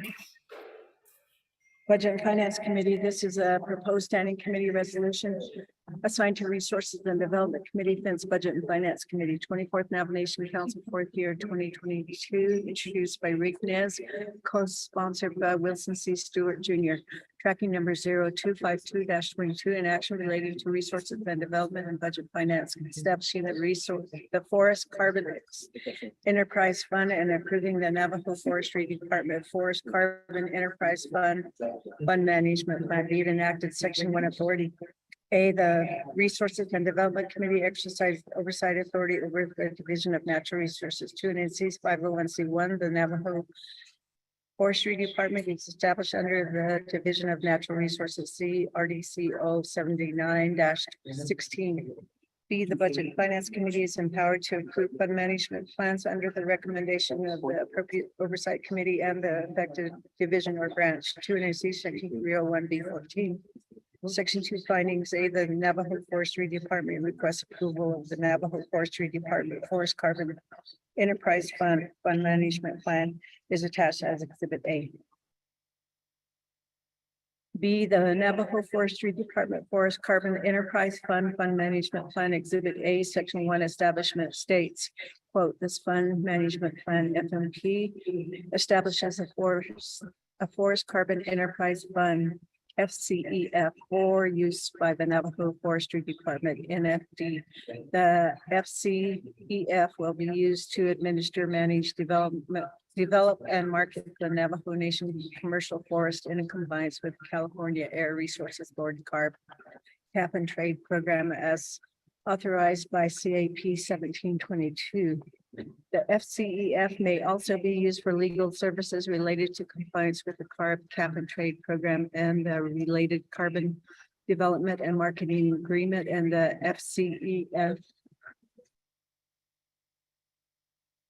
FCEF may be made available for student scholarships and student fellowship costs and expenses. C, the Navajo Forestry Department Forest Carbon Enterprise Fund Management Plan proposed purpose states, quote, the Forest Carbon Enterprise Fund, FCEF, will be used by the Navajo Forestry Department to ensure Navajo Nation commercial forest management activities are in compliance with the California Air Resources Board CARB Cap and Trade Program as authorized by CAP 1722. The FCEF will remain in effect unless and until all of the Navajo Nation's CARB Cap and Trade Program obligations are terminated or otherwise discharged. In quote, Navajo Forestry Department Forest Carbon Enterprise Fund Management Plan, Section 2, purpose. Exhibit A. D, Resolution CAP 1722 with its Exhibit 1, approve the carbon development and marketing agreement as is attached as Exhibit B.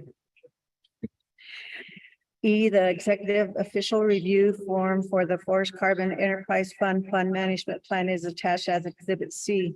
Section 3, approval. The Navajo Nation approves the establishment of the Navajo Forestry Department Forest Carbon Enterprise Fund and approves the Navajo Forestry Department Forest Carbon Enterprise Fund Management Plan as attached in Exhibit A. So therefore,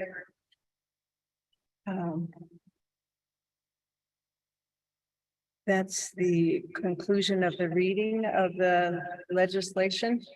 The Internet Public Review has no comments, and then the Resources and Development Committee has a due pass with no amendments, and the vote tally sheet is also attached. And I'm looking at the DIBS, which has the Resources and Development Committee committee report and vote tally sheet. Chair.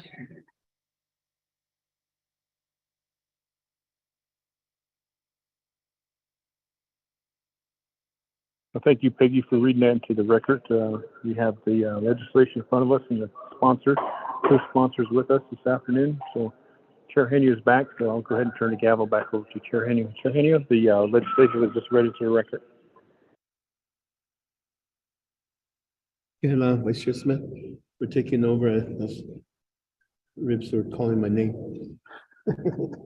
So, and is there a motion for legislation 252-22? Delegate Jimmy, you have a motion. Is there a second? Vice Chair Smith.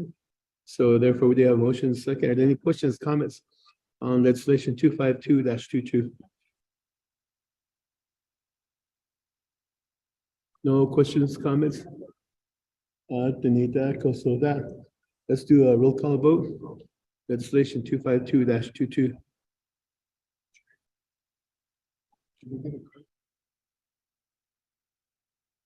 I have a question. This is Delegate Carney.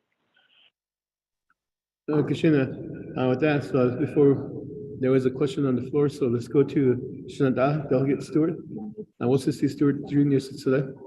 You have 20 minutes.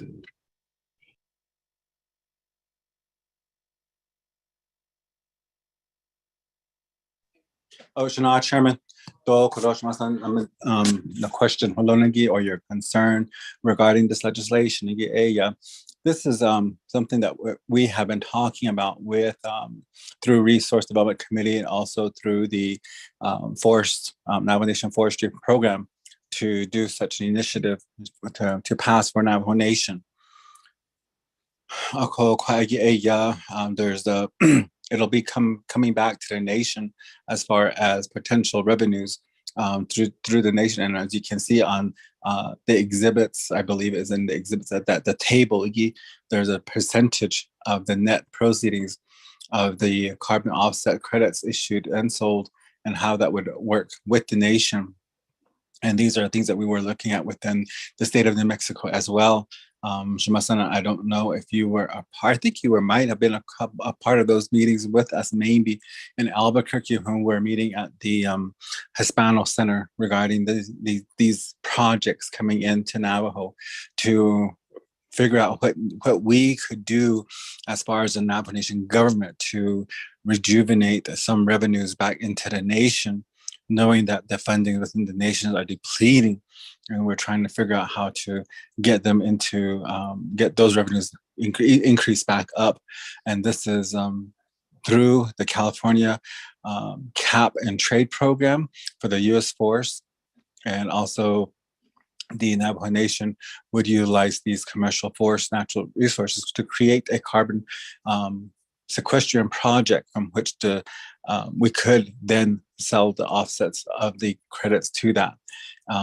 Right now, this is going to be under Division of Natural Resources, Navajo Nation Forest Department, and also through the Navajo Nation Resource Development Committee to continue to work together on this project. And right now, I believe Mr. Alex Vicente might be online as well. I'm not too sure to give more clarity to this too as well, Shamasana. So let me see if Mr. Vicente is on. Shana, Chairman.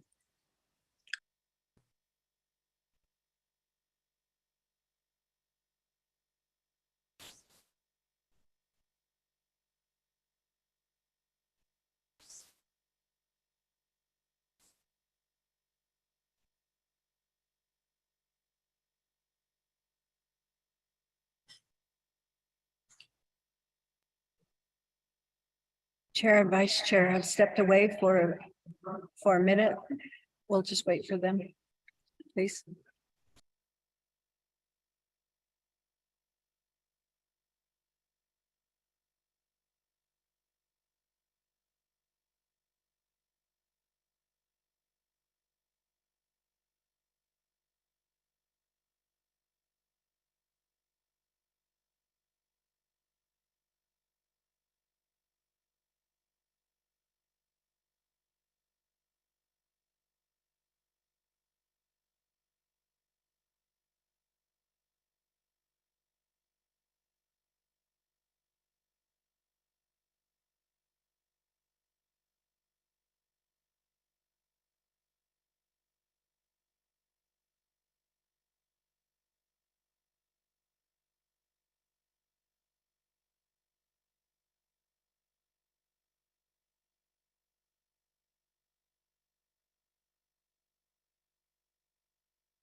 Agoshishan and that, are there any questions for this legislation?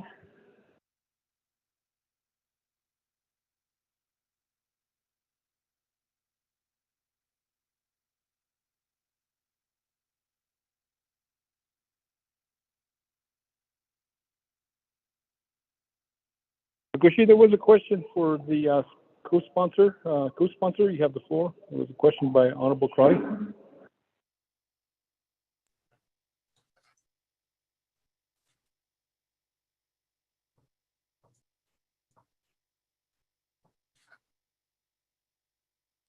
Just not Ash. This is Delegate Stewart. I was asking to see if Mr. Alex Vicente, our agent, is online. I'm using my phone right now, so I can't tell if he is online.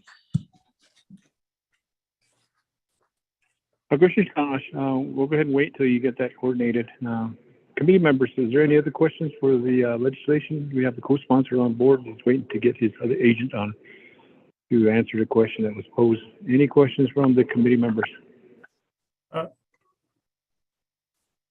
Honorable Smith, this is Alexis Vicente, Navajo Forestry. I'm on the line.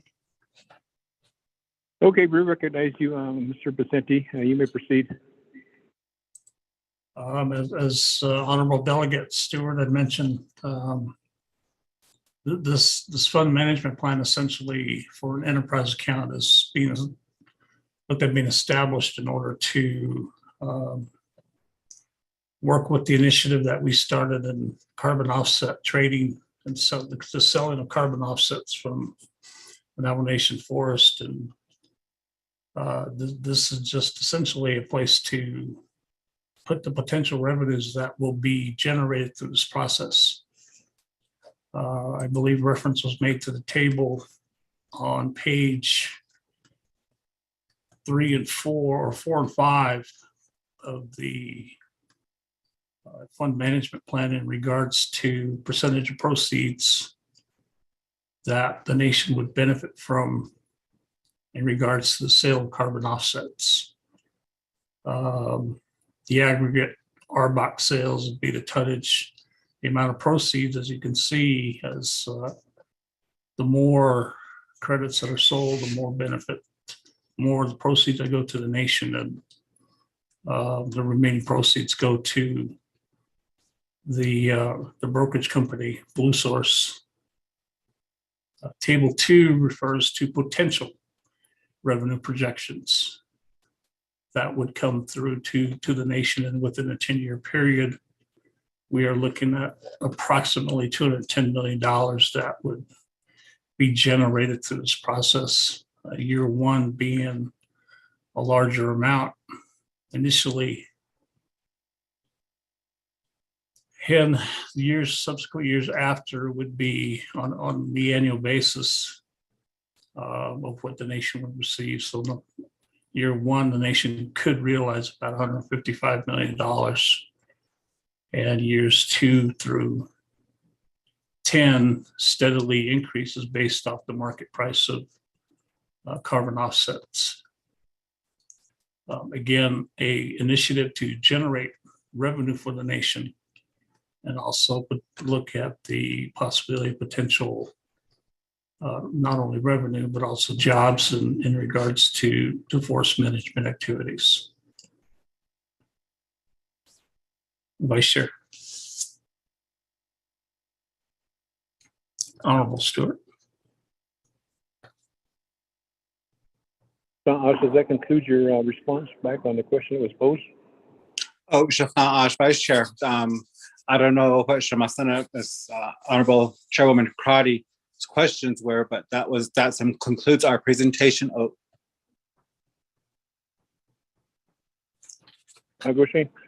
Thank you for that. Today, Budget and Finance Committee members, do you have any questions regarding this legislation?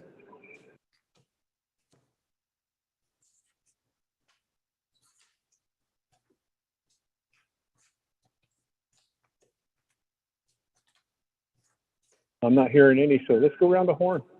Shanella, roll call vote. Shada? I was muted, but we could move to the vote. Okay, this is the vote for legislation 0252-22. Chair Hinio, how do you vote? Green. Green. Chair Hinio votes green. Shania, Jimmy, yellow hair.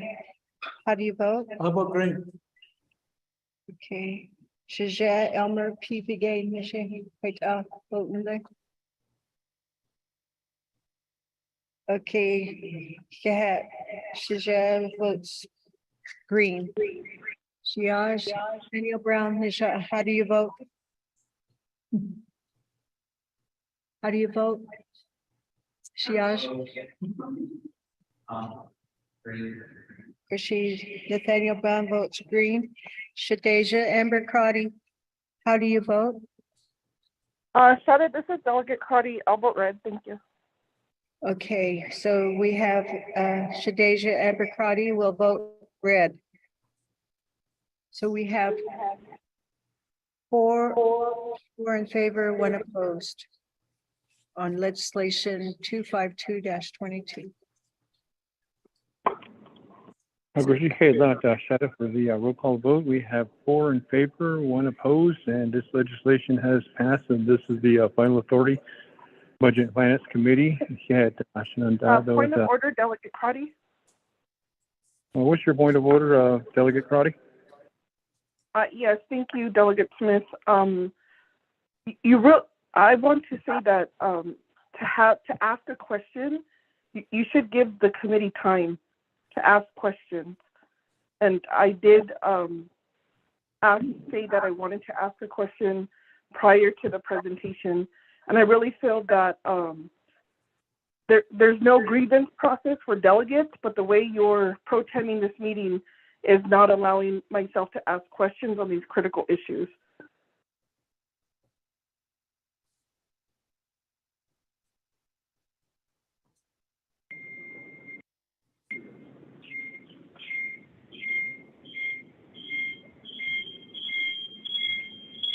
Is that a total question?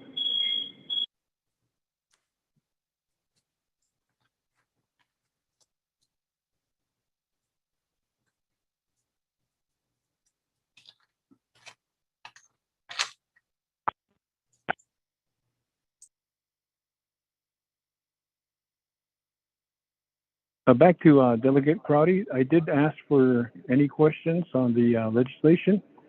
I gave ample time, and I didn't hear anybody respond back, so did a roll call vote, which was conducted by our advisor.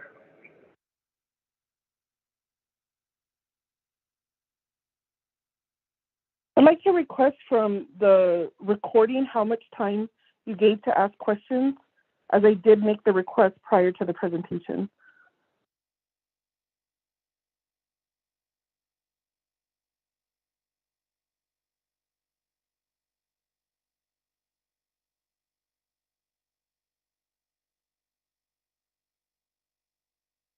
Okay, give us a couple of minutes.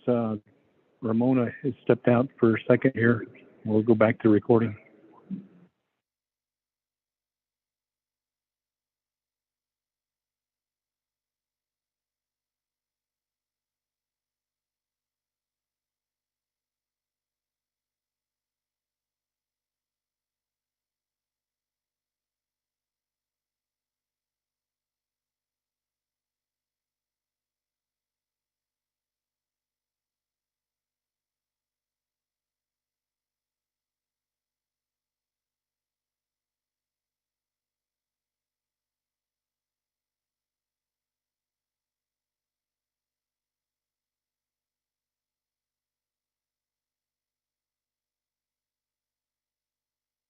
Back to Honorable Crotty. I recall when I came in to sit down, Honorable Brown had mentioned that there was a question from you that had been posed to the sponsor, and the sponsor was getting his agent, which was Alexis Vicente. And when Alexis Vicente got on board, we gave him the floor, and that was supposedly the question that was posed to be answered. And I did ask committee members if there was any questions pertaining to the question that was posed. And I know that Honorable Brown had said there was a question from Honorable Crotty. So I did recognize that, and I did open the floor for further questions, and nobody responded to wanting to ask any questions. So I called for the question, and that's what has happened. So we can listen to the recording a little later on, and we can move on forward. And I'll go ahead and turn the gavel over to Chair Henio. Chair Henio, you have the gavel. Vice Chair Smith. Point of order, Delegate Crotty. Shananda, what's your point of order? Thank you. My point of order is that every delegate of the committee has a right to ask questions. This has become a common issue on this committee. And as chair of the committee, if you can provide guidance in terms of making sure that committee members, including myself, have time to ask questions. In addition, I'd like to ask Legislative Council, what are my options as a delegate in terms of when I requested to ask a question and not able to ask a question. Thank you. Do I write a memo? Who do I send that to? This has been an ongoing issue this meeting. Thank you.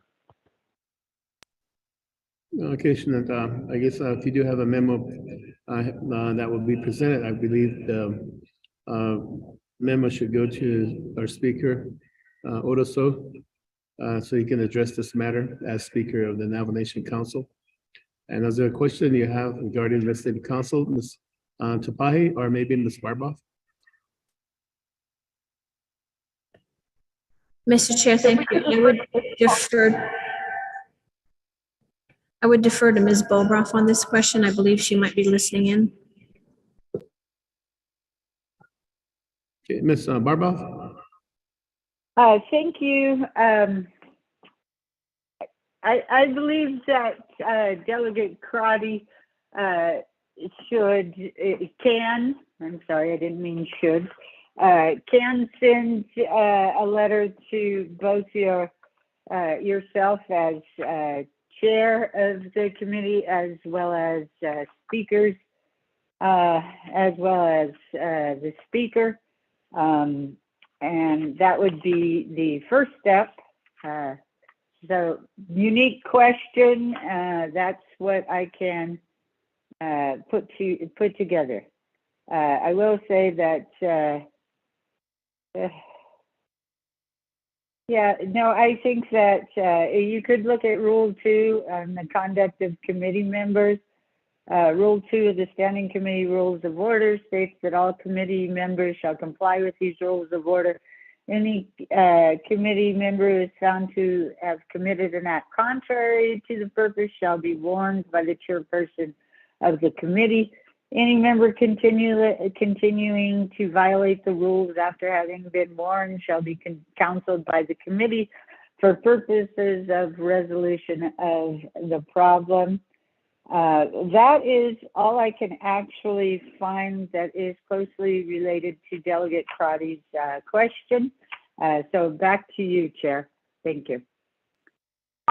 Thank you, Ms. Barboff, for your guidance. So Shananda, Delegate Ember Crotty here. We can certainly provide a copy of the transcripts here when Ms. Nelson is back at her area as she is handling some other business within the building here at the Twin Arrows Casino. So then from there you could proceed with your memo, Shananda. So with that, let's move forward to next. Yes, Mr. Chair, and it does, and part of the Rule 2 does say that a warning will take place. Who provides the warning to the delegates? It was clear on the record that I requested to ask a question. It's based on the transcript and the results of the transcript. Then Rule 2 says the chairperson, so it'd be me. So Delegate Henyo, did you hear when I asked for a question?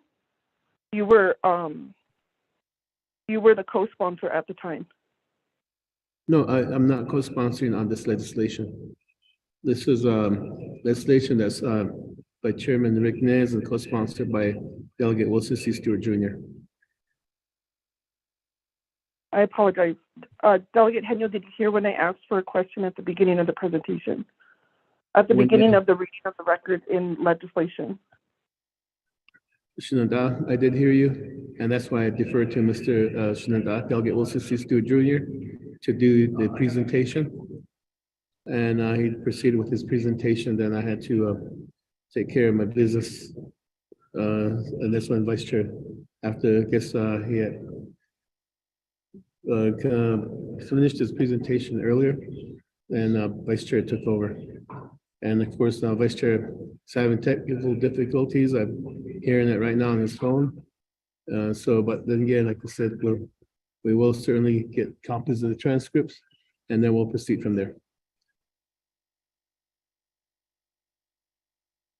Chairman Henyo, I disagree with this approach. You clearly heard that I asked for a question.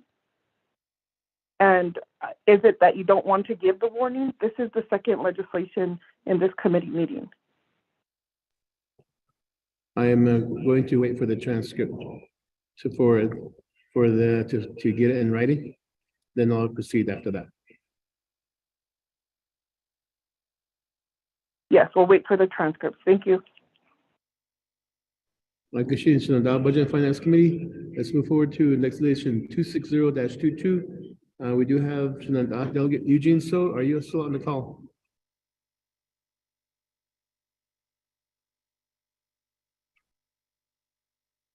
Delegate Eugene So.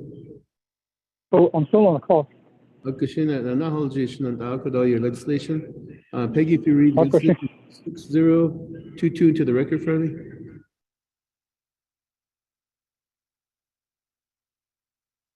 Okay, thank you, Chair and members of the Budget and Finance Committee.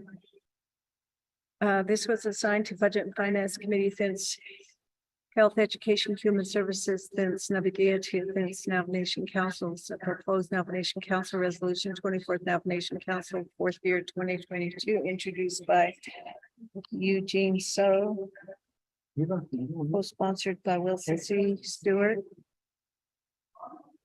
Tracking number 260-22 and act relating to budget and finance, health, education, human services, and navigative committees and the Navigation Council, establishing the opioid litigation settlement fund.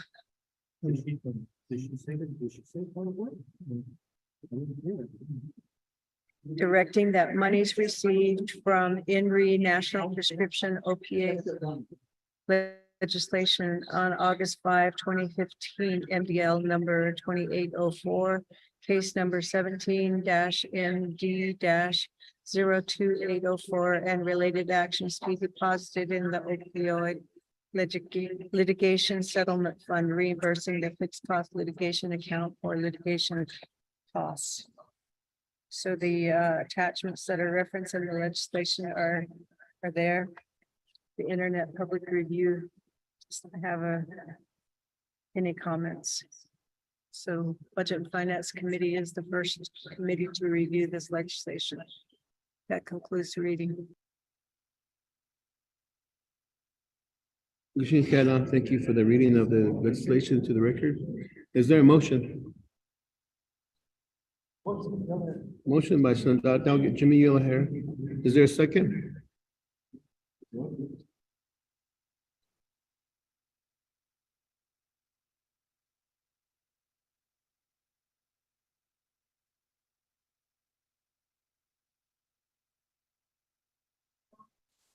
Second by Delegate Elmer P. Begay. With that, we do have our sponsor with us. Are there any questions from the committee, Budget and Finance Committee? Delegate Crotty with the question. And we do have two committee members requesting to speak. Delegate Amber Crotty and Delegate Elmer P. Begay. Therefore, Delegate Eugene So, you have the floor. On your present legislation.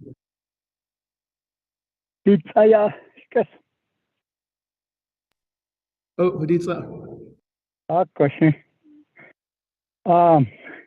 This great personal Tahaki and Tehead of Banana usually. This is and Navajo Department of Justice filed a lawsuit against opioid manufacturers and distributors in 2015. Federal court. Creasy Tribe and Travel Organization filed a similar lawsuit. Although in 2017, the federal court consolidated all the tribal lawsuits into one case, appoint a tribal leadership committee to advocate for tribes in the litigation and let the settlement efforts. The tribal leadership committee has reached settlement with numerous opioid manufacturers. There will be additional settlements. The amount of any individual tribe's settlement, including the Navajo nations, will be determined by formula. The goal of this legislation is to establish a separate fund called the OPIA, to be called the OPIA Litigation Settlement Fund, to deposit the funds from the OPIA settlements. Funds deposited into the OPIA Litigation Settlement can only be spent for OPIA and co-occurring substance use and mental health treatment, prevention, and abatement efforts, including both service and infrastructure to support such service, and to reimburse the fixed cost litigation account. After the fixed litigation cost account is this reimbursed, the first funding will go to the construct 12-step meeting houses in each of the 5 agencies or rehabilitation rehab. Thereafter, the Department of Health will recommend an annual or multi-year expenditure plan for approval of the Health Education Human Service Committee. Any other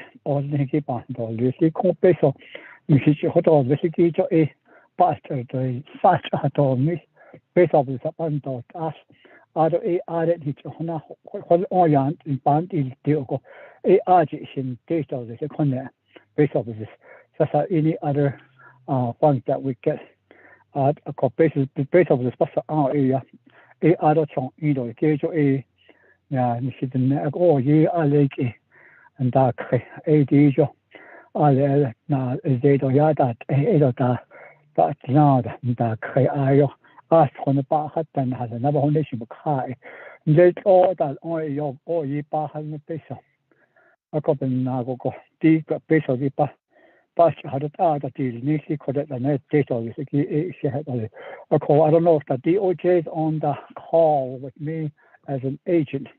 It seems that I thought if you could give me time to, if there's one DOJ or anybody that's going to be an agent, a call in Dana. Thank you. Sure.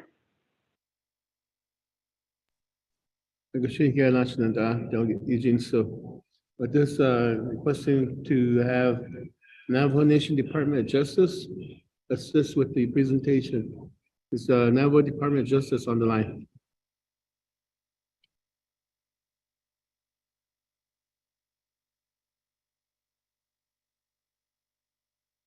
Navajo Nation Department of Justice?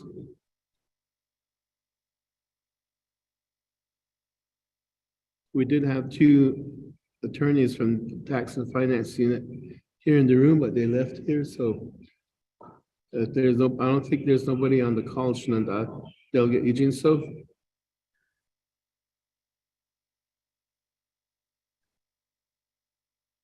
That is still. So, there's a lot of litigation going on. We usually have a executive session here and there in that regard. So, there's none of the basis on that day. So, you see, they need Katie. I saw them back on. So, I don't know. Is that correct? You see, you need Kate to have a purse ready for that money that's going to be coming in. I see Labas Bars and then the order. Thank you, Chair. Back to the committee, Budget and Finance Committee. There is a motion second on the floor. With that, going to the floor. Delegate Ambercanes Akadi, you have the floor. Yes, thank you, Delegate Henio. I appreciate she has the legislation. could you give us an idea in terms of how much funding would go to the lawyers regarding the settlement? And if you could also let us know, or let me know, in terms of who will be managing these funds and what oversight? Thank you. Christina, thank you for your question. I believe we do have Ms. Ajwa back in the room right now, and maybe she can help assist with the question. I'll defer back to the sponsor, Shnada Delegate Eugene So. Ade na apologies. Na ide kidigi.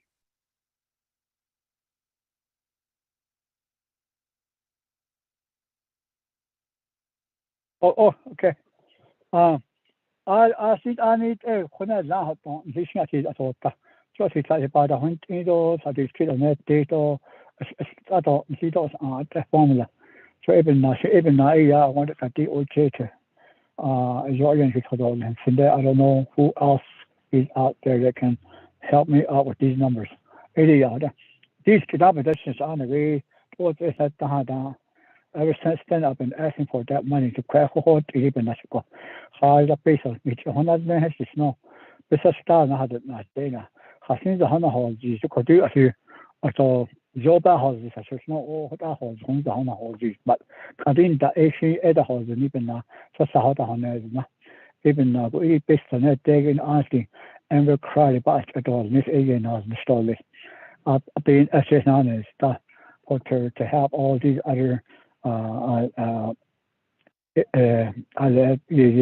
Sit had a kaji, you care at the kaji addiction. Even the 80s and we 25th Navajo Nation Council, don't wish you indulge the shit. I maybe a card of legacy been here, cut on his hands. So, thank you, Chair.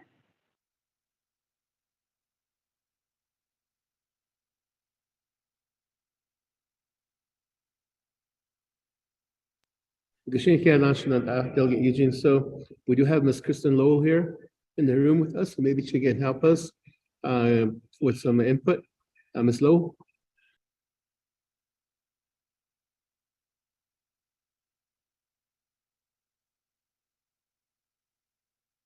Let me put that over there for you. And then you can, there you go.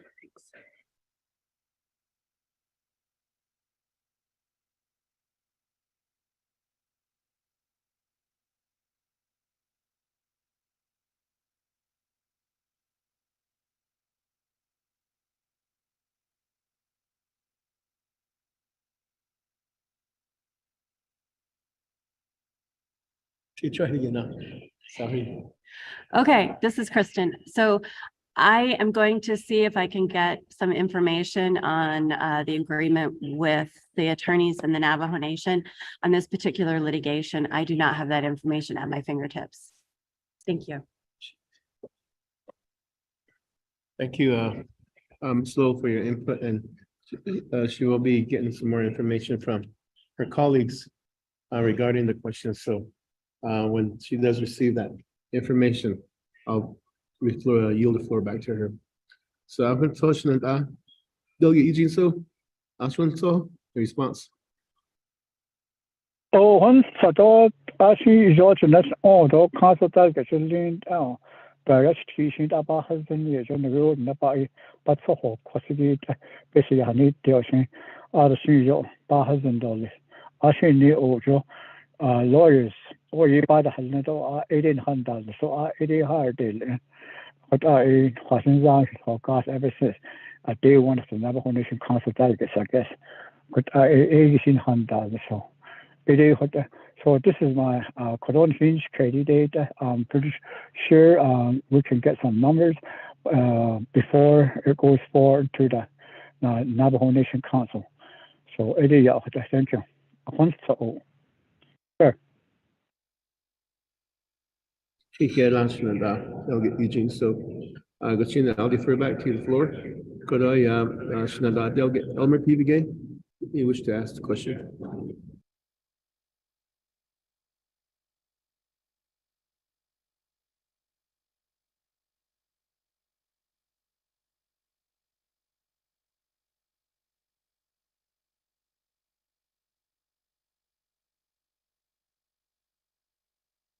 Yeah, Chair Henio, I don't know, members of the Budget Finance Committee.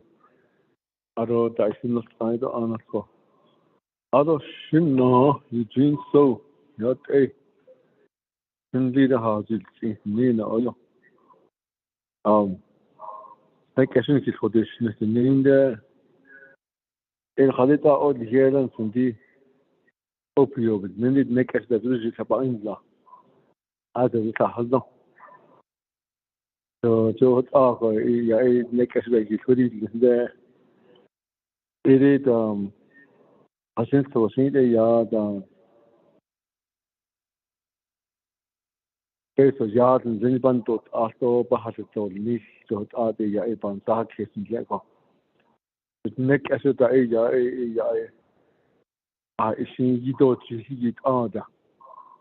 Dot other a visual info, other point on that echo. And not Nenito. The next order is another easy. Or the data had other had me hoda. Dot other area had this easy.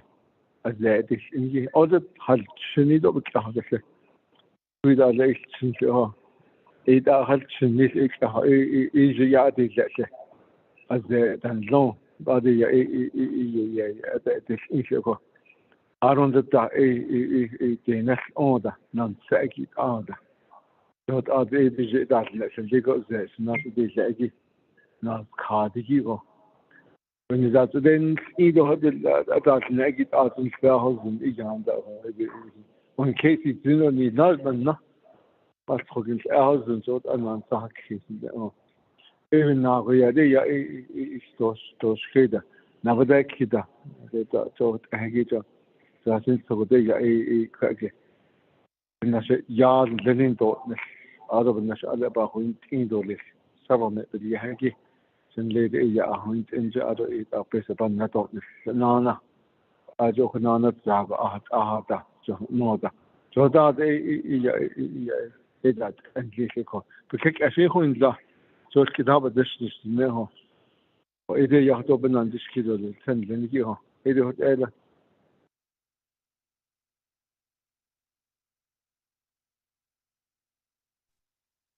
Machine gun national tell you I'm PDG. Couldn't kidding national tell Eugene so couldn't they could. No, yeah, what it's first. Oh, she is kind of very not the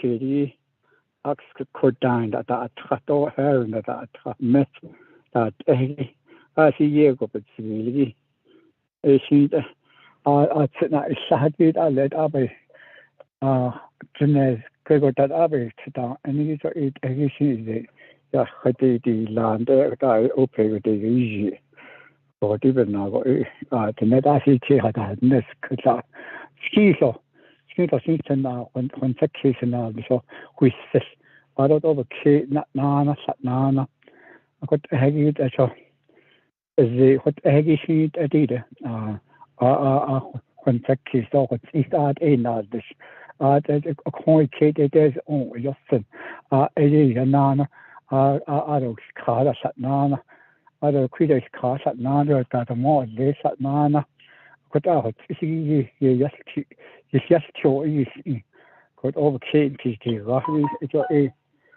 see at I see to what is the hard the yen on Jeanette got I got to tell me what so it is a got a pills it's got a lot of addiction. People got addicted so fast within that I see young kid change that he could all you know so the other best without even dito to ya has it as the even now with navigation it all you do the is the sat all you based upon that speed law straight up to not on the critical rehab what the husband such as the past straight on a call got that habits is that up and down short up and now based on not kid or even now yeah the kid or then shit all that no it was Navajo Nation 다들 비친 스테이지 다 스키 큰 시도 돌을 벤다 딜 소사 no there's any 도반다 하니 이저 에나 소시 베니 소도 아르 날리 하기 혼에 now Quarter. 날리 나 순간다 저기 아무 피디게 야 거의 올 Navajo no. Cause I don't think it's not na busy had no competition. Yeah, it's kind of skizo that Beijing jo idea is at 10 o ka de o ade de nan desk. so 순간다 저기 아무 피디게 requesting that your question be answered the way you asked it.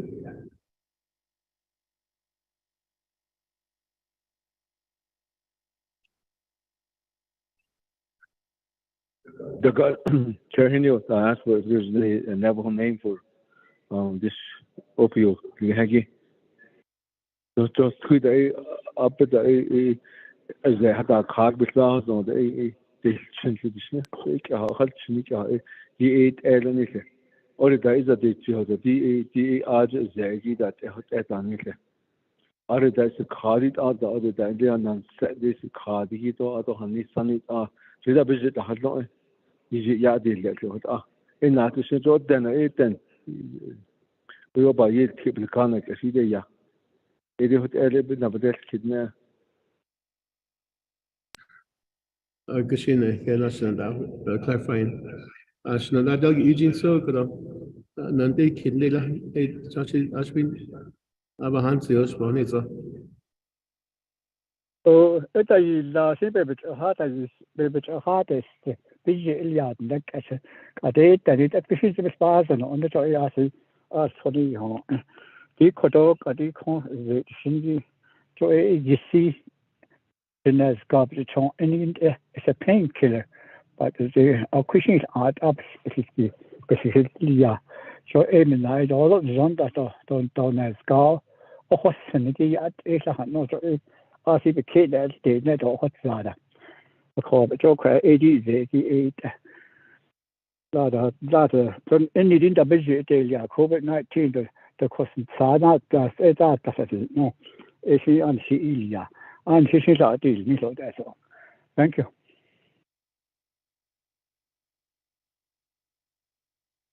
Gashi kaya sunada kada ya nakahan insigi. I'll back to the Budget and Finance Committee kada. Ashinai the kid.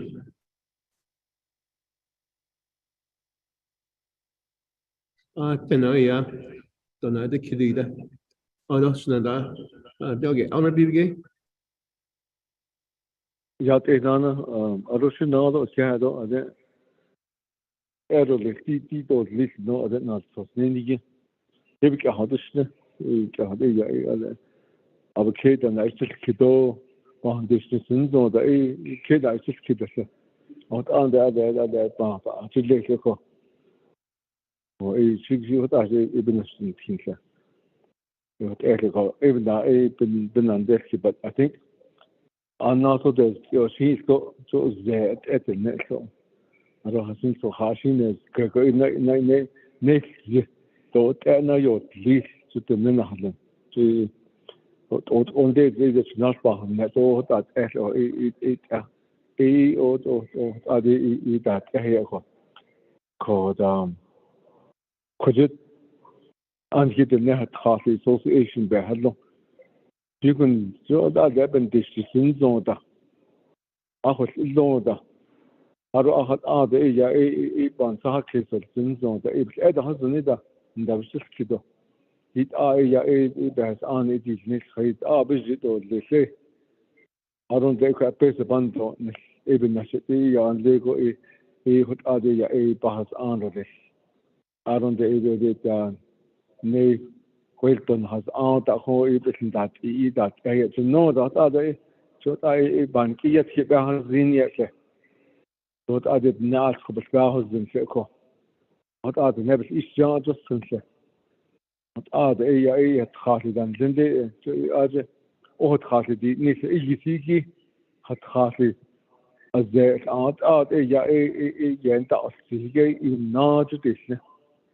And it is that error that and they says he ages ya eta song and that Ada Nabati Kidota that error so that has unge patch and how you are the that error to know the Nabus Kido Pascas in Joda de Yat Ensign or your recommendation will you have or are the Naso that you are non city list. Are the opportunities are so this is a go. Shina, thanks for the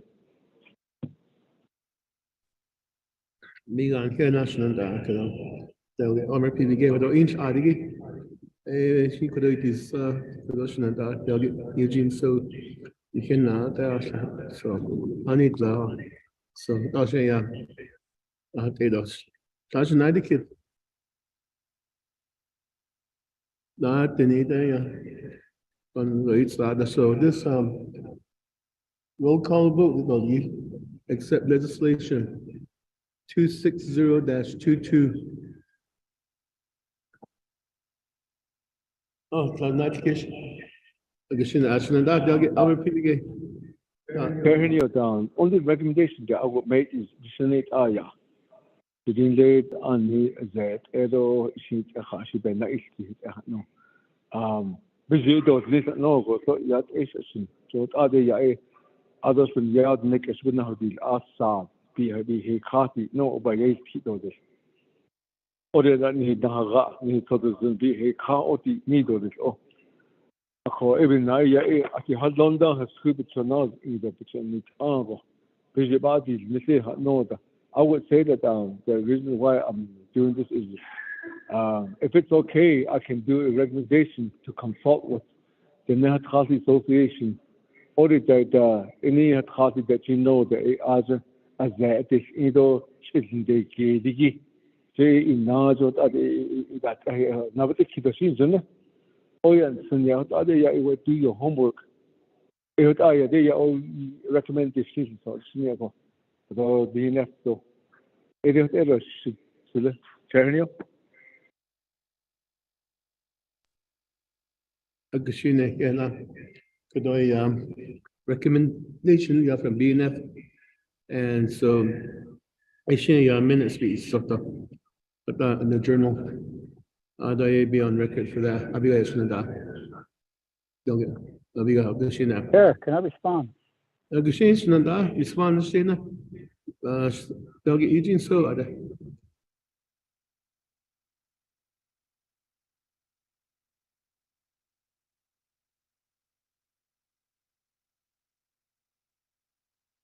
Nanda, they'll get Eugene so.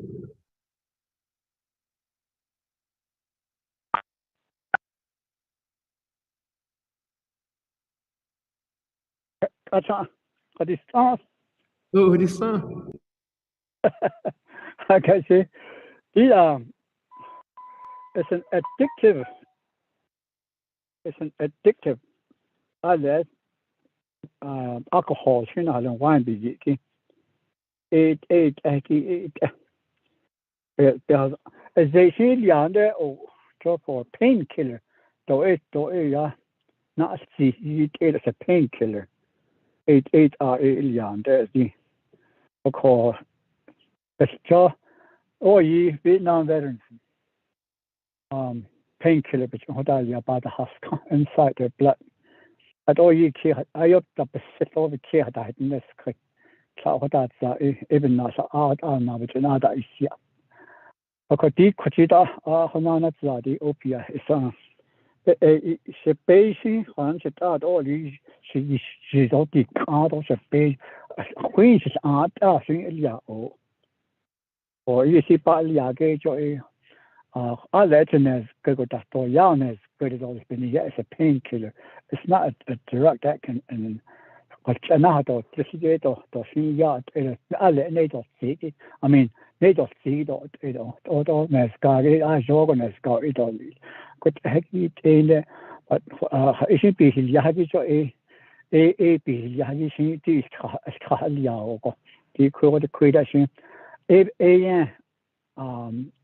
persist over ye, uchi hata nas kasatnanat opada nilo doctors are prescribed this yin so they got addicted to it. I don't like he chased that and to yega so it's what that was what after 8 this is a addictive drug that was used for painkillers. And it's all us but I method that I don't Christian's case in the Christian days answering down you know the zone there guess it felt good when they made it. These manufacturers are distributed okay I don't know not so yeah it's that don't this is not on source not is source change not source maybe one individual but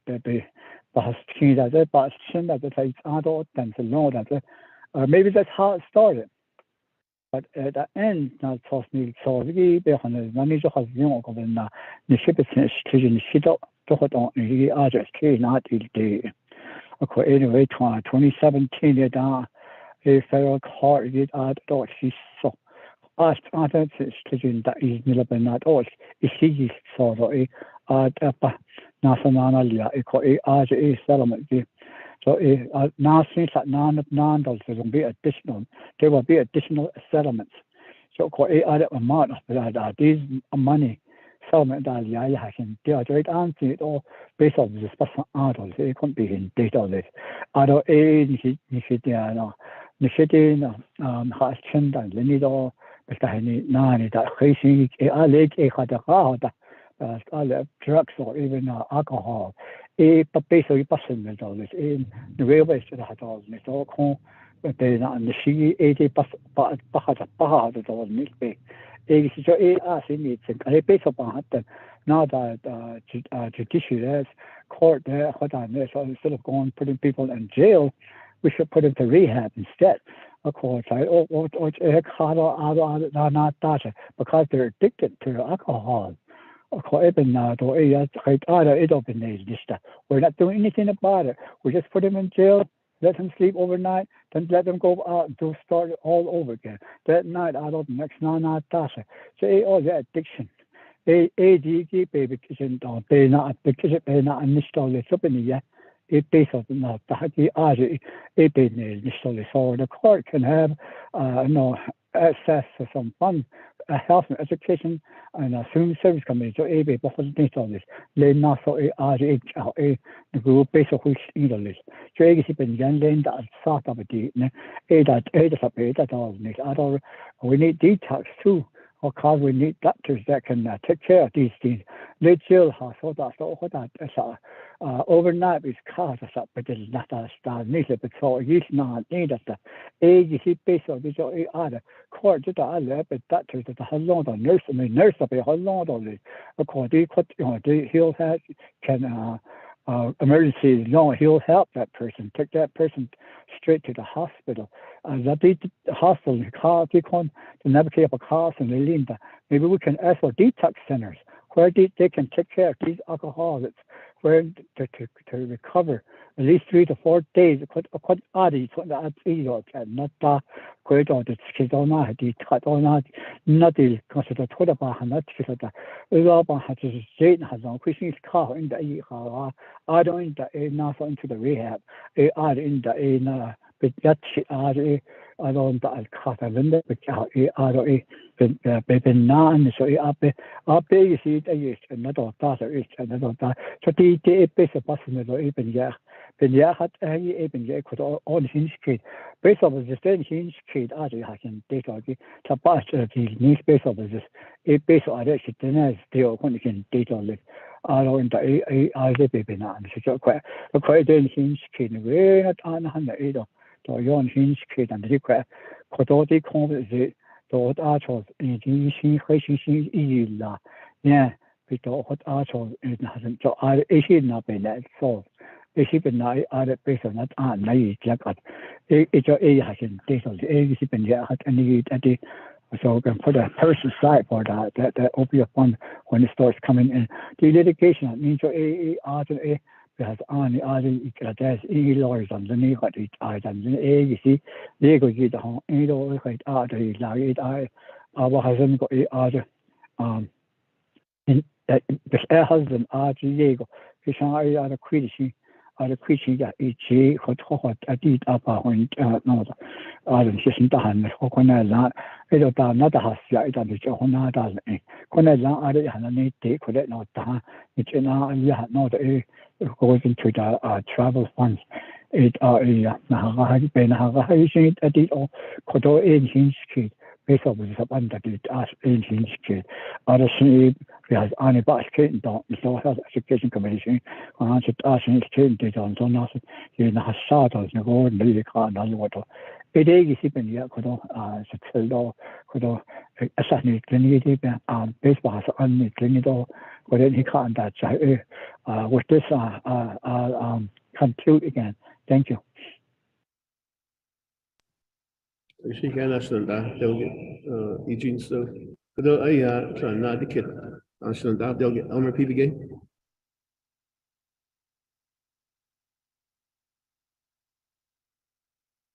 Yeah,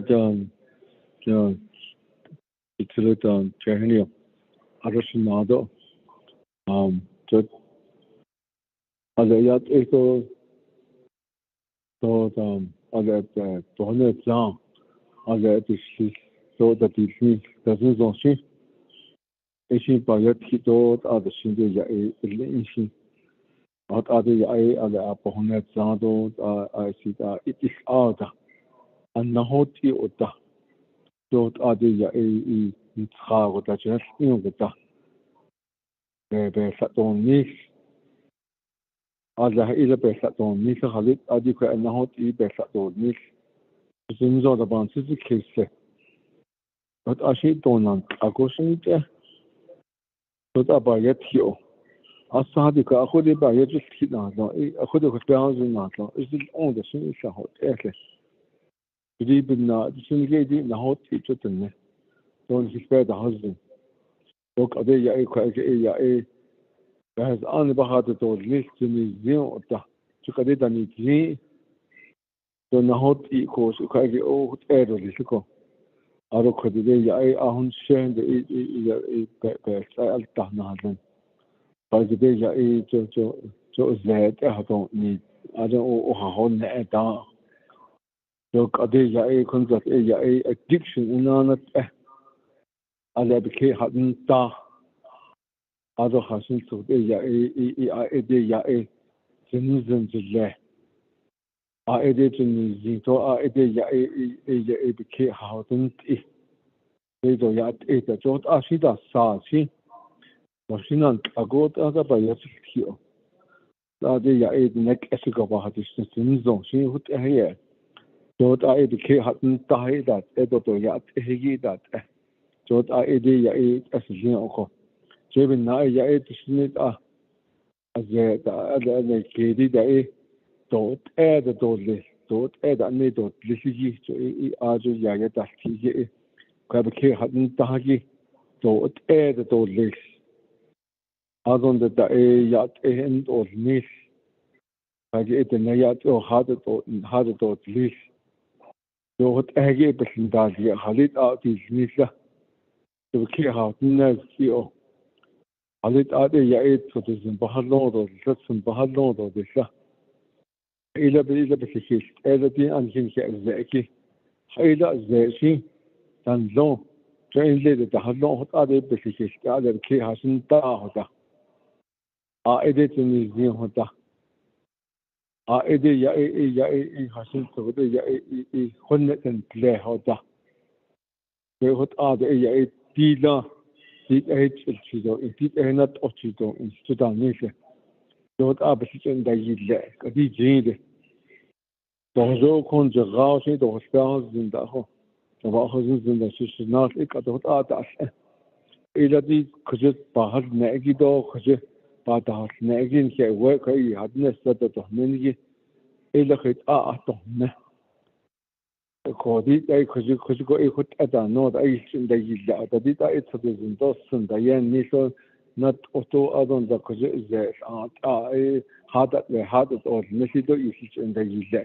ye do isi in da yilla do ada idish en ha jod aba yet ki ot en jon sa sin son ya ban sas kisi ye jon ni de dus obi he kha أصلاً ده هوي أنا هسي خديده فزن أصلاً ده بيتين ده هوي ساعة دي هنزة تنشيدا خلقه أود أبان تسكيسي أكو كده إيه نب زابو إيه بيه كاتب إنه دو أتي نو ناسي كاتب أتو بيشك إيه إيه نادش نكو هجوان ده إيه ناسي إيه جو ده كون إيه بسندوت إيه دشنو إيه دي يهدو بلك ناسي كو هو شيء إيه يهدو إيه أنشين دي就傻子佢哋好誒個佢係先當嘅，即係多誒多啲，做阿啲嘢多誒多啲，阿啲人多啲，阿到佢哋嘢先多打，做阿嘅的好似，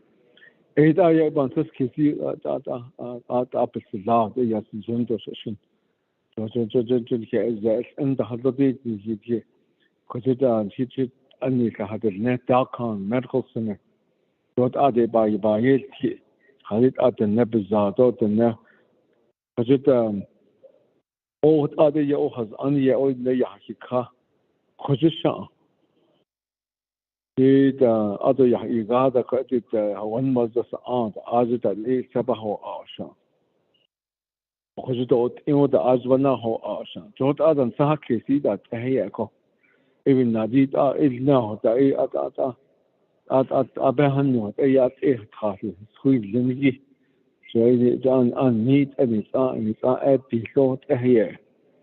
I strongly recommend, urge that we consult with the Net Coffee Association, Medicine Association. Other Khasdan they're not affiliated with their membership. They don't have the Atsunia Koibichin, Shawi, and Dishna. It is a so by none see that it's chairnia.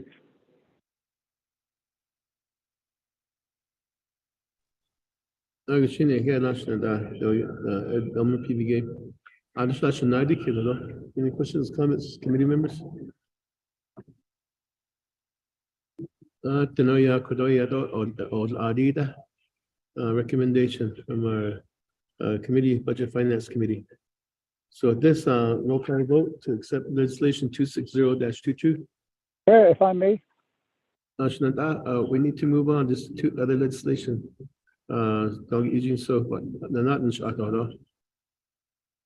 Okay. But the number one thing is currently it doesn't solve it. But Department of Health recently as a ministered on this basically on it deal to a again on this concept of turn away the traditional hearing in a way exhibit D in a way the last 3 pages question that to orient on the city it based about a bandi is a need in the OAR is a bit needle based on for health Department of Health they'll be administering the funds to request for what Elmer should not tell your kitty is on the store I think by another trickle. They are the milk and need the order basically need the only the oversight is a health and education human service committee.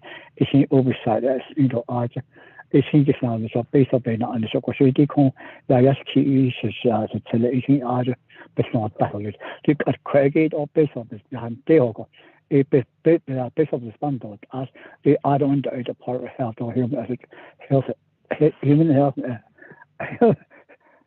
health education human service committee ARDC not necessarily this addictive that comprised of the drug that is what was to be used for pain became very addictive and it caused a lot of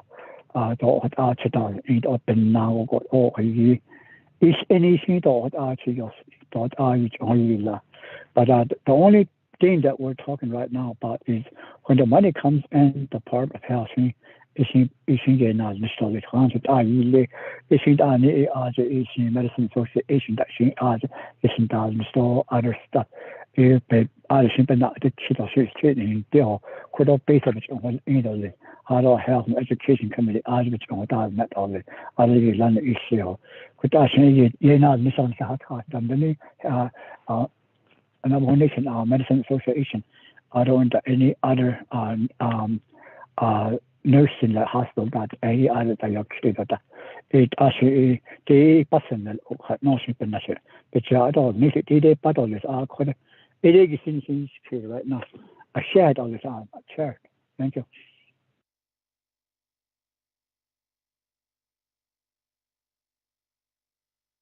Kishini kana shnada don ta hanin sigi.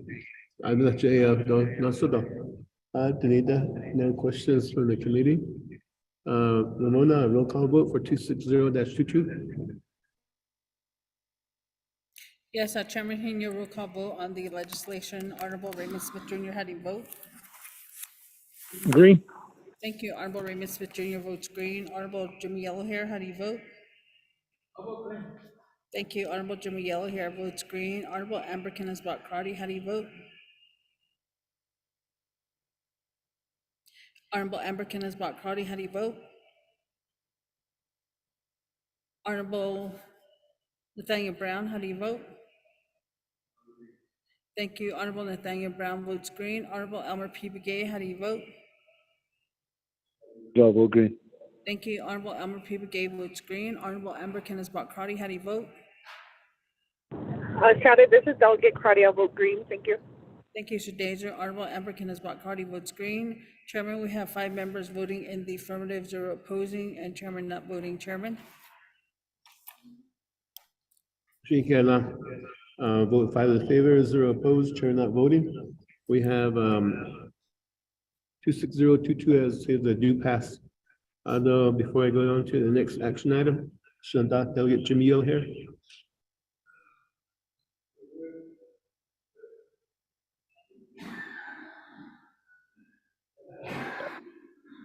Yes, good afternoon. President Finance Committee. At this time, the under was this. Where is the civilian? See, I'm going to but yeah, say efforts request for suspend floor rules Craigie for legislation 0259-22. Craigie, Beatles for the agenda. On request for that one, request for your motions that to this the legislation is very important. Craigie, request for suspend floor rules, Chairman. This a motion to suspend the floor rules at 259-22 after M or the very next one. Jimmy, Shananda, Delegate Yellow here. 259-22 Beatles of Nini on your motion. Oh, very next legislation or after we scheduled a special meeting. Next one. Okay. Is there a second? Motion to suspend floor rules, second by Shanada, Vice Chair Raymond Smith Jr. So we do have a motion to suspend the floor rules to add legislation 259-22 as the next action item. Therefore, it become letter M, and then N will be scheduling a special session, a special meeting. So with that, any questions, comments on suspension of floor rules?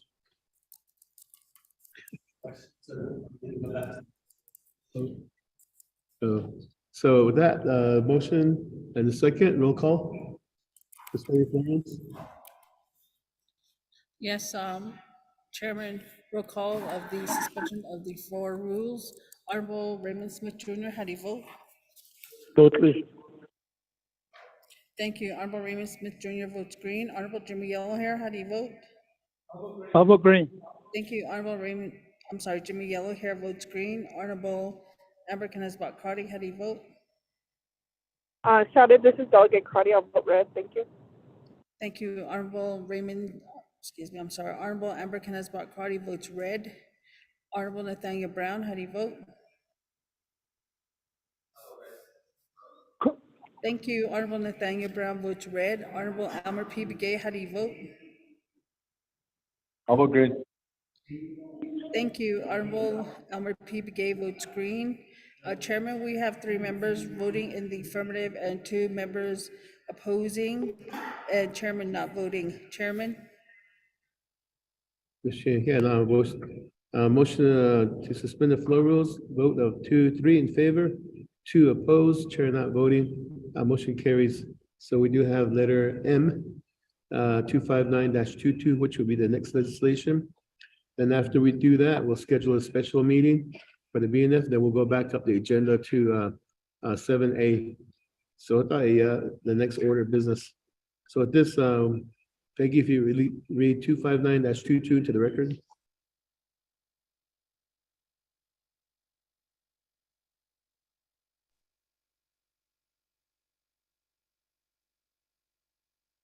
Thank you, Chairman and members of the Budget and Finance Committee. This is a proposed legislation that goes to Resources and Development Committee, to its Budget and Finance Committee, to its Navigated Committee, to its Navigation Council, 24th Navigation Council, 4th year, 2022. Introduced by Jimmy Yellowhair and co-sponsored by Thomas Walker Jr.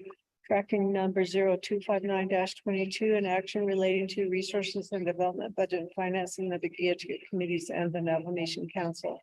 Approving $8 million from the Citizen Fund for the Navajo Community Development Financial Institution to provide loans and support for small businesses across the Navajo Nation, approving the related expenditure plan. The reference documents that are contained in the legislation are attached. The Internet Public Review has no comments, and the Resources and Development Committee has a due pass with a vote tally sheet. And those have all been emailed out to us today. Thank you.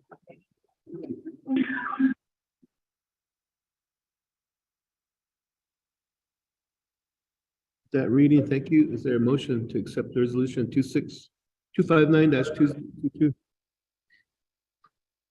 Motion by Vice Chair Smith. Is there a second? Second by Delegate Jimmy O'Hare. We do have a motion and a second on the floor. Are there any questions, comments from the Budget and Finance Committee?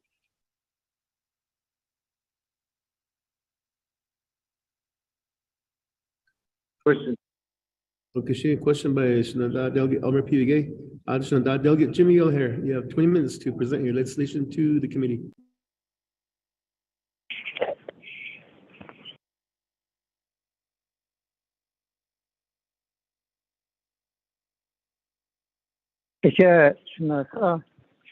Chairman, Celestino, and the Vice Chairman, Honorable Raymond Smith, my colleagues, Budget Finance Committee, Authority Legislation 0259-22, adopted in Solvigi. The Kuro Nalia, but no Kuro Navajo Community Development Financial Institution, NCDFI. Aid thousand go a permission statement Italia. Then Nikitana Nalia Bahanda Halonigi, Equadosa Yotanes, $100,000 COVID-19. Sanalia Baton Yahuda Peso Ototalia Otazli, based on the mission statement, is to provide financial product to individuals, businesses, and community to build a strong economic base on individual initiative, entrepreneurial activities, and community traditional values. Equal Nahot is linking a baby cut or the was cousin was Argent and then he didn't. They could tell you, oh, Hagiba, Joe, buy it, not yet. But and it's so able cut this in cut all of these based on this legislation in the provisions that are not been yet the year, probably not ego. They develop a financial infrastructure and a sustainable capital based economic on Navajo Nation that utilize our core values and traditions to further economic development in the next communities. The NCDFI will be economic and financial catalyst that will support and strengthen the private sector to create a private business economic NCDFI while having flexibility to partner with all tribal enterprise governmental entities to create jobs. That's very important to create jobs to get other opportunities and services in order to improve the quality of life. Enough but the not on the for Navajo community. Epenal Ingoya, a hotel a young British auto be on the store list. The Napa are on the a hot apasalar or the care. Now, Yahan cause a bit epenal on a hotel in Alyan, he traveled on the Ara ebony now, so it could is now on Michigan self determination by providing excess capital to those Bohanet now in Nikinal Yahaland or the Snal Yahapahawan. Yego Hajonas Idol ensure sustainability of resources through songs and national management of resources. It is on his lot or the Chohatai, Bernard what or the Koro NCTFI, or what National Board of Direction. The management are recording the needs and wants the community at large for financial products and services. The Kokoeda, once upon a street or the agent, Equata, Nakidea, Bakabahas, Ahani, Size is in Tom Garden, Ahon a Tom Ranger, Fox is in Gate and Dinaki. The Tom Garden, it's about the to the chairman. Thank you very much. Yeah.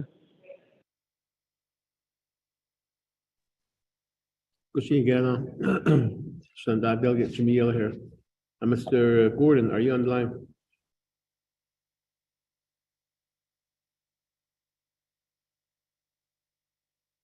Mr. Tom Gordon? Mr. Ranger, Sean.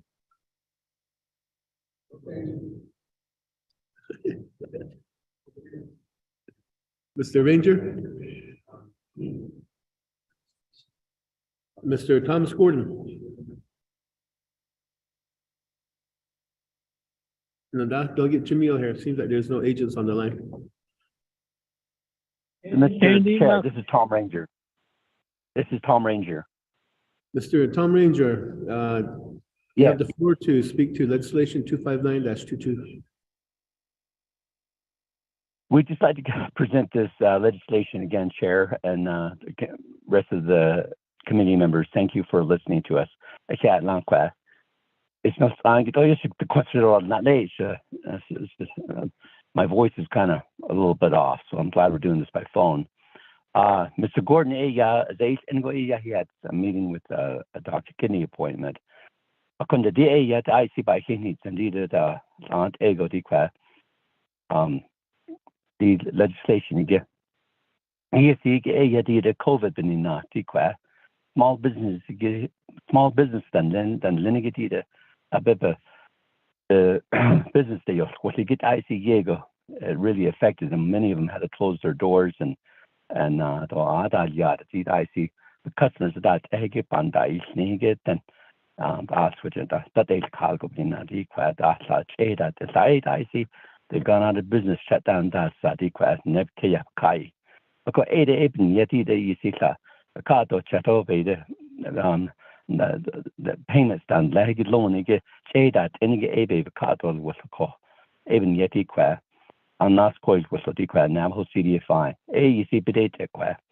So we respectfully request that we might be able to assist those that were directly affected by COVID during this shutdown. Small businesses on the nation have just totally were shut down completely.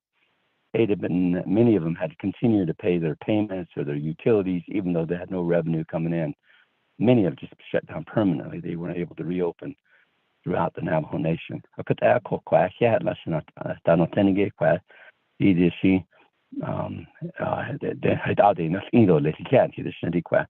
Chair.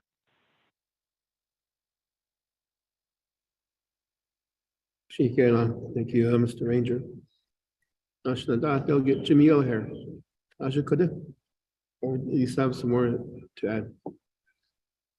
I think for now, Chairman, so I can start all the Oceanic Stephen, the second. About the near the Nebna, you have a house in there. But your buy a stove can nature to none, Nasata been. There was a Scottish 24 being committee. Pedal so in Junior Osladole. Nenkahan Nitole, Kada Nele, Nija Adley, Panalia Nole, Nija Netosti. Eleta shared Nasada Netra, being at a star last lane Netole. There, Hunsodole. The Kudoya, let's go. Present election and delegate Jimmy O'Leary. Anon Fadanisha, Kudo, Nadish Kineo. So the delegate Elmer PVA.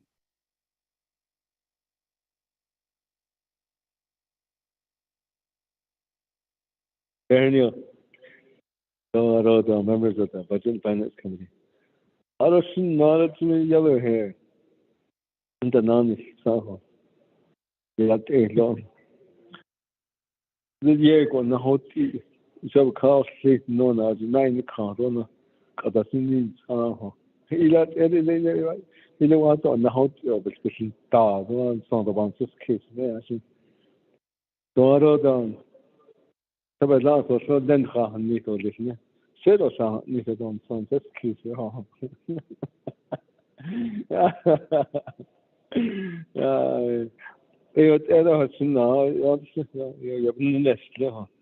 Only about 2 more weeks. We can be seeing each other and I don't know.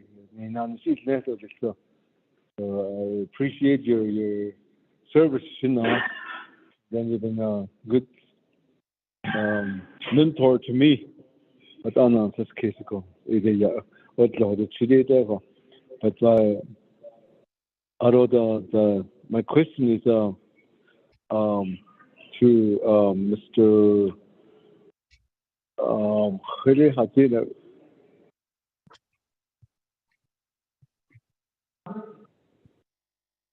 Mr. Ranger? Yeah, Mr. Ranger, you were talking about the people or the small business people, business as they either hurt or no. But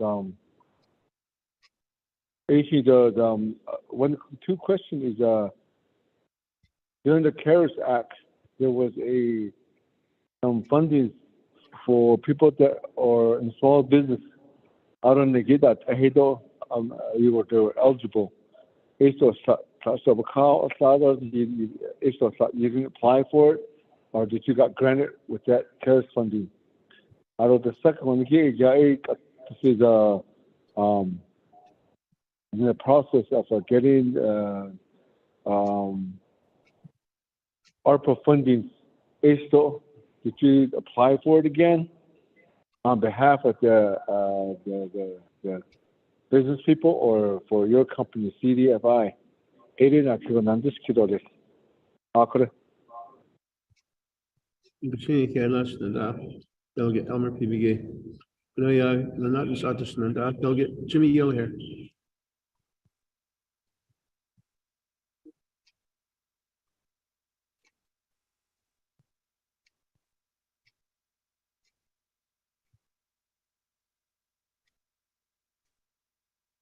Okay, yeah, I'm sorry. It's not me with the queen. I don't hear nothing. Kidis, Honorable Elmer BK, thank you very much. Kodoshi, Silibin the Sukunu House, Diet Chairman Henio, Ekodo, Tom Ranger, able to Hodi Lise, Asia Hados, here, Silis Chairman. Mr. Ranger.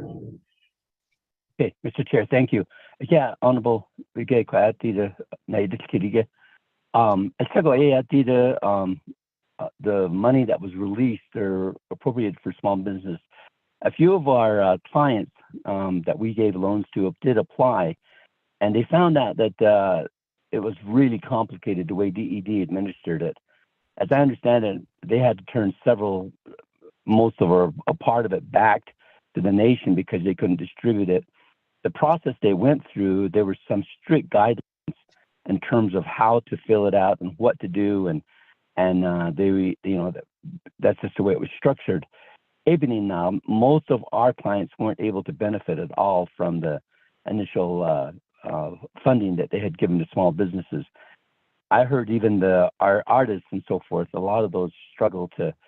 A lot of it had to do with taxes, showing different requirements and so forth. And so it was pretty complicated. So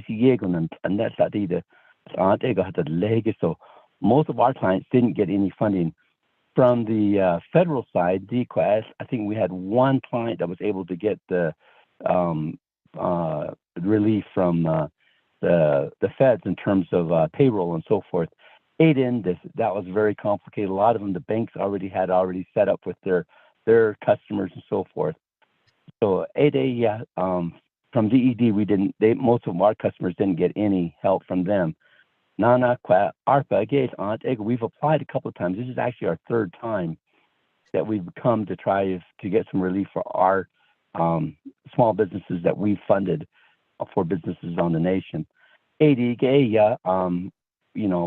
just haven't been able to, been enough of a priority to be able to get any kind of additional funding from ARPA or any other funds.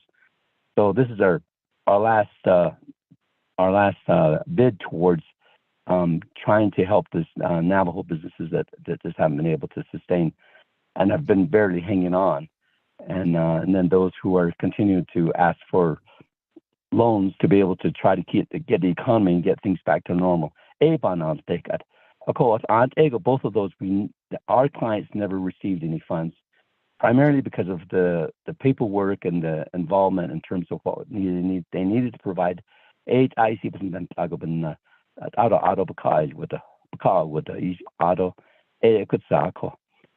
would be my response, sir. I hope that answers your question. Mr. Ranger. Back to Shanada Delegate Jimmy O'Hare. Does that complete your response? Thank you very much, Mr. Tom Ranger. Chairman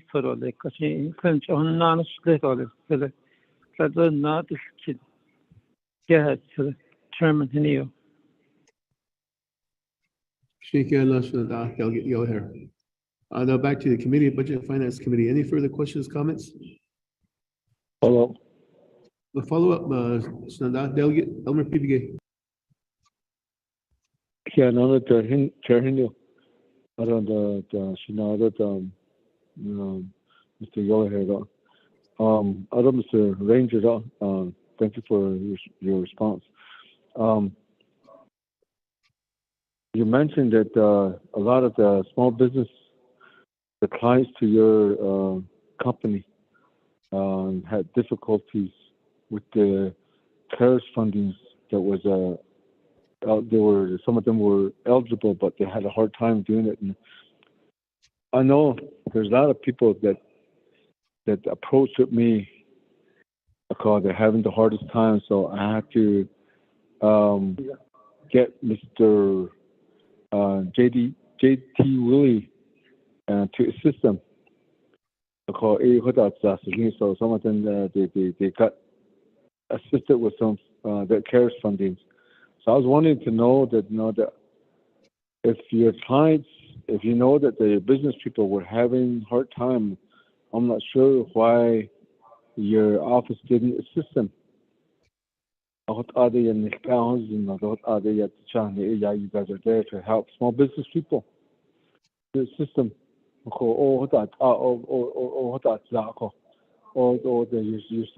sound like they didn't get their money. Or no. I thought this company was created to help small business people to get some funding. You know that we're going through this pandemic, so they're going through some hardship. That's one hardest. With this $8 million, the is there what kind of plans would you have to assist them, to really assist these people, if you can really help them? Some of them I know that they're starting off with this small business. You look at our loans, you look at how you can help them again. Or with this ARPA funding, and then you guys didn't apply for that too. I think you're eligible too. There's some people that I know, they're outside their reservation. They're small business and they're on their own too, our own people. So apply that they're going through that. So it's just that the ARPA office are not responding back to them. So that was the two questions I would ask them.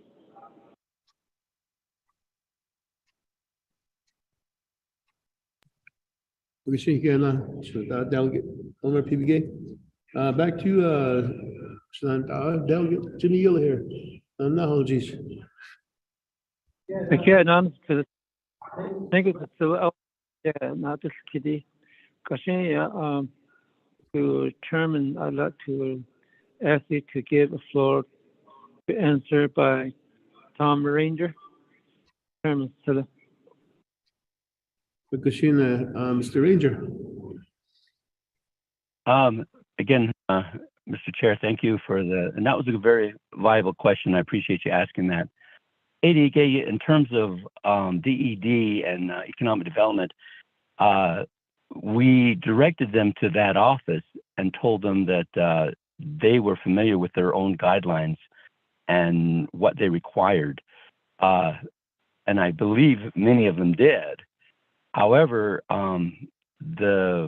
what was required, whether it be documentation, whether it be, I don't know the details because we are not with DED, so we don't know what their guidelines were, but I know that they were very specific and they had certain parameters that they had to stay within the parameters to be able to award those funds. Now, I don't know exactly what they were. I mean, we can give them that direction and they can come back to us and say, okay, help us, where do we get our tax returns or, past taxes or whatever the different, requirements are. And of course we help them with that. But as far as the actual approval and the guidelines and the decision-making, it's really at DED. It doesn't have anything to do with us. And again, we counseled, we worked with them, and we provided all the assistance that we could in terms of what we understood. However, DED, their guidelines, and I'm sure they worked with those that they could and helped those as many as they could. But most of our customers couldn't fulfill all the requirements that were required. And I don't think it was so much a matter of, maybe some of it was a matter of they didn't understand, but a lot of it was that they couldn't fulfill the requirements that was required, if that makes sense. And again, there's ARPA funds that we had applied to. We had put together the same plans and so forth and so on, and it didn't go anywhere with us. And that's where we're at right now. In terms of specifics, we have it in our plan in terms of that we submitted in terms of our plan and execution of what we do with these funds, etc. Thank you, Mr. Chair. Yes. Appreciate you again, Mr. Ranger, for your response. Referring back to Delegate Jamil here. Yes,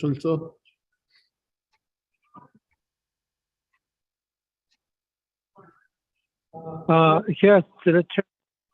Thank you very much to Kitty. What I also like to help Mr. Tom Ranger, just to my response pertains to money. There was a care money that was approved, if I remember right, to a Navajo Nation Economic Development to J.T. Willie. And I think he returns and he being that committee report $30 million. I think that was because of due to a deadline which then that money was used for hardship funds. If I answer right, to the chairman, chairman.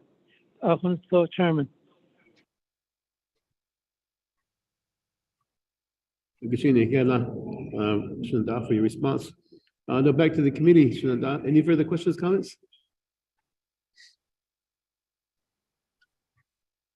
Danita. Only one.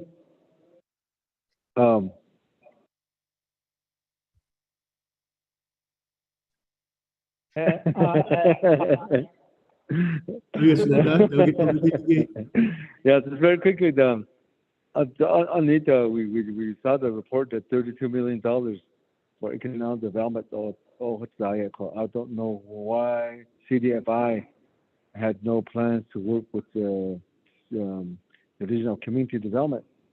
It was created under there to create business for people. So we're kind of thinking that there's no really coordination between the two entities. So I think from this day on, I think we need to work with the Division of Economic Development. So we're all on the same page for economic development. What I have on this case, it is just for recommendation and for further. I think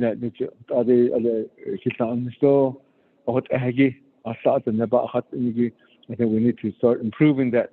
It is about Delegate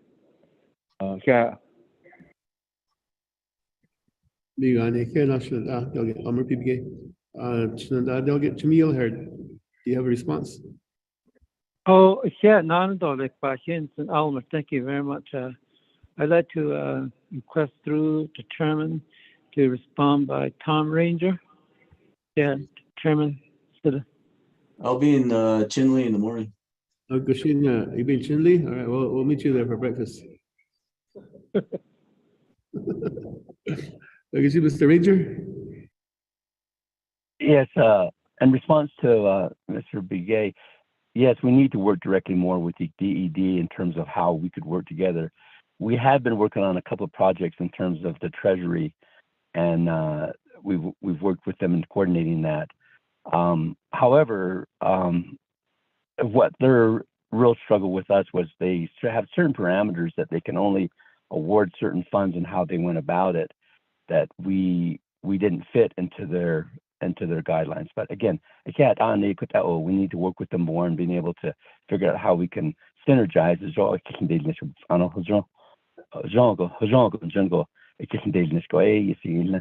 Also, Mr. Chair, so let me just briefly, I didn't properly introduce myself. My Bernice Ranger will Tom Ranger Senior. So, what it's eating and Slido Kachini, but she's seen there's a son that she's shade of look at the nay, there's another good eye, and then I go, I got 10 children. Can you believe that? Played and then they settled, then they settled there all. I see the nest and Slido the Oscato, that's ghetto. It's so kid, I saw how long so I by Hinson. Okay, I didn't mention it. I just wanted to briefly mention that. Thank you, Mr. Chair.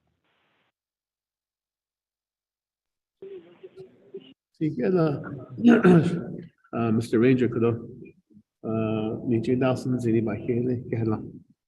I delegate you'll hear. So.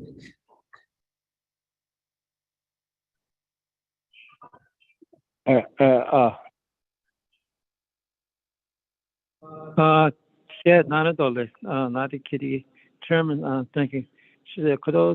Oh, yeah, addition from Mr. Ranger. Thank you for your great assistance to get this money funds available to be approved by Budget Finance Committee.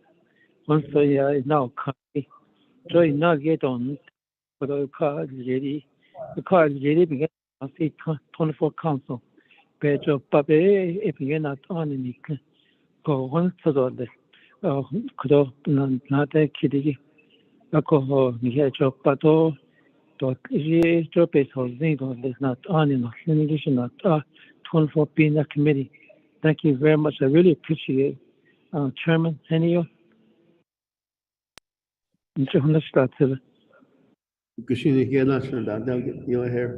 Though this legislation goes to Health, Education, Human Services, NABI, and then Navajo Nation Council. So the election on our Budget Finance Committee. Any further questions, comments? So we'll go to a roll call vote for legislation 259-22. Yes, Chairman Henger, roll call vote on the legislation. Honorable Raymond Smith Jr., how do you vote? Green. Yes, thank you. Honorable Raymond Smith Jr. votes green. Honorable Jimmy Yellowhair, how do you vote? I'll vote green. Thank you. Thank you. Honorable Jimmy Yellowhair votes green. Honorable Amber Canesbot Crowdy, how do you vote?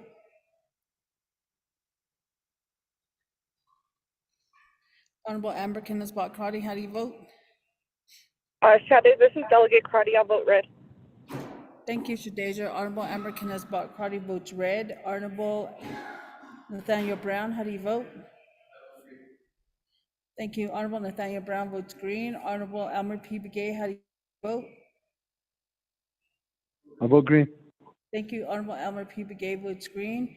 Chairman, we have 4 members voting in the affirmative and 1 opposing. Chairman not voting. Chairman? Shake national could vote out Shaggy. 4 in favor, 1 opposed, chair not voting. Legislation 259-22 moves on to Health, Education, Human Services Committee. Though we have 2 more action items, Nanda. One is scheduling a special meeting before December 30th, 2022. So floor is open. Is there a motion to schedule a special meeting? Motion, Delegate Begay. Motion, Nanda. Delegate Elmer P. Begay. Is there a second? Second by Delegate Jimmy Yellowhair. We have a motion and a second on the floor. Floor is open for discussion as far as possible dates for the special BNF committee meeting.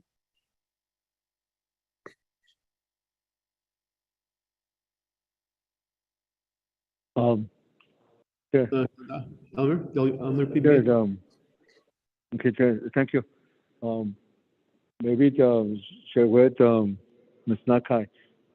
Is there any schedule for NABI and special sessions that are in place right now?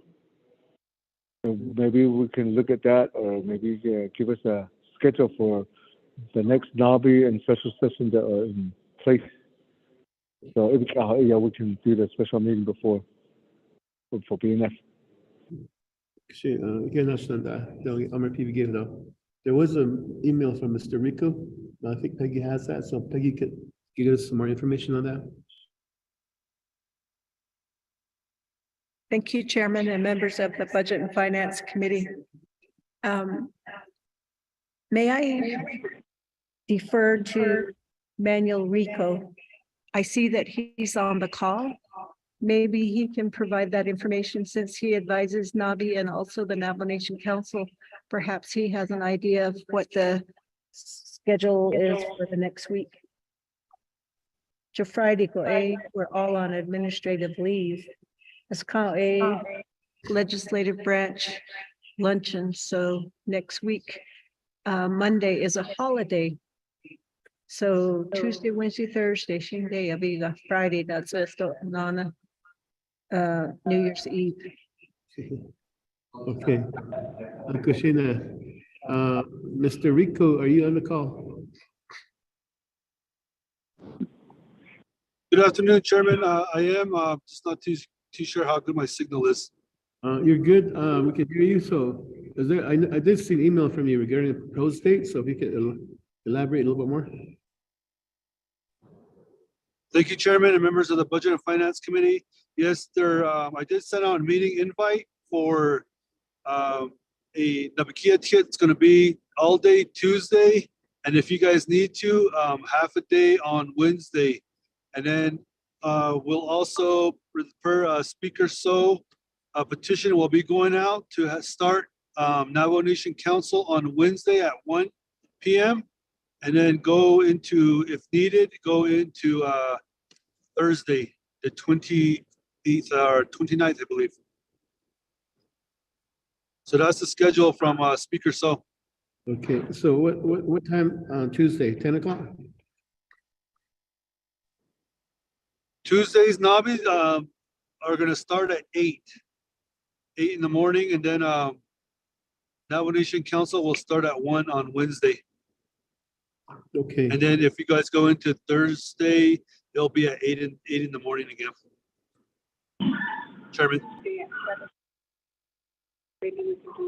Machine again, Budget and Finance Committee.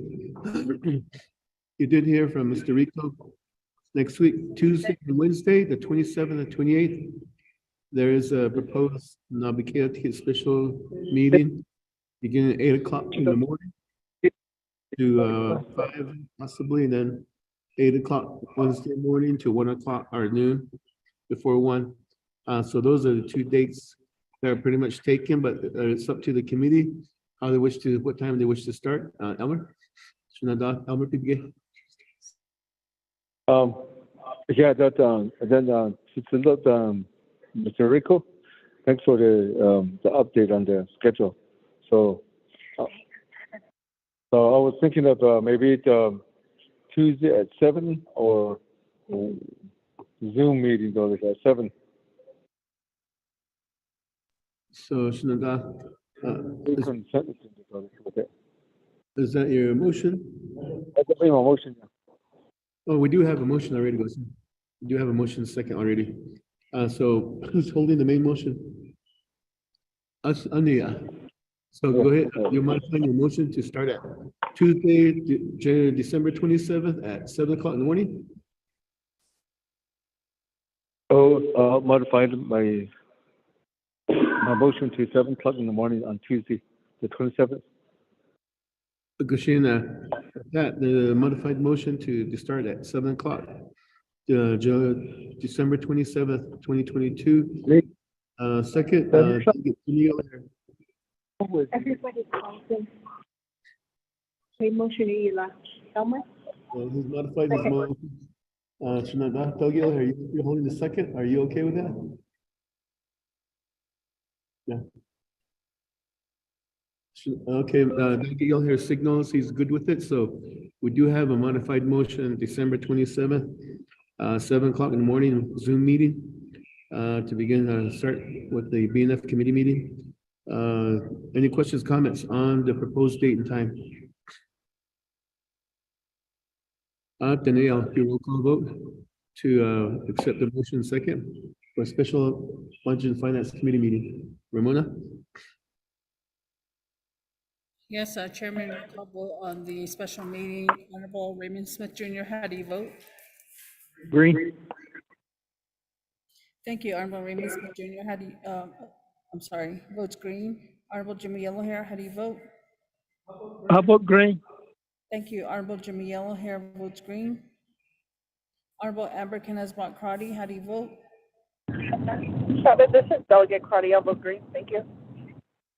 Thank you, Honorable Amber Kenneth-Bott Crotty votes green. Honorable Nathaniel Brown, how do you vote? Thank you, Honorable Nathaniel Brown votes green. Honorable Elmer P. Gay, how do you vote? Yeah, I'll vote green. Thank you, Honorable Elmer P. Gay votes green. Chairman, we have 5 members voting in the affirmative, 0 opposing, and Chairman not voting. Chairman? 5 in favor or 0 opposed, chair not voting. We have our special region BNF committee meeting date. So going back up to the 7A legislation 226-22. Delegate Vince James, are you still on the line, Jaja?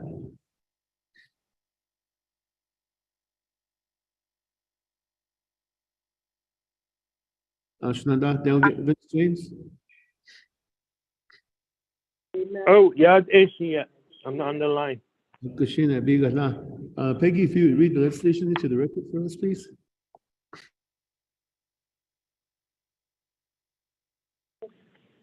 I got. Okay.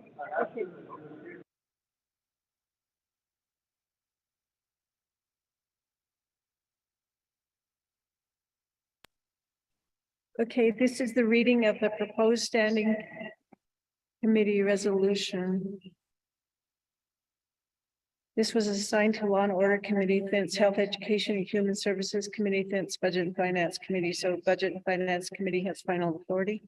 24th Navajo Nation Council, 4th year, 2022, introduced by Vince James, tracking number 0226-22, an act relating to Law and Order, Health, Education, and Human Services and Budget and Finance Committee. Amending the FY 2023 budget instructions manual to implement salary schedule BS for Department of criminal investigations, civilian employees, and salary schedule BZ for clinical licensed emergency medical services employee positions, so to provide for the FY 2023 general wage adjustment of 5%.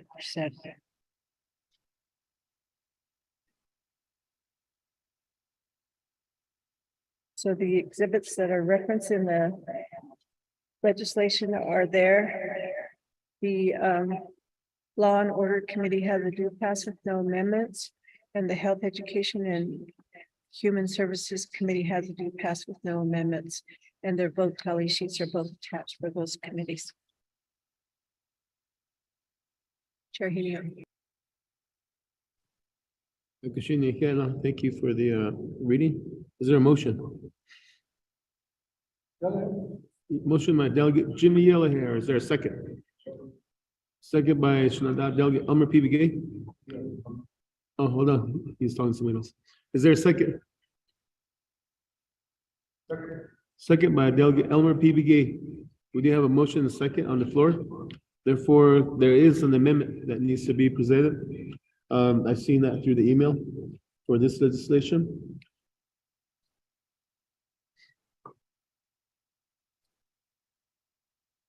Are there any questions, comments? Are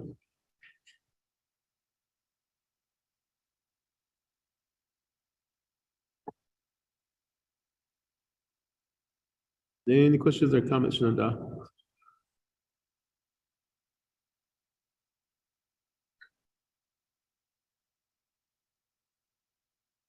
Again, like I stated, there is an amendment to this legislation if the committee wishes to address that amendment.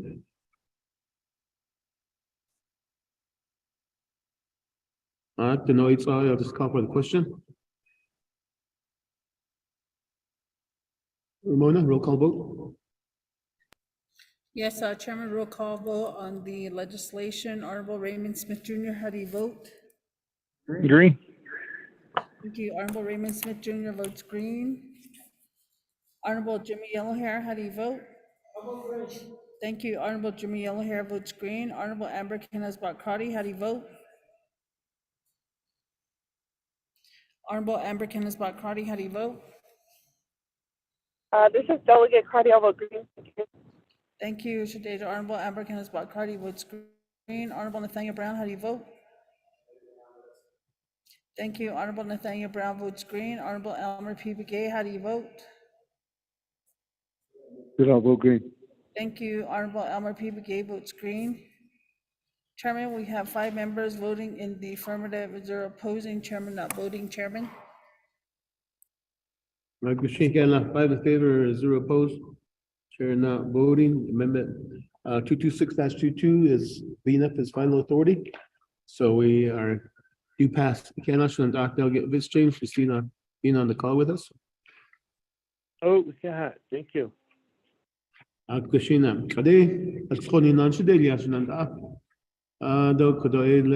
the session. Written announcements. I don't have any written announcements. Though we do have our last special meeting next week on Tuesday. So, Kadeya, is there a motion to adjourn? Motion by Delegate Jimmy Yellowhair, second by going once, twice, 3 times. Motion dies.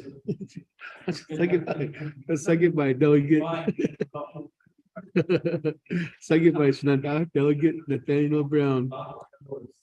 So we do have a motion and second on the floor to adjourn. So we do any further parting comments from Nanda? Thank you. Luncheon was good. Good to see everybody in person. First time we ever had a meeting in person again. It's good to see everybody. No other parting comments? Peggy?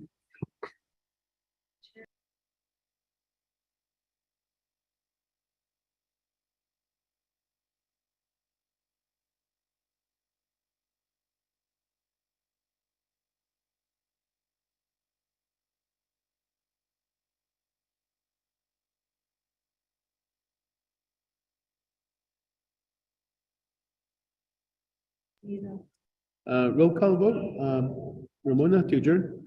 at 4:26 p.m.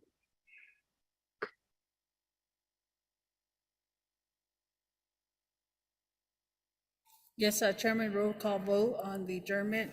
Honorable Raymond Smith Jr., how do you vote? Thank you. Honorable Raymond Smith Jr. votes green. Honorable Jimmy Yellow here, how do you vote?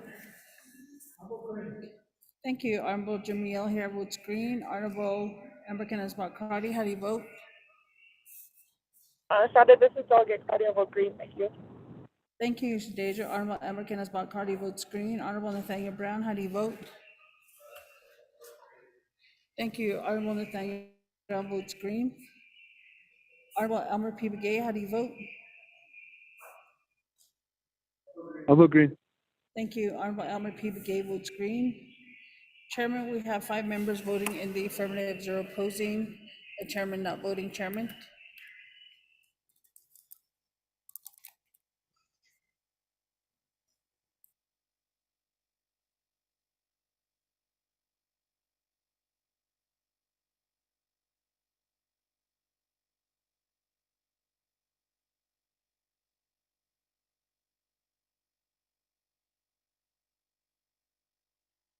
Five in favor, 0 opposed, chair not voting. We are hereby adjourned. Yeah, no, thank you. Budget and Finance Committee, our staff, and Mr. Pahi for Steve being here with us, Mr. Donovan Hanley, and Ms.